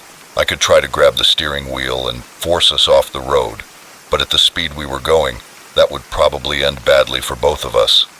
I thought about screaming, trying to get the attention of other drivers or pedestrians, but we were now in an industrial area, the streets deserted at this late hour. I searched my pockets, desperate for anything I could use as a weapon. My keys, my phone, a pen from work. Everything seemed woefully inadequate against a man who clearly had the upper hand. "Where are you taking me?" I asked, trying to keep my voice steady. Maybe if I could get him to talk, I could find a way to reason with him. He laughed again, a sound devoid of any real humor. "Curious, aren't you? Don't worry, you'll find out soon enough." Soon we were leaving the city. Now the buildings were giving way to open fields and scattered trees. My chances of escape were dwindling with every mile that passed. In a last-ditch effort, I decided to try appealing to his humanity. "Please," I said. I hated the pleading tone in my voice, but I was too desperate to care. "People will be looking for me." For a moment, I thought I saw his expression soften in the rearview mirror, but his face hardened again. "You should have thought of that before, shouldn't you?" "Before what?" I wanted to ask, but the words stuck in my throat. As if reading my thoughts, he spoke again. "You think you can just live your lives without ever considering the consequences of your actions. Well, tonight is the night those consequences will catch up with you." My mind raced, trying to understand his words. What actions? What consequences? I was just an ordinary person living an ordinary life. I hadn't done anything to deserve this. Or had I? In my panic, my mind began to conjure up all the little transgressions, all the small acts of rudeness I had ever committed. Had I cut someone off in traffic without realizing it? Said something insensitive that I had forgotten? Was this some kind of cosmic retribution for all my little sins? The rational part of my brain knew this was ridiculous. Whatever was happening was not about karma or cosmic justice. This man was disturbed, dangerous, and I was in very real danger. We had been driving for hours, although my watch told me it had only been 45 minutes. The landscape outside had changed, becoming more rugged and isolated. Now we were climbing a road that wound through hills I didn't recognize. Suddenly, the car slowed down, turning onto a dirt road barely visible in the darkness. My heart, which had been racing the entire time, now felt like it was going to explode out of my chest. Whatever fate he had planned for me, we had arrived. The car stopped in front of what looked like an old barn. The driver turned off the engine, and for a moment we sat in total silence. I could hear my own irregular breathing in the confined space. "We're here," he said, his voice eerily calm. "Now you're going to get out of the car slowly and calmly. No sudden movements, or things will get very unpleasant for you. Do you understand?" My mouth was too dry to speak. He got out first, and then opened the door. I got out with trembling legs. The cold night air hit me like a slap, making everything seem more real, more immediate. This wasn't a nightmare I could wake up from. This was happening. He grabbed my arm, his fingers digging painfully into my flesh as he led me toward the barn. The door creaked ominously as he opened it. Inside, it was pitch black. The smell was a mixture of mold and rotting hay. When my eyes adjusted to the darkness, I could make out the shapes of old farm equipment, piles of crates, and something else, something that looked disturbingly like a chair with shackles. He ordered me to walk to the chair while he busied himself with securing my wrists and ankles. My mind was working overtime. There had to be a way out of this. "Why are you doing this?" I managed to say. He paused in his work, looking at me with an expression I couldn't quite decipher in the dim light. Was it anger? Sadness? Regret? "Because someone has to do it," he said. "Finally, someone has to make you all see."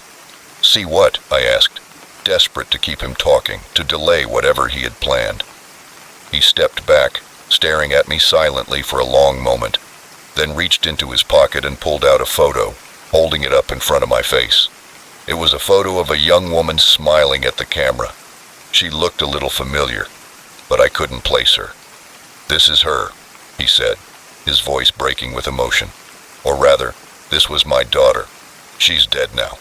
Killed by a drunk driver who was using a ride-sharing app." The pieces began to fall into place. The familiar face in the photo I had seen on the news months ago. A tragic accident. "But it wasn't just the driver's fault," he continued. "It was the company's. They knew he had a history of drunk driving, but they let him drive anyway. And people like you keep using these apps, never thinking about the risks, never holding them accountable." I wanted to argue in my defense, but what could I say? He wasn't entirely wrong. We all knew the risks, but we chose convenience over safety every day. "So now," he said, his voice growing harsher, "you're going to help me send a message. We're going to make them see, make them understand the true cost of their negligence." When he stepped away, presumably to grab the tools he planned to use in his twisted message, I felt a rush of adrenaline. This was my last chance. I threw my weight to the side, knocking the chair over. The impact sent shockwaves of pain through my body, but I ignored it and focused on the sound I had heard. The crack of old, dry wood giving way. One of the chair legs had broken. My left hand was free. "Hey!" he shouted, rushing back, but I was already moving. I pulled my hand out of the loose restraint and grabbed the broken chair leg. As he lunged toward me, I swung it with all my strength, and the wood hit his head with a sick thud. He fell to the floor, motionless. With trembling hands, I managed to free myself from the remaining restraints and checked his pulse. He was still alive, but unconscious. I didn't know how long that would last. Running to his car, I prayed to whatever deity was listening that he had left the keys in the ignition. As I sped down the dirt road, I finally got a signal on my phone and called 911, my voice shaking as I tried to explain what had happened and where I was. It wasn't until I saw the flashing lights of the police cars that I finally allowed myself to break down. The tears came in great sobs as the reality of what I had just escaped hit me. As I gave my statement to the police, I couldn't help but think about the man's words about consequences and responsibility, about the choices we make every day without thinking. I knew that after this night, I would never be the same again. I would never take my safety for granted again, and I would never forget how close I came to becoming just another statistic, another tragic story on the evening news.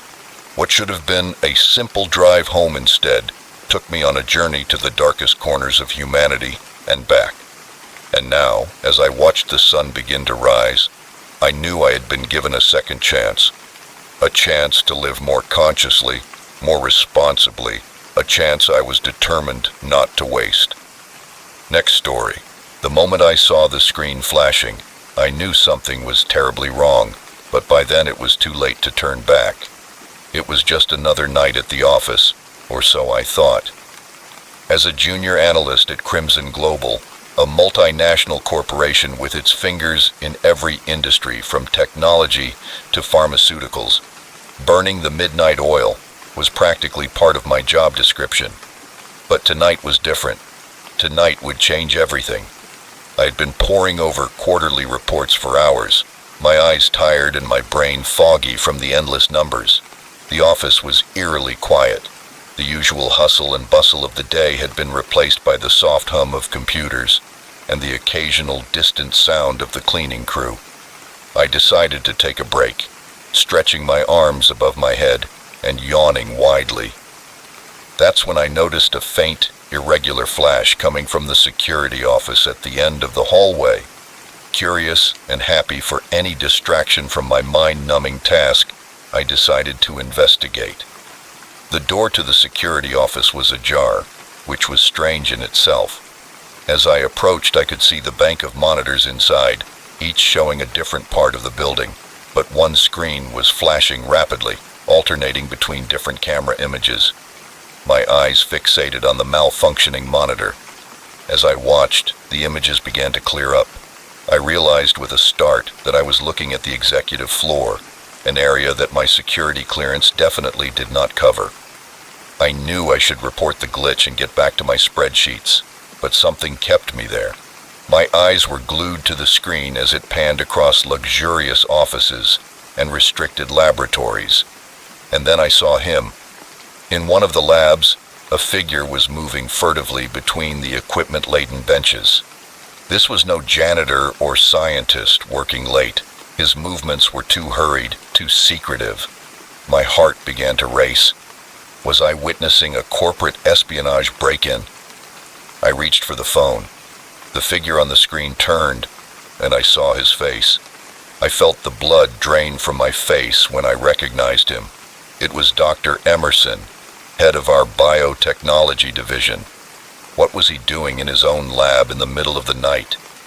Dr. Emerson took something out of a locked cabinet, a small vial filled with a dark liquid. He put it in his pocket and began typing rapidly on one of the computers. I was so absorbed in the scene that I almost didn't hear the footsteps approaching behind me. I spun around, my heart in my throat, and found myself face to face with Dave, one of the night security guards. "What are you doing here?" he asked suspiciously. I stammered an explanation about seeing the screen flashing, trying to keep my voice steady. Dave's eyes narrowed as he looked at the monitors beyond me. "There shouldn't be any feed from the executive floor from this terminal," he muttered, stepping past me to examine the system. As Dave fiddled with the controls, I saw Dr. Emerson finish what he was doing and rush out of the lab. The evidence of what he had been doing disappeared. Dave finally managed to reboot the system, and the executive floor camera disappeared from the screens.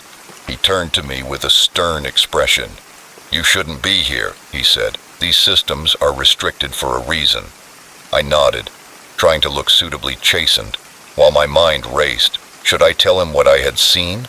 But what exactly had I seen? A senior executive accessing his own lab wasn't exactly a smoking gun, and if I was wrong, if there was an innocent explanation, reporting it would be professional suicide. I muttered an apology and left the security office with my thoughts in turmoil. I returned to my desk, trying to make sense of what I had witnessed. Why would Dr. Emerson need to sneak into his own lab? What was in that vial, and why did he look so guilty? I couldn't concentrate on my work after that. The numbers on my screen blurred as my mind replayed the scene I had witnessed. Over the next few days, I began to pay more attention to office gossip, especially anything related to the biotechnology division. I casually asked colleagues about Dr. Emerson, considering my questions to be mere curiosity about the company's upper management. What I discovered only deepened the mystery. Dr. Emerson had been acting strangely for weeks, canceling meetings, speaking ill of his subordinates, and appearing dejected and stressed. Some speculated that he was succumbing to the pressure of an important project deadline. Others whispered about personal problems, a messy divorce in progress, but none of that explained what I had seen that night. A week later, I was working late again when I heard a heated conversation in a nearby conference room. "You can't do that," Dr. Emerson said angrily. "Do you have any idea what's at stake?"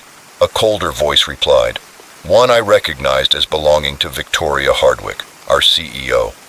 "I know exactly what's at stake, Richard. That's why you've already gone too far." There was the sound of something hitting a desk, perhaps a hand, and then Dr. Emerson left the room.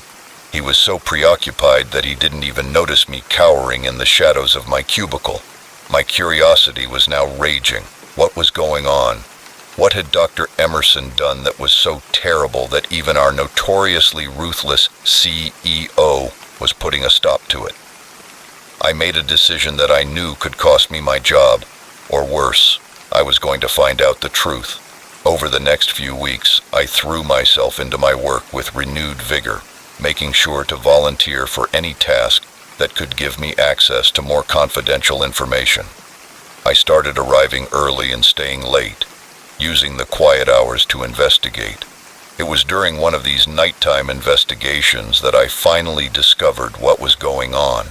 I had managed to access the biotech division's file server thanks to a password carelessly scribbled on a post-it note.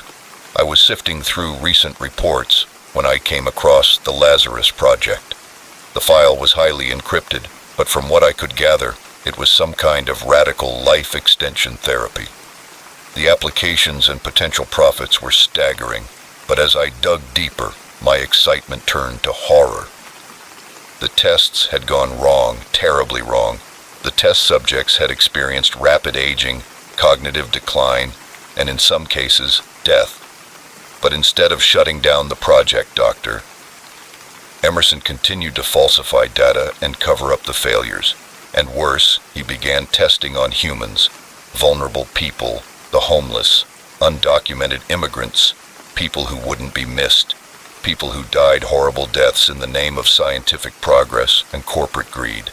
It was a crime against humanity. I was so horrified by what I was discovering that I didn't hear the door open behind me. It wasn't until I felt a hand on my shoulder that I realized I wasn't alone. I turned around and found myself face to face with Dr. Emerson himself. "I hoped it wouldn't come to this," he said, his voice strangely calm. "I really thought I could perfect it, save lives, change the world." I opened my mouth to speak, but no words came out. Dr. Emerson's eyes were desperate and wild. I saw his hand move, saw the glint of a syringe. "I'm sorry," he said, and I felt a sharp sting in my neck. "But I've gone too far to stop now, and you'll be helping science after all." As the world began to fade away around me, my last coherent thought was about the flashing security screen that had started it all. I should have left. I should have taken care of my life. But now it was too late for that. When I woke up, I was strapped to a cold metal table in a room I didn't recognize. Dr. Emerson was watching me with a vial of dark liquid in his hand, the same vile liquid I had seen him take on that fateful night.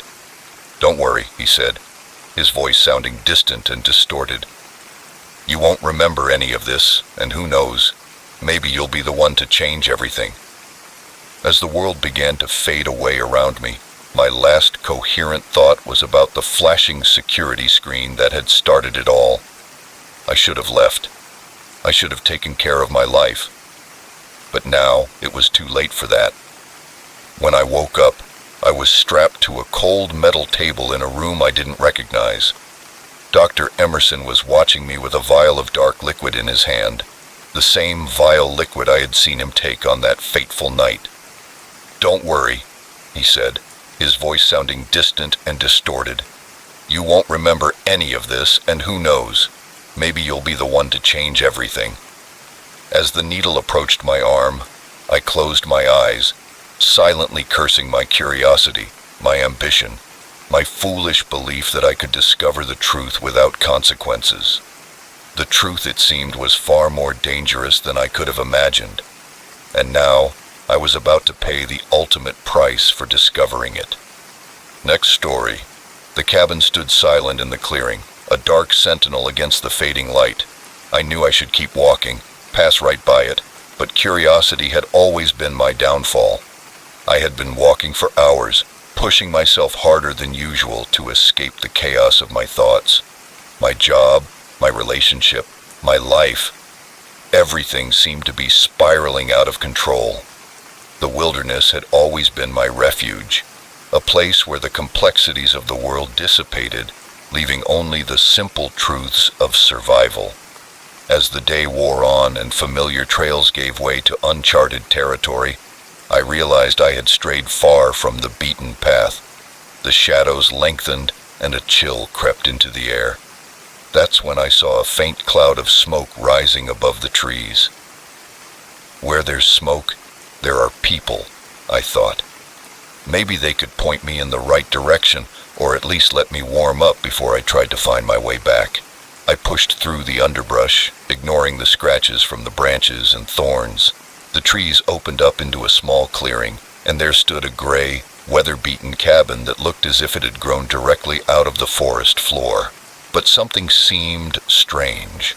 The smoke I had seen was coming out of the chimney, but there were no lights in the windows, no sound of voices or movement, just a mysterious stillness that made the hairs on the back of my neck stand on end. Instinct told me to turn back and risk the forest rather than approach this disturbing structure. But the temperature was dropping rapidly, and I knew I wouldn't last long outdoors without the proper equipment.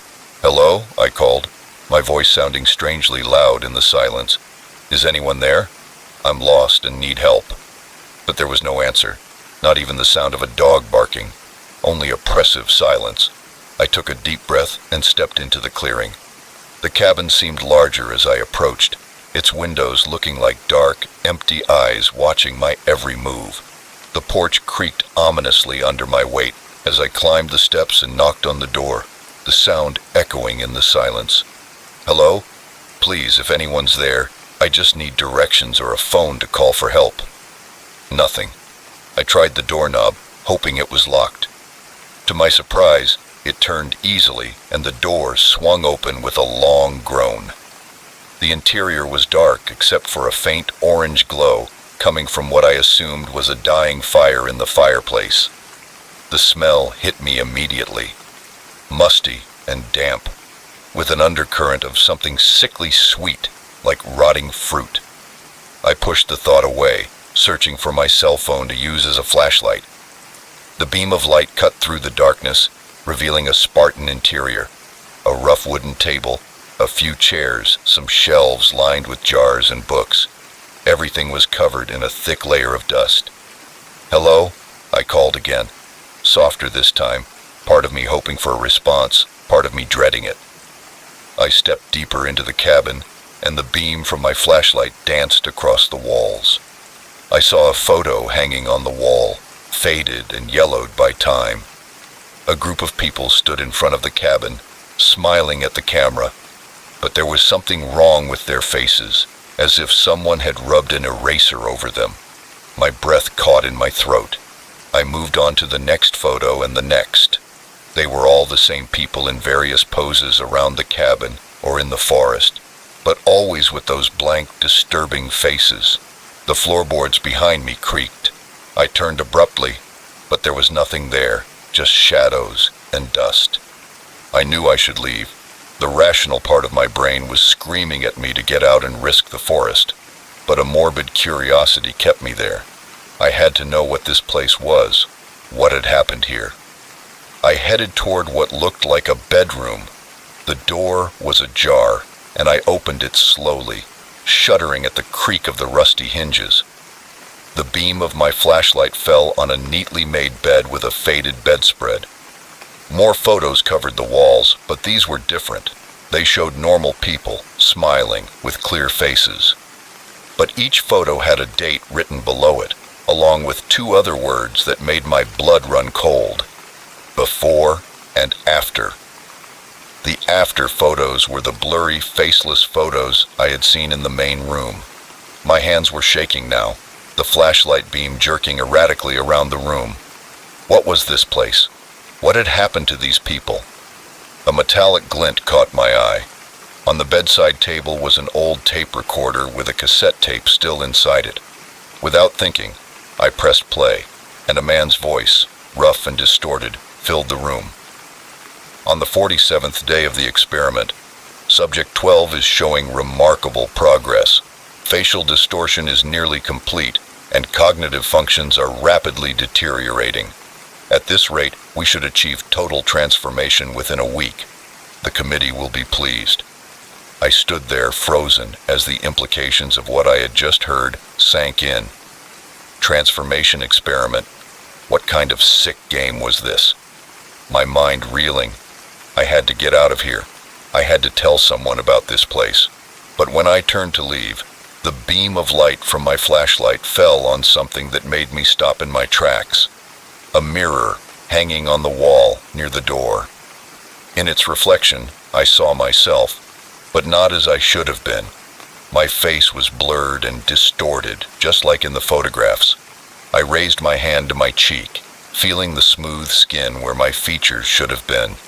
But in the mirror, my hand passed through a stain of nothingness where my face used to be. Panic overwhelmed me. This wasn't possible. It couldn't be real.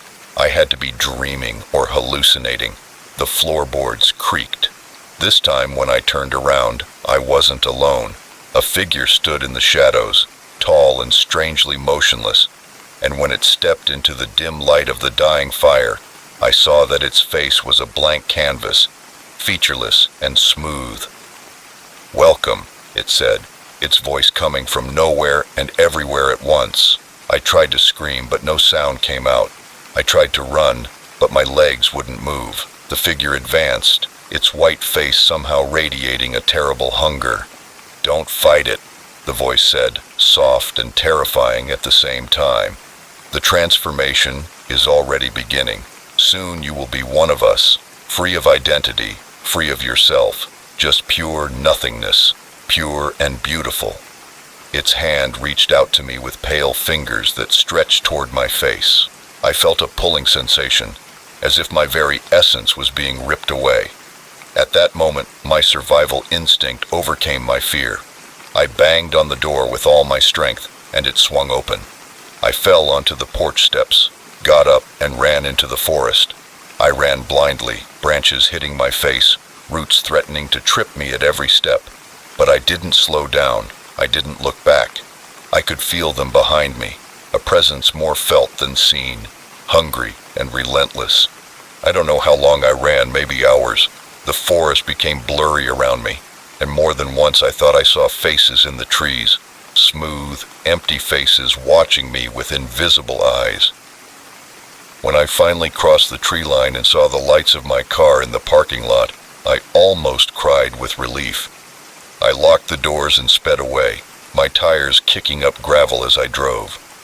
I kept looking in the rearview mirror, half expecting to see a horde of faceless figures chasing me, but there was nothing, just the dark road and the sky slowly brightening as dawn approached. Exhausted and trembling, I dared to look at myself in the mirror again. My face was there, normal and unchanged. Had it all been a hallucination, a vivid nightmare brought on by exhaustion and stress? But as I stared at my reflection, I noticed something, a slight blur around the edges of my features, almost imperceptible. Since that night, I no longer go for walks. I avoid mirrors when I can, and sometimes in my dreams, I hear that voice again. I wake up in a cold sweat, my hands flying desperately to my face, searching for features that I am terrified are no longer there. So far, they are always there, but I can't shake the feeling that it's only a matter of time. The cabin in the woods is waiting, and one day, I fear it will call me back to finish what it started. Next story. The first sign of trouble was the way everyone was staring, but by then it was too late to turn back. I had been driving for hours, the monotony of the highway broken only by the occasional gas station or fast food joint, but I wasn't worried, because the old map spread out on the passenger seat showed a clear route to my destination, or so I thought. When the sun began to set below the horizon, painting the sky, I realized I should have already reached the turnoff for the interstate. The landscape had changed, and the open plains I had spent the entire afternoon driving through were gone. Dense clusters of trees lined the road on both sides. I was thinking about turning back when I saw the sign, "Welcome to Millbrook, population 12,103. Perfect, I thought. I could stop here to get my bearings, maybe grab a bite to eat, and then head on to my sister's wedding rehearsal dinner tomorrow.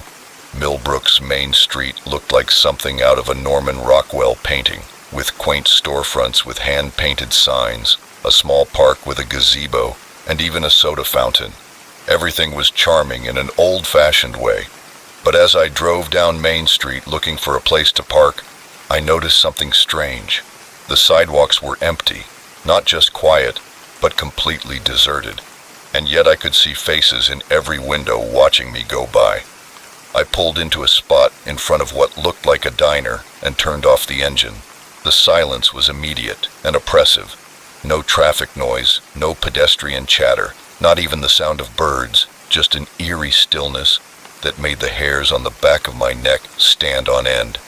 As I got out of the car, I could feel the weight of dozens of eyes on me. Every storefront, every upstairs window seemed to have a watcher. I straightened my shoulders and tried to look confident as I entered the diner.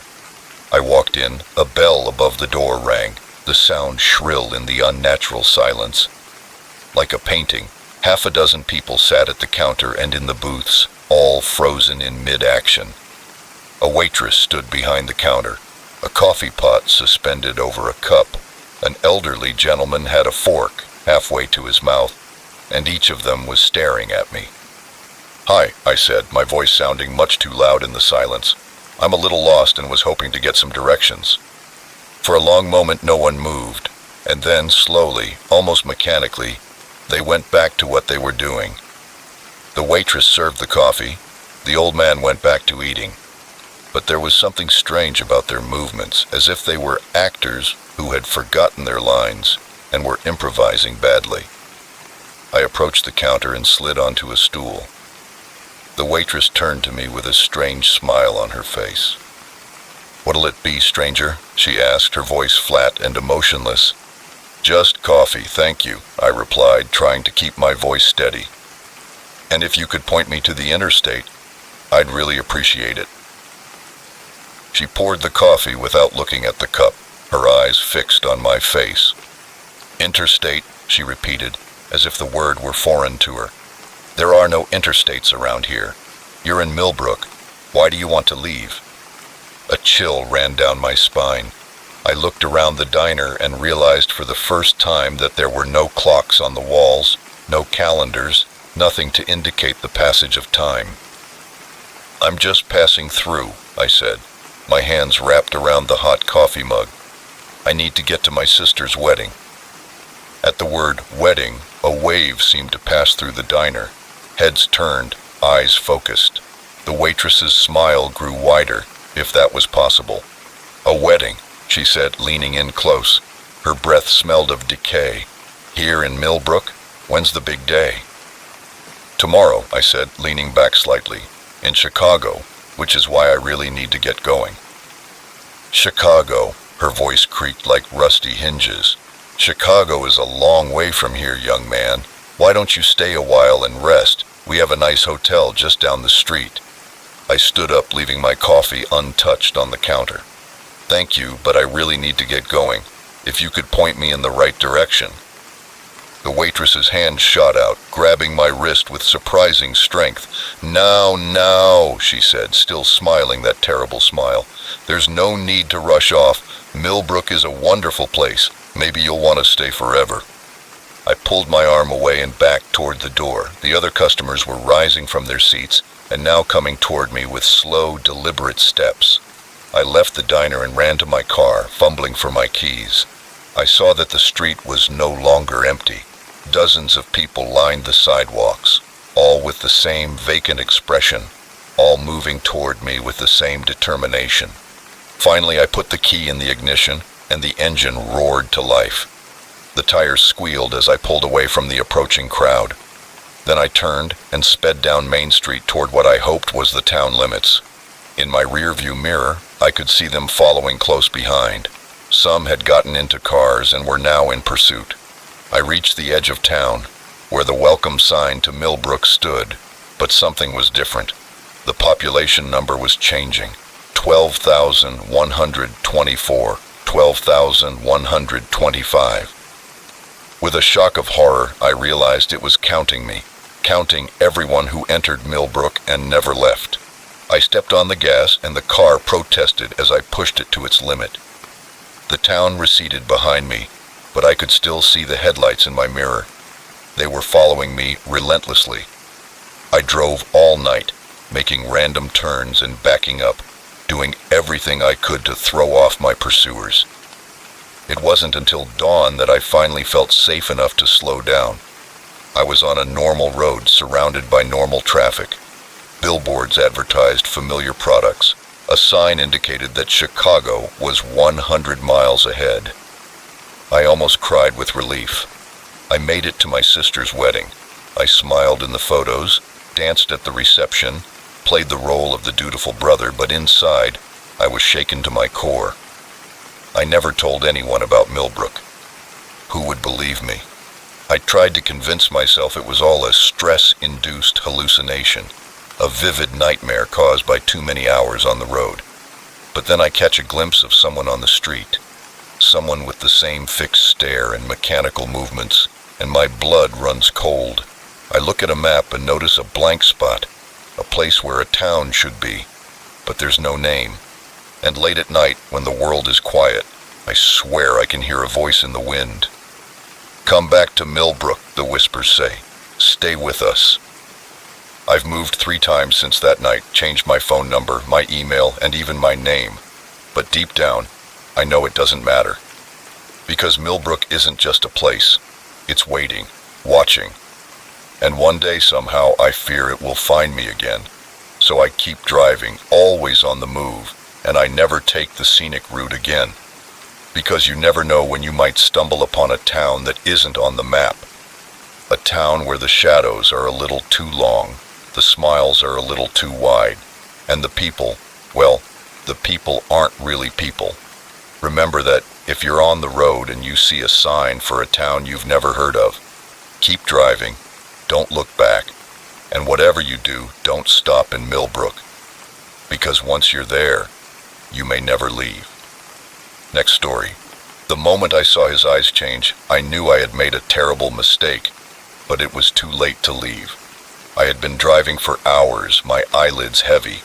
The monotony of the highway had put me in a kind of trance, broken only by the occasional glare of my headlights as I passed a road sign. It was past midnight, and I was still hours away from my destination. That's when I saw it. A small hand-painted sign announcing Rosewood Inn and Cafe, 1 kilometer ahead. The promise of a warm bed and a break from the endless road was too tempting to resist. I took the exit and followed a winding country road until I saw a large Victorian house approaching, with a single light shining in an upstairs window. I parked in the gravel driveway. I couldn't shake the feeling that something was wrong. The garden was overgrown. The paint on the house was peeling. But it was late.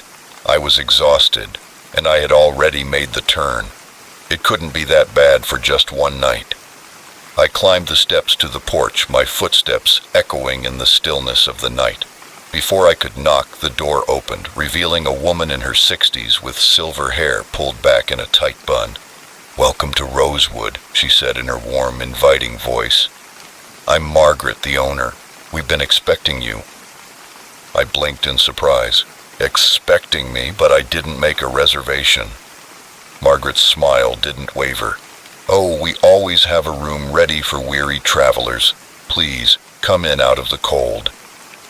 I hesitated for a moment, but the warmth radiating from inside was too inviting to resist.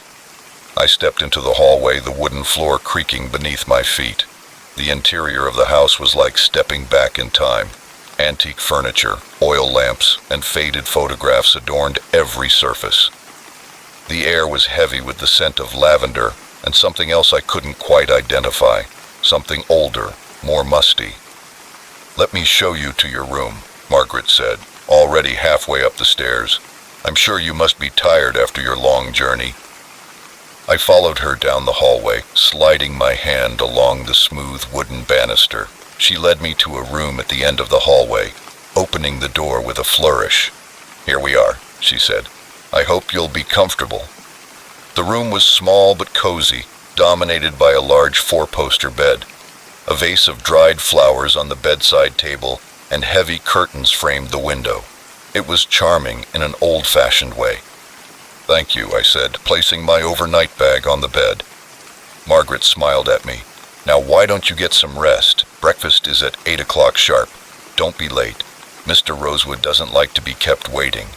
Before I could ask who Mr. Rosewood was, she had left the room, closing the door behind her. I heard her footsteps receding down the hall, and then silence. I stood there feeling suddenly uncomfortable. There was something about this place, something I couldn't quite put my finger on, but I was too tired to think about it. I took off my shoes and crawled under the covers, falling into a deep, dreamless sleep. I woke up to sunlight streaming through the curtains and the smell of bacon coming from downstairs. For a moment, I couldn't remember where I was. Then it all came back to me. Rosewood, Margaret. I got dressed quickly and went downstairs, following the smell of breakfast. I found myself in a large dining room, a long table set for at least a dozen people. But there was only one other person there, a man sitting at the head of the table, hidden behind a newspaper. "Good morning," I said hesitantly, and the newspaper was lowered, revealing a man who appeared to be in his 70s, with blue eyes and a neatly trimmed white beard. "Ah, our guest has arrived," he said. His voice was deep and resonant.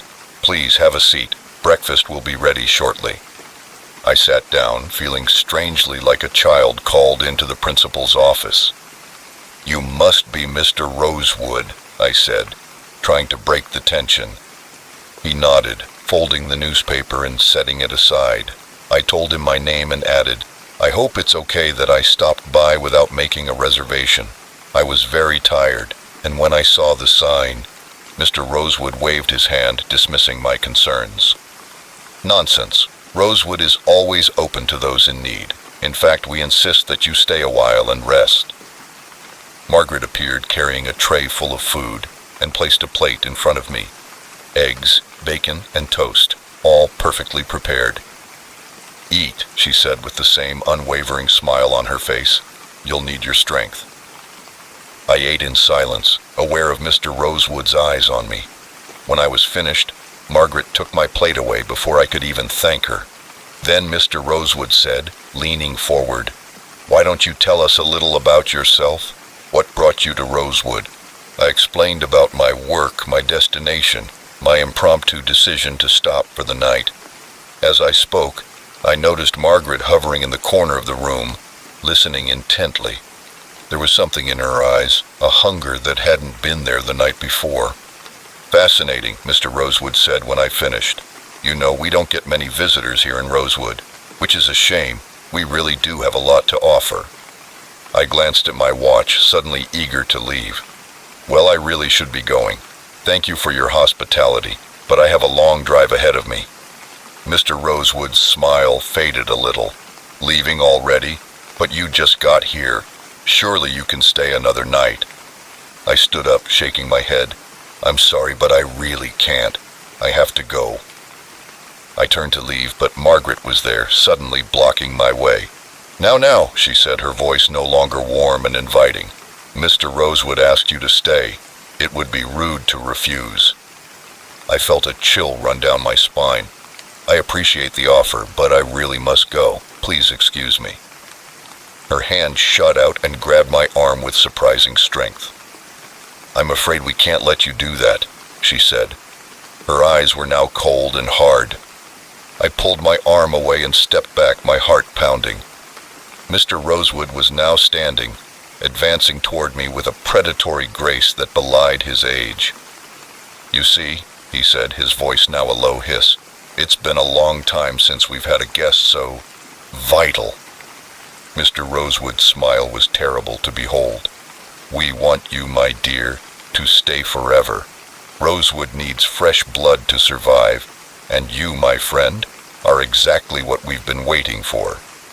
I turned to run, but the dining room door closed on its own. I was trapped. Margaret's laughter echoed through the room, loud and cruel. "Do you really think you can just walk away, poor thing? No one ever leaves Rosewood. I looked around frantically for a way out. The windows were locked, the doors were locked, and Mr. Rosewood and Margaret were closing in, their faces contorted into inhuman masks of hunger and glee. "Please," I begged, letting myself be cornered. "Let me go. I won't tell anyone about this place, I swear." Mr. Rosewood shook his head almost sadly. "I'm afraid that's not possible. You are part of Rosewood now, and Rosewood never lets go of what belongs to it." When they reached me, their fingers lengthened and turned into claws. I realized the truth. Rosewood wasn't just an inn. It was something ancient, something hungry, and I had willingly fallen into its trap. The last thing I saw before darkness took me was Margaret's eyes, which were no longer human, but glowed with an otherworldly light. And I knew, with a certainty that chilled me to the core, that I would never leave Rosewood again. I don't know how long I've been here now. Days, weeks, time has no meaning in Rosewood. I exist in a fog, conscious but unable to leave. Sometimes I glimpse other guests, lost souls like me, trapped in this nightmare, and there are always Mr. Rosewood and Margaret, with their eternal faces, their ageless faces watching, waiting. For what, I don't know, but I fear I will soon find out. So if you're driving late at night and you see a sign that says Rosewood Bed and Breakfast, keep driving. Don't stop. Don't look back, because once you enter Rosewood, you can never leave. And somewhere on that endless night, I'll be waiting. Another lost soul in Rosewood's collection. Another reason for weary travelers to keep driving, no matter how tired they are. Because some beds are better left unslept in, and some breakfasts are too expensive to be worth it. Next story. The moment his eyes met mine in the rearview mirror, I knew I had made a terrible mistake. But by then, it was too late. I'd been driving for hours, the monotony of the highway broken only by the occasional gas station or lonely diner. The night was dark, and the dark strip of road stretched endlessly before me, lit only by my headlights and the occasional passing truck. I was tired, my eyes heavy with fatigue when I saw him. A lone figure on the side of the road, thumb out. In the split second I had to make a decision. All the warnings I had heard about picking up hitchhikers ran through my head. But it was cold outside, and something about the slump in his shoulders made me think of my younger brother. Before I could talk myself out of it, I was pulling over. He approached the car slowly, his face hidden in the shadow of a baseball cap. When he opened the passenger door, the dome light came on, and I got my first good look at him. He was younger than I had imagined, maybe in his early 20s, with a scruffy beard and clothes that had seen better days. "Thanks for stopping," he said in a surprisingly soft voice. "I've been waiting for hours." I nodded, trying to calm the uneasiness in my stomach. "Where are you headed?" I asked. "Anywhere," he replied vaguely, settling into the seat. "I'll let you know when I'm ready to drop you off." I got back on the highway, and the silence in the car was broken only by the hum of the engine and the occasional static on the radio. I tried to focus on the road, but I couldn't help glancing at my passenger. There was something strange about him, something I couldn't quite put my finger on. So I said, desperate to break the tension, "What brings you out here in the middle of the night?" He was silent for so long that I thought he wasn't going to answer. Then he said, "Running away from something or someone. Does it matter?" I swallowed hard, my hands tightening on the steering wheel. "I guess not." We fell silent again. Miles passed, and I was starting to relax when I saw his hand move out of the corner of my eye. My heart leaped into my throat when I saw the glint of metal. His voice was no longer soft. It was hard and cold, with a tone that made my blood run cold. I didn't need to look to know he was holding a knife. I could feel its threat hovering at the edge of my vision. "Listen," I said, trying to keep my voice steady. "You don't have to do this. I can just let you out of here with no questions asked." He laughed, a sound devoid of any real humor. Now my mind was racing, trying to find a way out, because we were in the middle of nowhere, with no other cars in sight. If I refused to pull over, what would he do? The knife flashed again, answering my unspoken question. I steered the car to the side of the road, and as soon as we stopped, he was on the move, grabbing my keys and my cell phone. He ordered me to get out of the car, gesturing with the knife. When I got out of the car, he followed me, keeping the knife pointed at me. He pointed to a dirt road I hadn't noticed before, which disappeared into a dense forest of trees, with absolute darkness between them. "Please," I begged, my voice breaking. "You don't have to do this. Just take the car and go." His eyes, when they met mine, were empty and dead. I said, "Walk." I turned toward the dirt road. My legs felt like lead, each step taking me further away from the highway, further away from any chance of rescue. The trees towered above me, and their branches stretched out like twisted fingers. We walked in silence. The only sound was the crunch of gravel under our feet and my own labored breathing. I tried to gauge how far we had gone, but fear had clouded my sense of time. It could have been minutes or hours. Finally, we came to a small clearing. In the center stood a dilapidated cabin with dark, empty windows. "Get in," he said, poking me with the knife. The cabin was a single room, except for a rickety chair and a table covered with what looked like old bloodstains. My soul stirred at the sight. "Sit down," he ordered, gesturing to the chair. He took a rope from his pocket and began to tie me to the chair. His movements were efficient and practiced. "This isn't your first time," I asked. "Why are you doing this?" My voice was little more than a whisper. He paused in his work, looking at me with those dead eyes. "Because I can," he said simply. "Because the world is in chaos and I'm just doing my part." With me secured, he went to the table and laid out a series of tools that made my blood run cold. Knives, pliers, things I couldn't identify. I closed my eyes, unable to look any longer. He said, "Open your eyes." When I didn't obey, I felt the cold pressure of metal against my cheek. I forced my eyes open, meeting his gaze for a moment, and thought I saw something, a hint of doubt, maybe even remorse, but it disappeared as quickly as it appeared, replaced by that terrible emptiness. "Please," I tried one last time. "I have a family, people who will miss me." He took a knife and turned it in his hands. "Everyone has a family," he said. "Everyone misses someone. That's what makes it interesting." As he approached me with the knife in his hand, time seemed to slow down. I saw every detail with painful clarity. The way the blade caught the moonlight coming through the dirty window, the dried blood under his fingernails, the slight tremor in his hand as he raised the knife. At that moment, something snapped inside me. The fear that had paralyzed me turned into something desperate and animalistic. With a strength I didn't know I had, I threw myself backward. The chair shattered when it hit the floor. He stumbled backward, surprised by my sudden movement. Ignoring the pain of the splinters digging into my skin, I managed to free one of my hands from the loose ropes. He reacted quickly, attacking me with the knife. I grabbed his wrist, and the blade was inches from my face. We fought, breathing heavily. I could feel my strength waning as the knife got closer. In desperation, I hit him hard in the stomach. He doubled over, and the knife fell to the floor. I struggled to pick it up, my fingers closing around the handle as he grabbed my ankle. I remember swinging the knife wildly, feeling it connect. He let go of my ankle, a strangled gasp escaping his lips, and then silence. I lay there for hours, my heart pounding in my ears.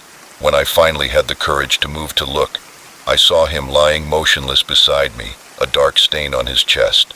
My hands trembled as I finished freeing myself from the ropes and stood up, my legs unsteady. Looking at the man who had almost ended my life, in death, he looked younger, almost vulnerable.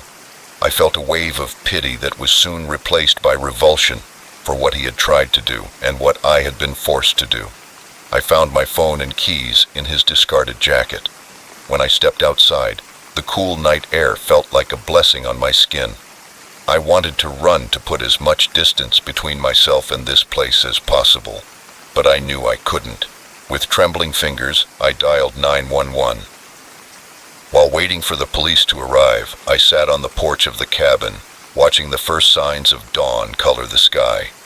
I reflected on the fine line between victim and survivor, between life and death. When the police finally arrived, lights flashing and sirens blaring, it felt like I was waking up from a nightmare. But when I looked at my blood-stained hands, I knew the real nightmare was just beginning. Because even though I had survived, a part of me had died in that cabin.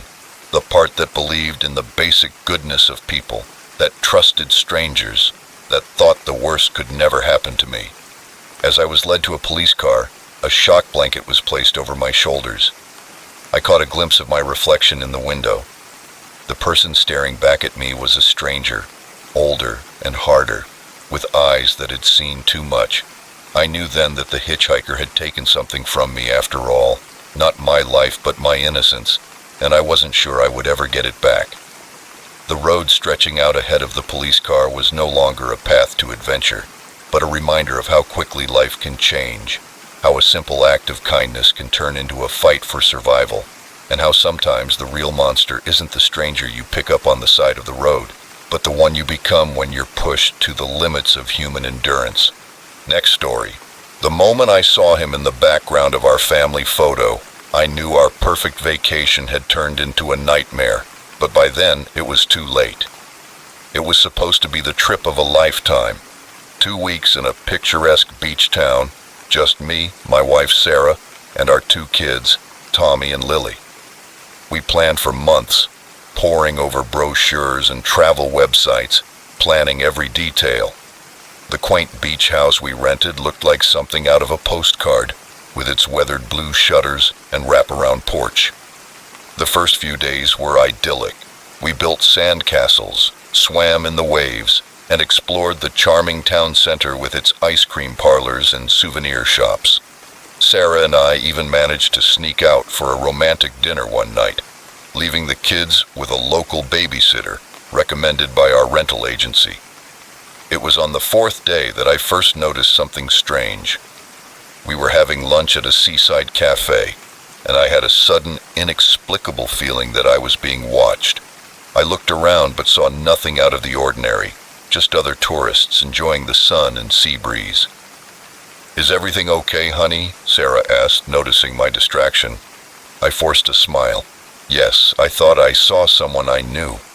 But the feeling persisted throughout the day, at the beach, at the local museum, and even as we walked back to our rental house. That feeling of invisible eyes following our every move. That night, as I was uploading the photos from my camera to my laptop, I saw it for the first time. It was a photo of the kids building a sandcastle.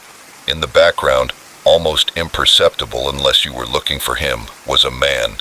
He had his back to the camera, but something about his posture, the way he seemed to be leaning toward us, made my stomach clench. I quickly checked the other photos from that day. There he was again and again, sometimes just a blur at the edge of the frame, sometimes clearly visible, but always with his face obscured, always watching. "Sarah," I called, my voice more shaky than I intended. "Can you come here for a second?" She appeared at my side, looking at the screen over my shoulder. "What's going on?" That uncomfortable feeling of unease turning into full-blown anxiety. "Do you see him?" Sarah looked at the screen and shrugged. "It's probably just a coincidence. There are a lot of people on the beach, and it's likely there's someone in the background of our photos." I wanted to believe her, to dismiss it as paranoia, an overactive imagination fueled by too many crime documentaries. But I couldn't shake the feeling that something was very, very wrong. The next day I found myself constantly scanning the surroundings for that familiar silhouette. And there he was, across the street as we left our rental house, looking at a shelf of seashells 2 aisles down in a gift shop, sitting at a table across from us in the restaurant during dinner. I pointed him out to Sarah, trying to keep my voice down so as not to alarm the children who were near the window. "That guy over there, in the baseball cap, that's him." Sarah looked at him and frowned. "I'm telling you, it's the same guy who's been following us." She put her hand on my arm, her voice gentle but with a hint of concern. Honey, I think you might be a little paranoid. Why would anyone be following us?